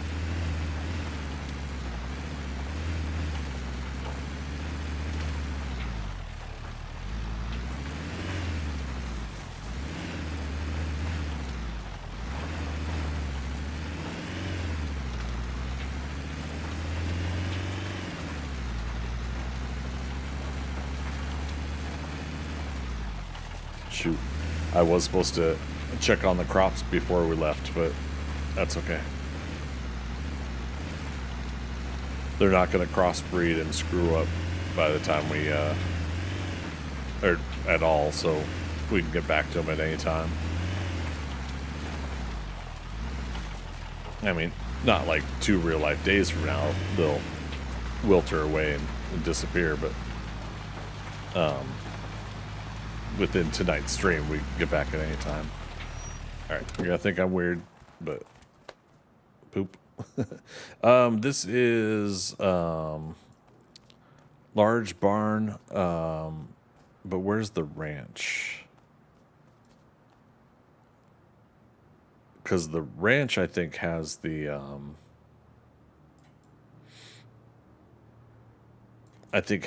quest giver. There's a guy where you can get killing boars quest and then killing deer, and you get like 100 scrap, I think, for doing the jobs for him once a day.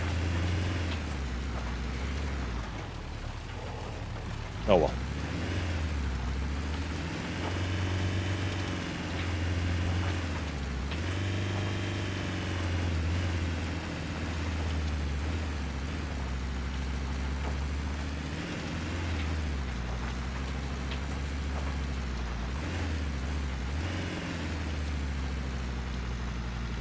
Airdrop in our general direction.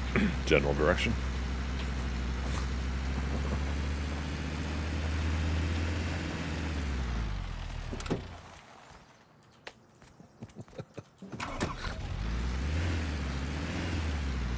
I'm doing a civil service. I'm removing the poop from the roads.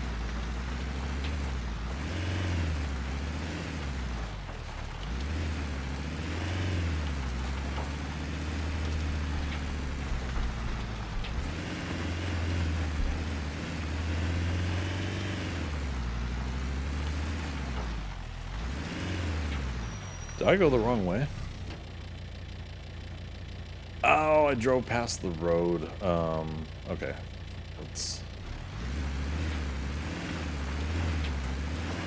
That's okay. I think. Because we could drive on the outside of... Yeah.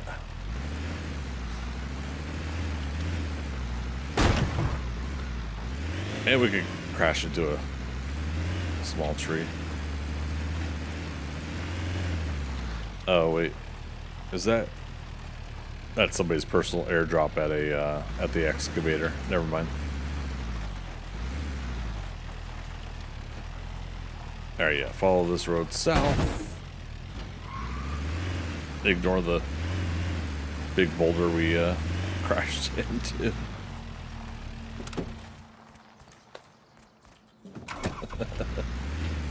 Hey, that's fertilizer right there for our farm.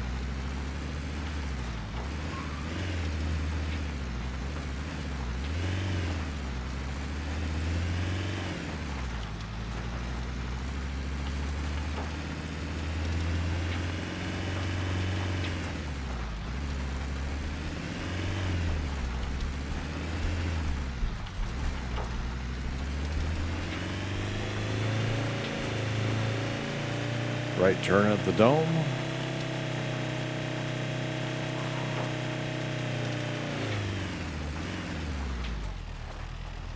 There's the dome. Oh. Yeah, so you guys see... Did we save... Oops. Yes. So, binoculars. So, that's the excavator right there. Yeah, that's the airdrop. 800 yards.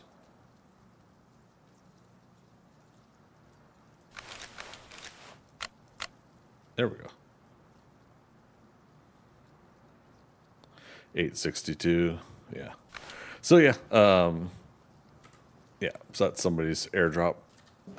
So it's a good thing we didn't try to go for it.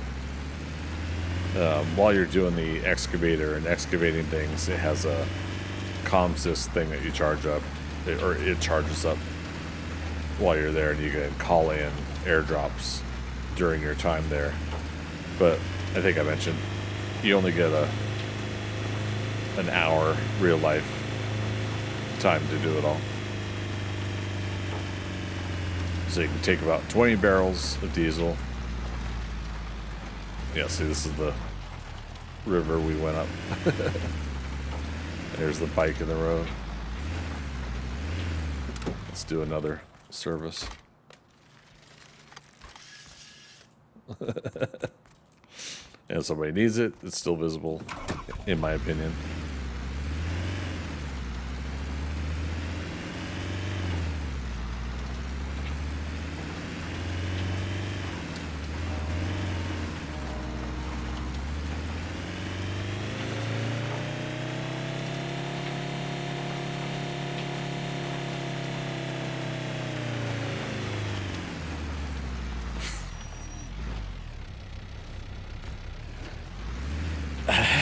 Hey, with like no regard that a truck almost hit him.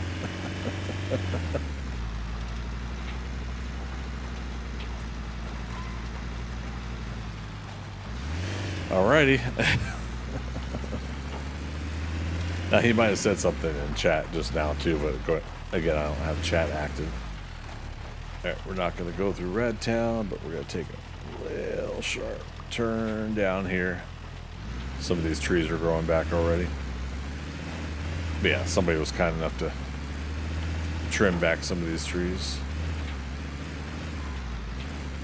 Actually, a lot of them. There used to be a lot here.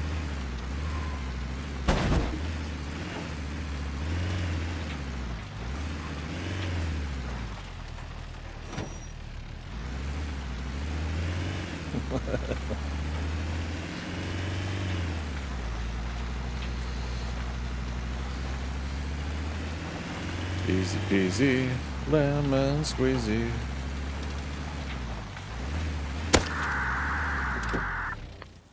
Thankfully, that actually was a scientist. I was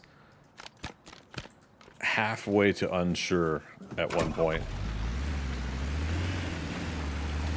So.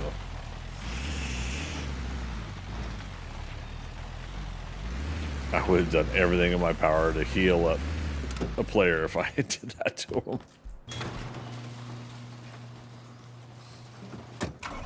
Oh, we're in the wrong bay.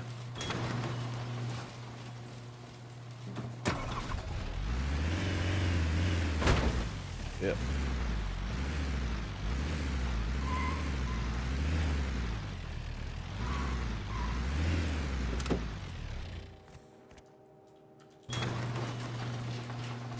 All right. So, since we went ahead and rerouted this up top to take care of the up top stuff, I'm going to leave that there. Okay. So I'm going to take test generator and I'm going to put it here.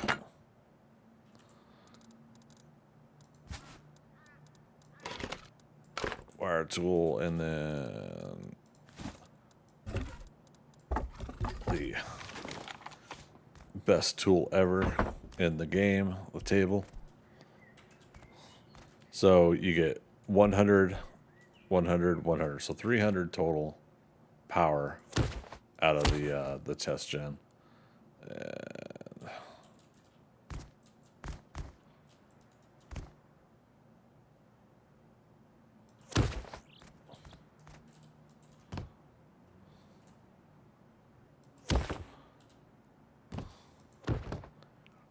boom, just like that. So that was this one. Yeah, so it's got 100. Oh, wait.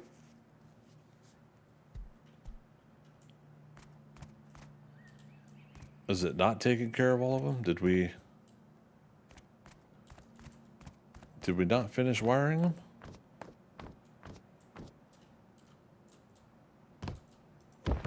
Oh, no. Shame on me. Okay, best tool in the game. Gonna need your assistance again.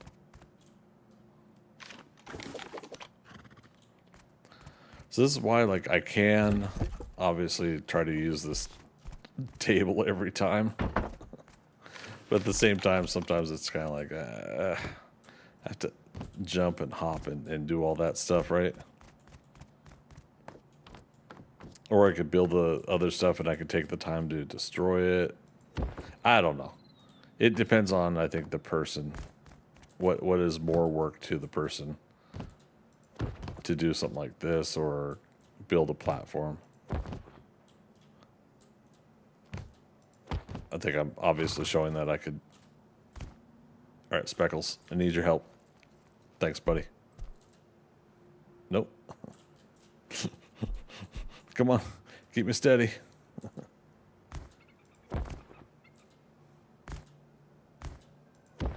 Damn it. There we go. In some cases it's sloppy, but oh well. Horse dung, 35. We had 3 on us, so that's 38. All right, so now this entire garage is lit. Not the figure of speech or cool expression in lit. Okay, so that water is stopped, even though this is full. 10,000, 9,000.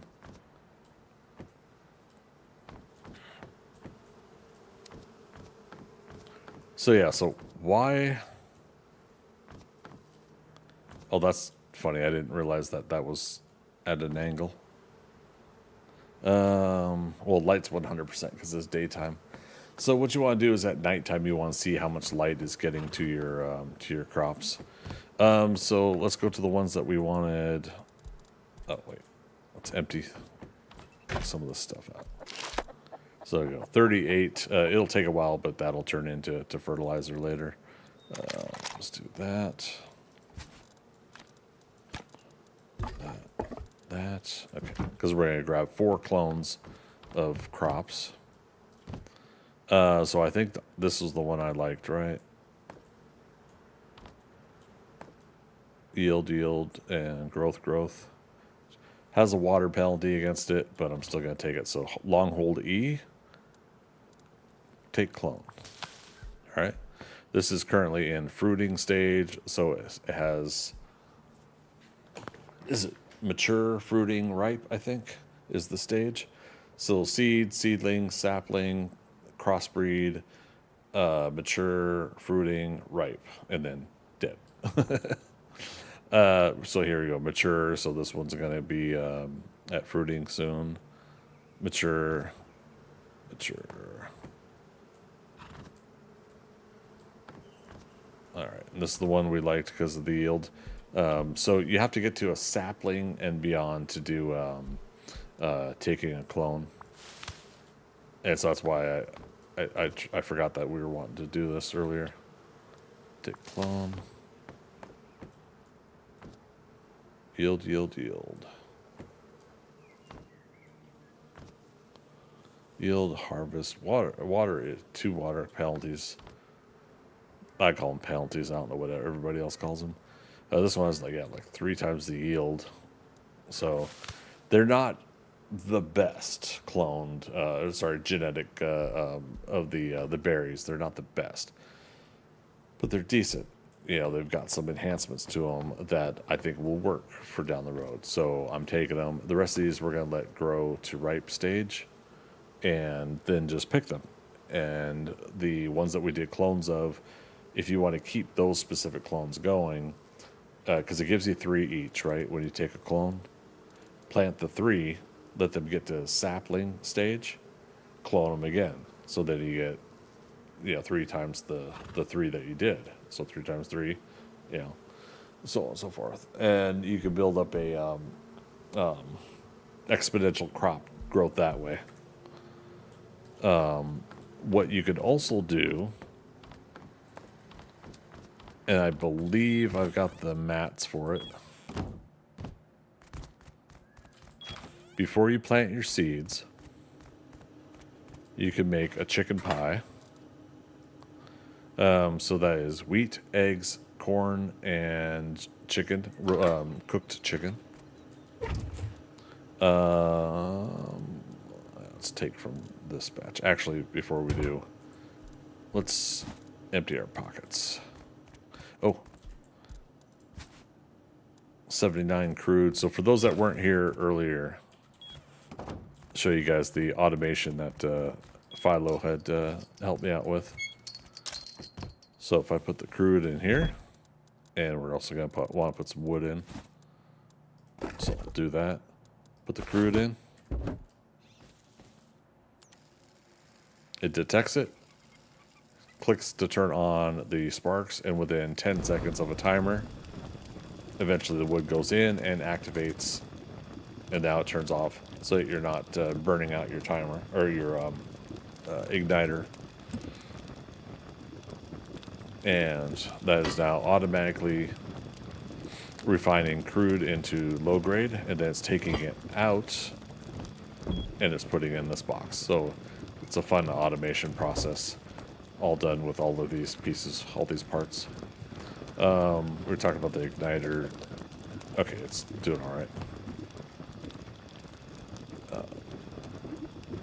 That must get repaired within the base then, as part of the repair, because it had a lot of durability missing on it because I screwed up something on the igniter and it was going forever, and it'll burn down its durability. So, but yeah, once it detects that there's no more crude in here, it tells this one to stop feeding wood into the refinery up here. And I think, 16 at a time of the wood? 15, 16? It tells it to stop feeding the wood. When the wood runs out, the refinery turns off. It doesn't burn anymore. So it's a real fun automation process. Really happy to have learned that one. I'm going to sneeze.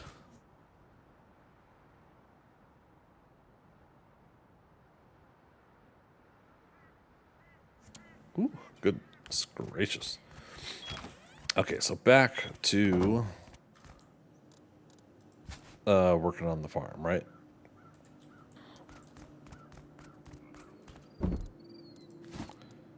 Let's put that away, and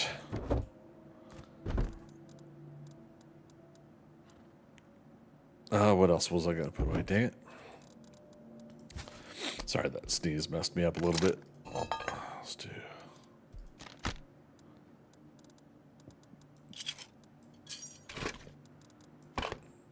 Green card.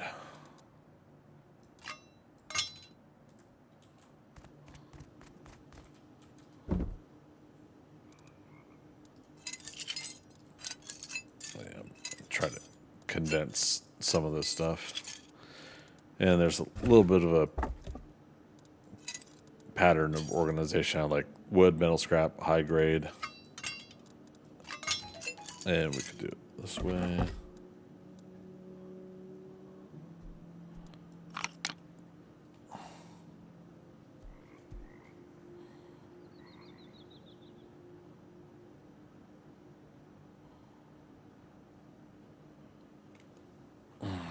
Okay. Let that get sorted. Put this away for now. Okay, chicken pie, and I don't care. It was what? Corn, egg, crap. Yeah, what was it? Wheat. And we put some of the wheat in here, didn't we? Yeah. So we'll start taking from this. And then it was 3 chicken. Chicken pie.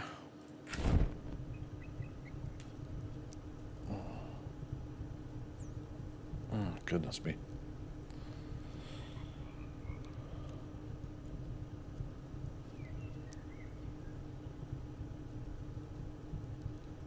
But yeah, chicken pie is just like Mom used to make. Provides a boost to hunger, health, and hydration, but increases the chance of better genes from crops for a short time. And from my understanding, before you plant your seeds, that's when you want to do it. You've already got the genes set up here for stuff that you've already been growing. But yeah, when you're planting them as seeds, that's when you want to do it. And again, somebody could correct me if I'm wrong on that, or add to it. Is there another stage where you want to do that?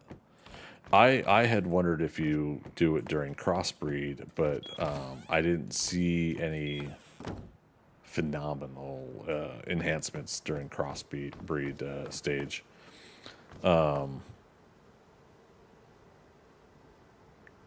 All right, so some of these are getting to ripe stage.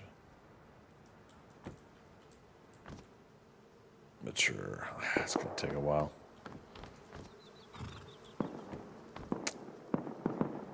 Pew, pew, pew. Let me get a triangle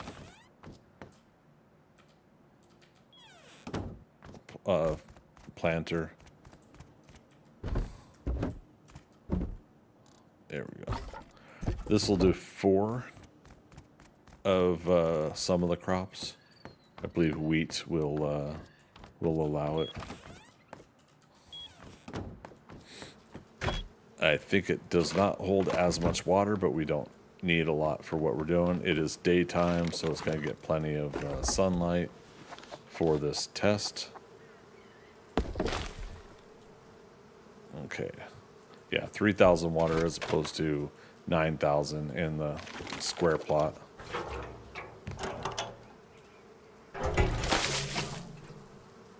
And there you go, 3,000 out of 3,000. All right, so we're going to eat the pie and plant, did I say 4 wheat seeds? Again, I think it's 4 in a triangle.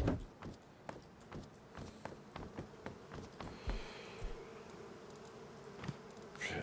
Oh, we got to put in an action slot to eat the pie. So it's in my number 5 slot. I press 5. And you have to left click and eat it. Some things you just press the number and it eats. All right. So hit tab. Better genes chance. 4 minutes, 50 seconds left on it. All right. So put the seeds now. 5 again. So yeah, 1, 2, 3, 4. Okay. All right. So we take a look at them. And again, don't know if that really made a huge difference or not. But looking at these I personally like this with 3Gs. That means it'll grow faster. But I do believe that that's the stage that you want to have the pie buff going, is when you plant the seeds for the first time. Oh, also, not this one. This one. Since I planted 4 things, I'll take 4 fertilizer. And it didn't even stack it. It just immediately applied it to the crops. So that helps too. Actually, does it say anything on the fertilizer? Now that I'm thinking about it. Helps plant grow by increasing ground condition produced in a composter. So it just helps plants grow. That's fine.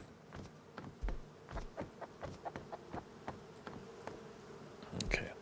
But yeah, so that's another thing there that that apparently is something you want to do, is you want to make a chicken pie if you want to try to get some better genes on your crops. Fruiting 71, fruiting 29, that's not there. So this one, again, because it's got 2 Gs, it's growing faster than something with 1 G, something with no G. So you could see that process just right there alone. So yeah, very interesting. What I am going to probably do, I think you can empty the barrels and you can move the barrels, but you can't, once you place the water collectors, that's it. You can't collect them again.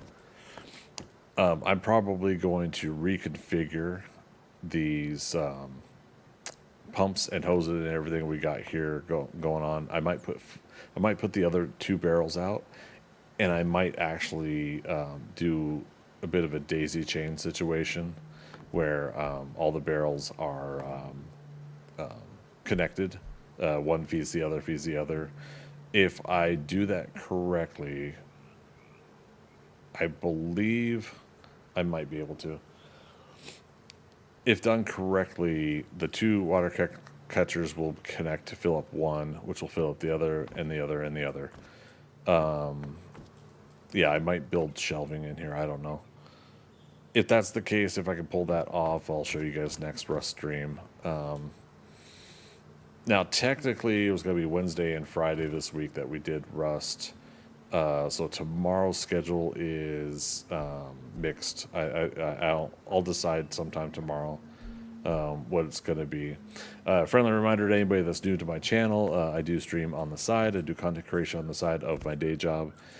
So unfortunately, my day job is an on-call job. I don't really talk about the details of it, but it is an on-call support job. So I can be asked to jump onto a situation at any time, so it's hard for me to schedule streams and make the schedule because there's always something going on. So I'm currently working on alleviating some of that. That's TBD. But for now, it's hard for me to keep an accurate schedule. Otherwise, I'd start posting a calendar as well, like I used to. But in the meantime, it's just kind of going live, playing sometimes what I feel comfortable with playing at the time. Sometimes it's playing things that you guys like to watch. On that particular note, Saturday is going to be the next Valheim stream for the Long Road to Deep North. We've only got, I think, 4 more weekends until 1.0 drops in September. If I'm correct, it's 4 more weekends. So we've got to get through the plains this Saturday and build ourselves up as fast as we can, I feel, to get into Mistlands, which we've got a spot that we'll go to for Mistlands. And then the last couple weekends we might have to use for Ashlands.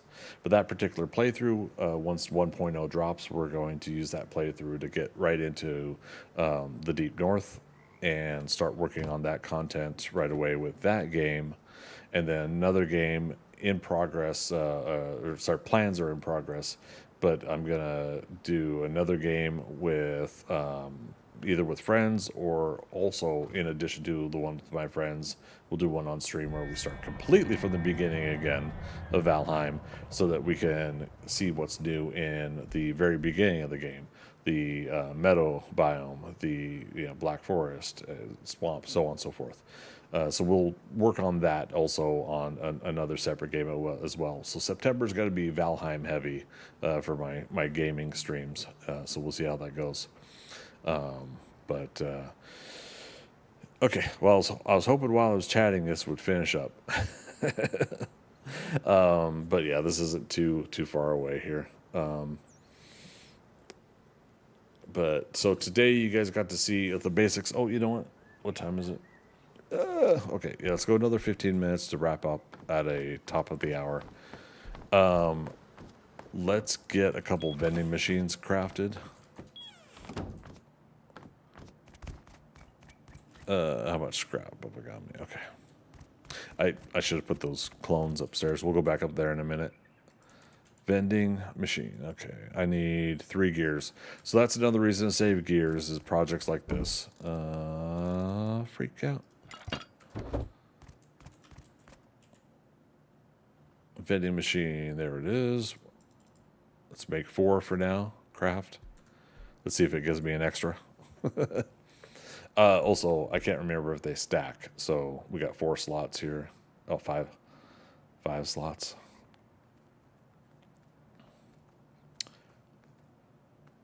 Yep, they do not stack. Okay, good to know.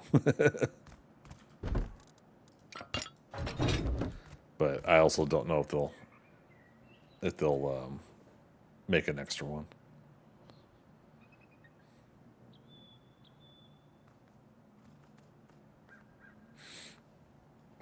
All right, so I told it to make 4, and there's 4.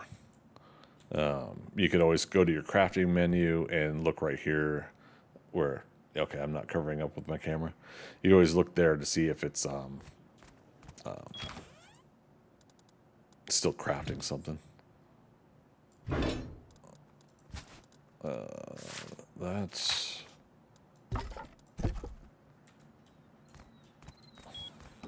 all right, so one of the tests that we were going to do, I'll do right here.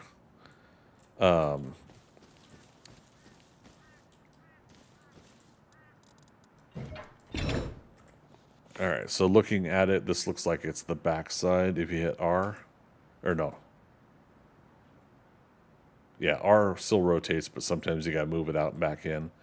Now here is a screen and a list display. It's facing us, and this is the outside where you want the customer.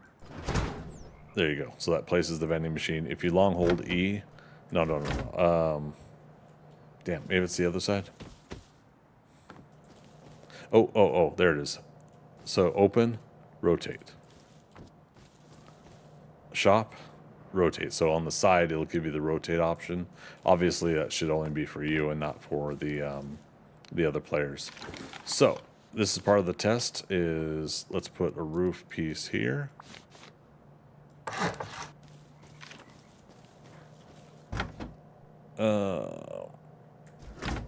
Wait. Why is it saying loot? Oh, do I have to long hold? Yes. I'm still learning some of this too. Disable broadcast because we don't have anything going on with it right now. Administrate, open the storage container. So this is where we're going to be putting items that we're going to sell in there. Administrate, here we go. Drone access, is there enough space for a purchased drone to collect orders? It is green here, so I'm guessing that's a yes, that it'll allow it. Now watch this. What if I do that?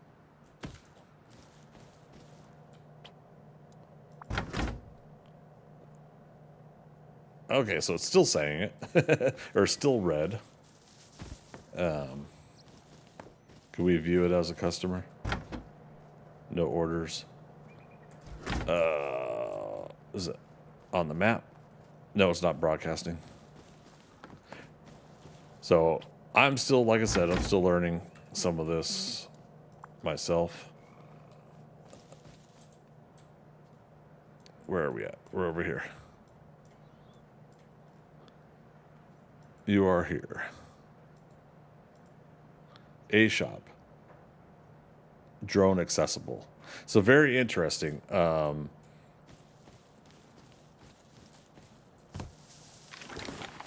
What happens if I do this now?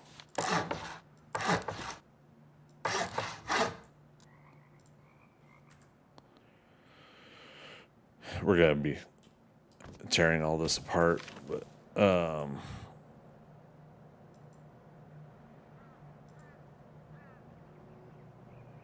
still says drone accessible. Very interesting.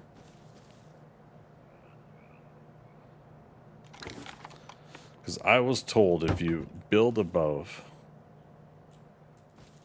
it will not be drone accessible. Drone accessible.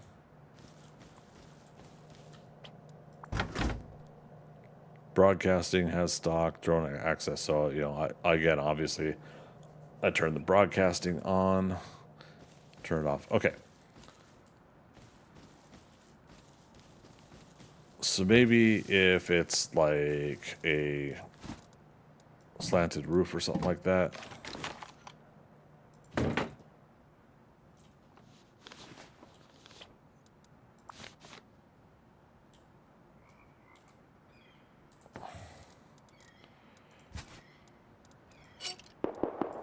Yeah, what I'm wanting to do is replicate a aspect of accidental, like way I built something. It wouldn't let me put the drone in. So I'll put that roof there. Oh, let's check the map again. Still says drone accessible. I wonder if, and somebody, again, another thing, correct me if I'm wrong, but did they work on the update? Did it change anything to the drone accessibility?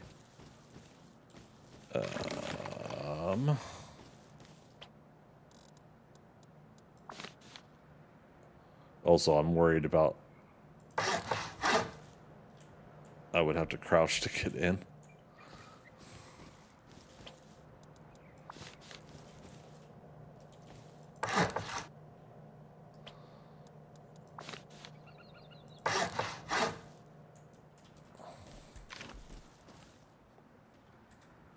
And again, I keep going to the pistol because I just want to get off my other item.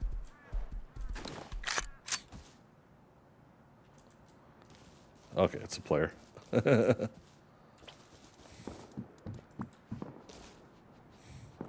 you doing? All right, so that just shows you guys that even with this stuff up, it's apparently still going to allow the drone drop off. But I do wonder if it's I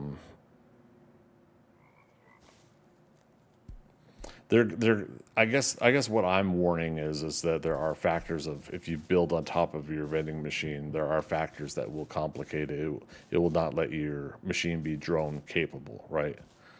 So just a fair warning on that. Just watch how you build above your drone areas. Okay. Let's pick that up. And okay, I can leave that there, but we're going to demolish that. And you got a limited time to demolish this stuff with a hammer before it will say you can't.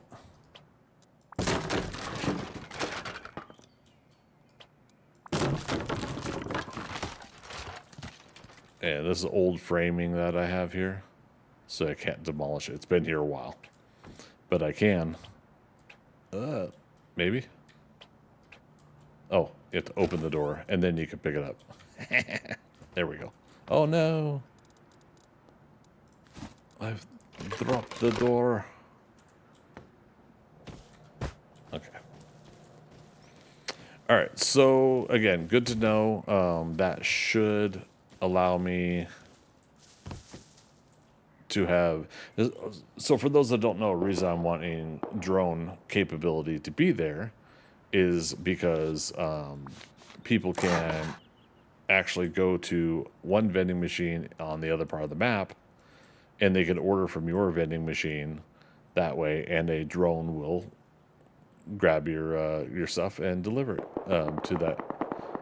And all you have to do is wait for it to be delivered. So there we go. I think there we go.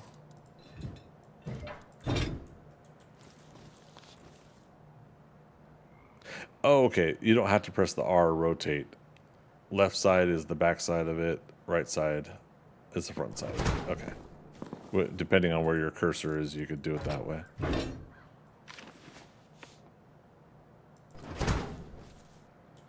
Okay, so 1, 2, 2 more. How many gears was it? 3. So that's 6.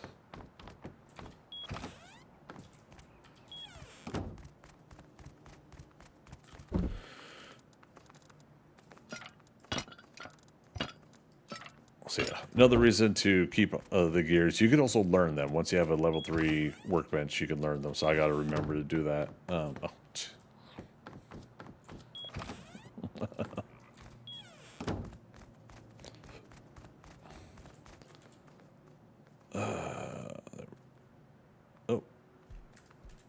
High quality. I put high quality away, didn't I? Yep. Yep. So another reason to keep your high quality stocked up if you're wanting to do things like that. Pew, pew, pew.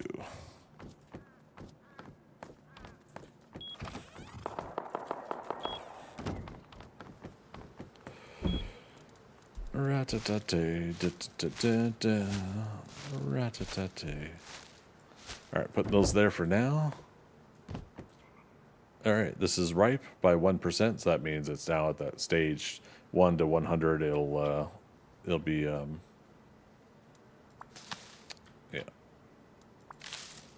At any point in the ripe stage, you're gonna get what you're gonna get. So I got 3 berries out of it.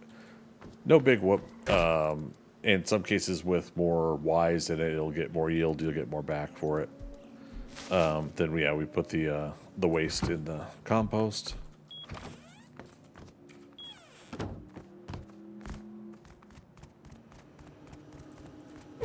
Oops, that's the meats. There we go. We got some more blueberries back. Eek.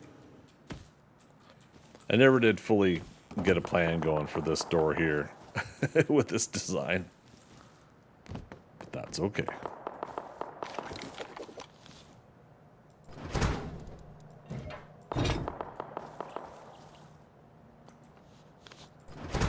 Somebody's having all sorts of fun.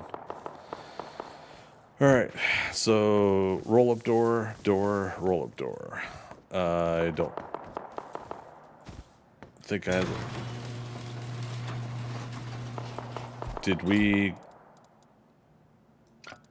Okay. There we go. And actually, one of these gears, let's research. So go over the research table here. Workbench level 3. Yeah, research costs 60, begin research. So the item, it reminds you that this is a thing that requires a workbench level 3 to craft, but it's letting us research the item. Okay, scrap back. Now, do we have to be in the bench's radius to learn it? Blueprint can be learned. Okay, so it did let me learn the blueprint. I didn't have to be at the bench to learn. And so now, gear, new, costs 25 metal fragments and 100 scrap. So that's going to eat into your scrap cost if you craft gears. So that's why this is like more late stage stuff. If you got like just a whole bunch of scrap and a whole bunch of inventory, then there you go, right? Now the reason I did that, we're gonna make 2 garage roll-up doors. I said, okay. Wait.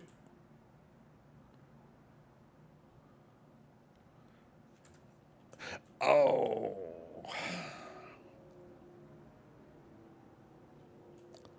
Wait a minute. Am I still? No. Here we. Okay. It thought I was still trying to make gears. No. The garage doors we can make with a level 2. The gears we have to make with a level 3 workbench. And so I was like, oh god, do we have to drive all the way up to the snow base to do this? No, wait a minute. Man, somebody's shooting a lot. That's like... Oh, right, there's a shooting range down the street, too. I wonder if that's what's up. That could be it. Garage roll-up doors, I'd like to have the roll-up portion on the inside of my base. So there we go.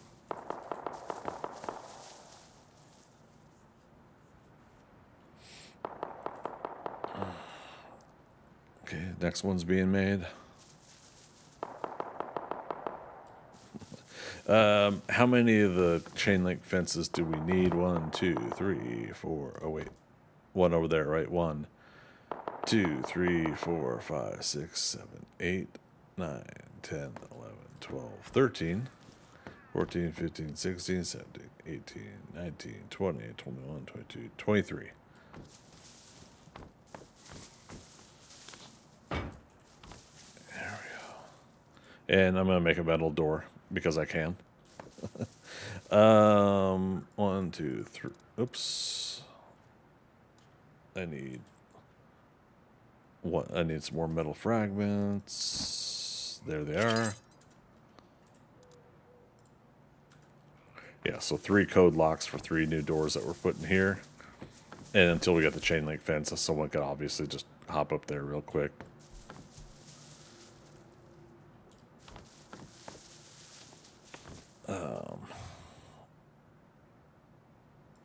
Does that go outwards? Yes, that's what I want. For some reason, that one I have a hard time seeing the direction it's trying to go.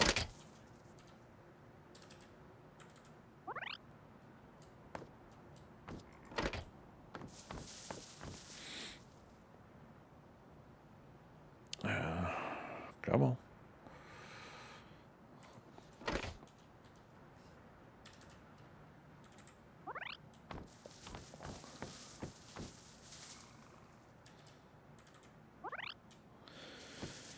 All right, so those are in place. There's going to be some other automation I put in later, which will detect me and allow me to come in.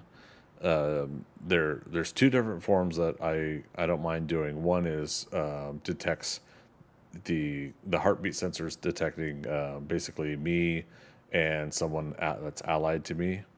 Or I could have a heartbeat sensor detect an enemy player, a non-teammate player, and have it activate something else. But if I have one that detects me, I can have it trigger and open up the doors. There's that automation. The other one is one that, again, you can put on your phone and the phone app, and you could remotely open it by doing that, by pushing a button that way. So that's a pretty cool method as well. All right, chat, do we remember how many chain link fences do I need?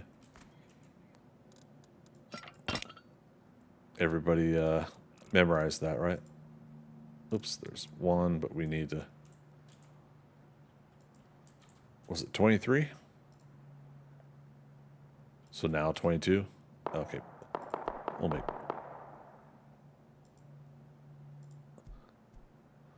12. I need more metal fragments.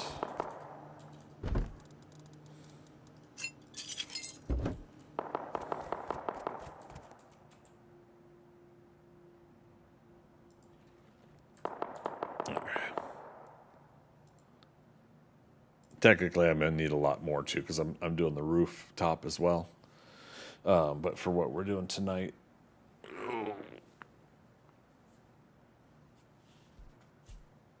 oh goodness, for what we're doing tonight, I can settle with this.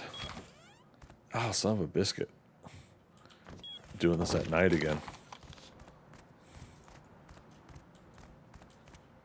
There we go.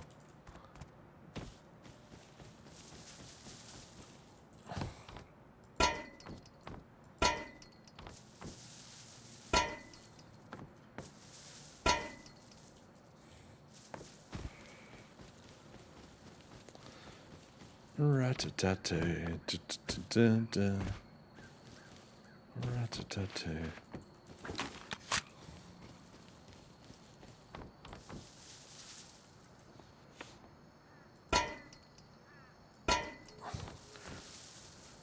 That might not be even when we get it to the other side, but that's all right. Oh. There, this one.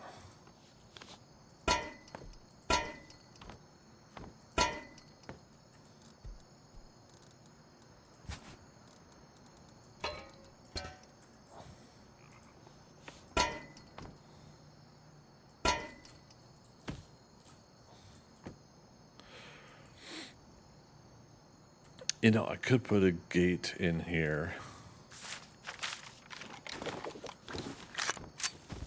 and put stairs here.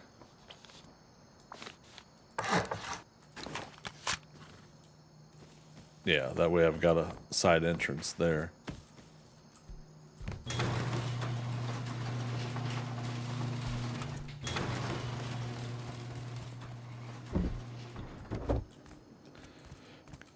Couldn't remember if I've got chain link fence gates in all of this. Yeah, we'll make another one when we get more metal fragments again. So you can see, like, making a lot of metal fragments is definitely helpful to the overall process of everything. If you want to make all these things, you can keep all this stuff simple and just make like a 3x3 wood base, you know, and just focus on stuff like that.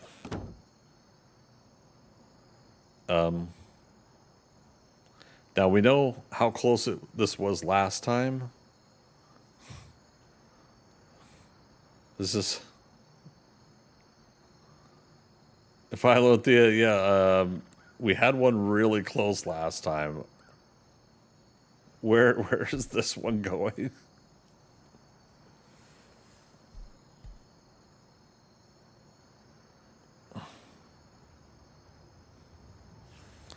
It appears to be over our heads.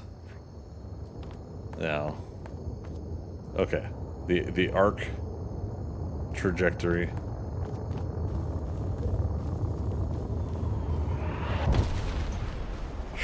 Okay, so there's another nearby. That's twice tonight. Also, hello. How you guys doing?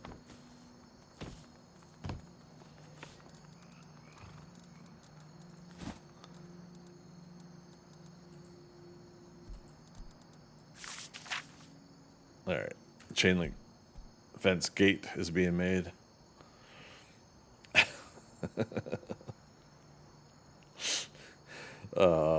Yeah, that is pretty neat. The first one landed in front while we were peeking out one of the doors. And that was a surprise, to be sure. All right. Open outwards. There we go.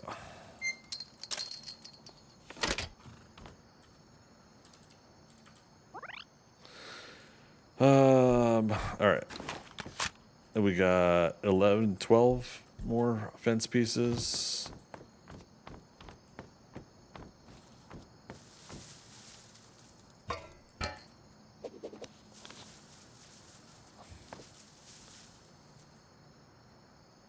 placing through walls.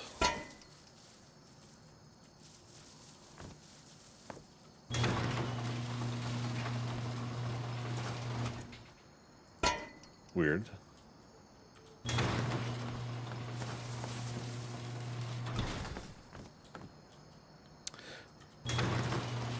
Maybe it's clipping into the structure of the roll-up door.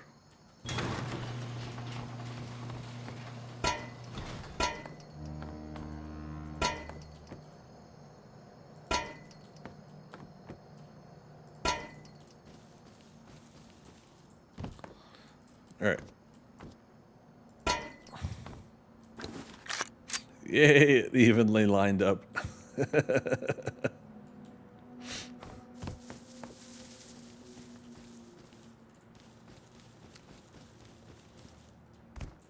right.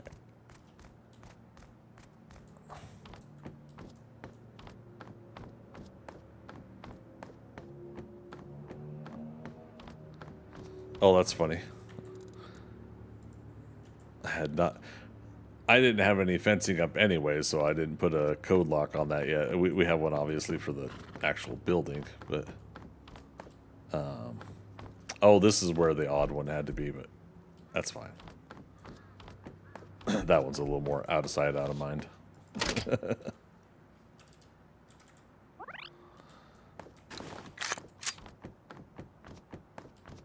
So Philothea, was that your satellite drop, or you just noticed somebody else's for one of the neighbors or something?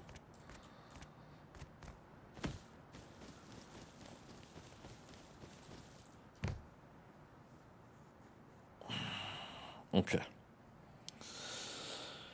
So that is my front yard. I plan to leave this in that open state. Like I said, the up top here, I'm going to put metal fencing, and similar to what I did with the furnace room here, I'll put metal plating. Oh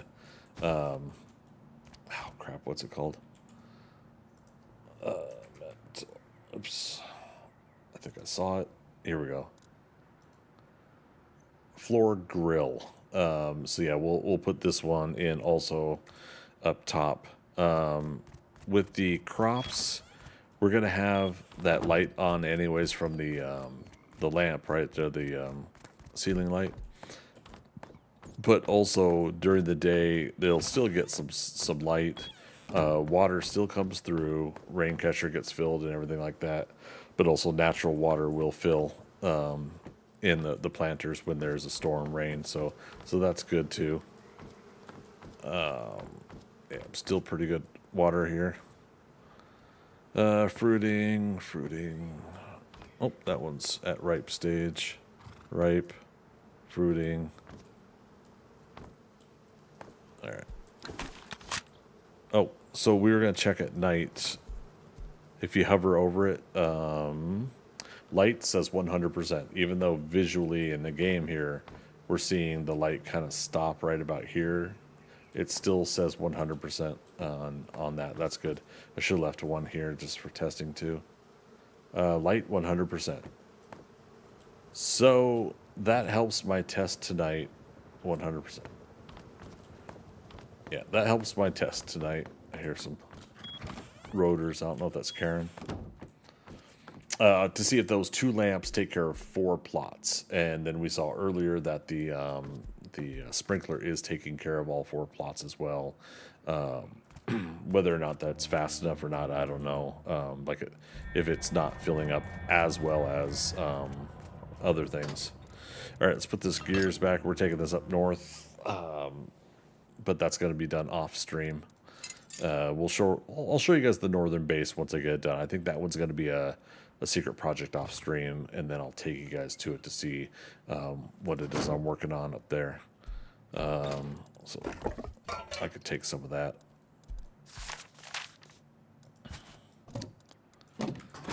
All right, so overtime,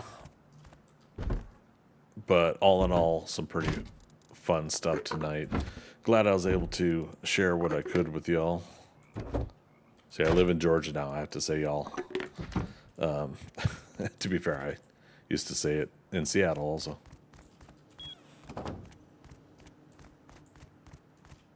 But yep, I think that'll do us for progress tonight. Certainly appreciate it. I'll move over to this screen here. I still got to build this outro screen. We got some other things that we'll be working on for design, so see how it goes. But again, thanks everybody for coming out tonight, watching the stream, watching Rust tonight. Don't forget tomorrow when I do go live tomorrow. I'm not sure what I'm going to be streaming, but we will be doing a Friday night stream. And then Saturday, either 2 p.m. or 4 p.m. Eastern Daylight Time, I will be live with Valheim, The Long Road to Deep North. So I hope to see you guys either of those or both streams if you can make it. Sundays I take off, so just another reminder there that I do take Sundays off to have at least one day of rest a week. So thanks again for the conversations, to all the new folks that came in. I really appreciate you guys' support and checking out things. I saw some of the social media ads as well. So as a reminder, I'm on Twitter. I still call it Twitter, and Threads to do my social media postings, all at Greg Scott Bailey, and Twitch, YouTube, and Kick are also Greg Scott Bailey. So all things Greg Scott Bailey online. Really appreciate seeing some of you guys added those socials tonight. Super awesome of you. On social media, I do try to engage, just like on here, on movie, TV show, comic book conversation.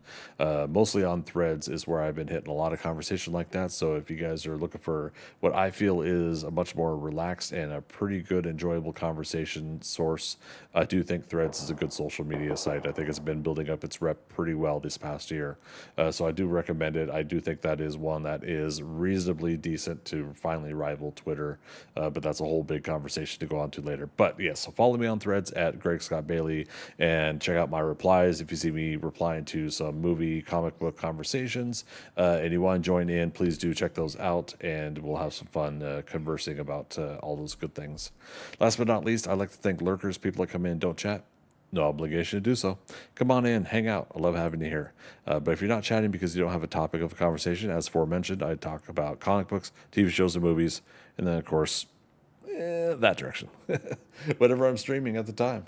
So thank you, each and every one of you, and as always, we'll see you on the next adventure.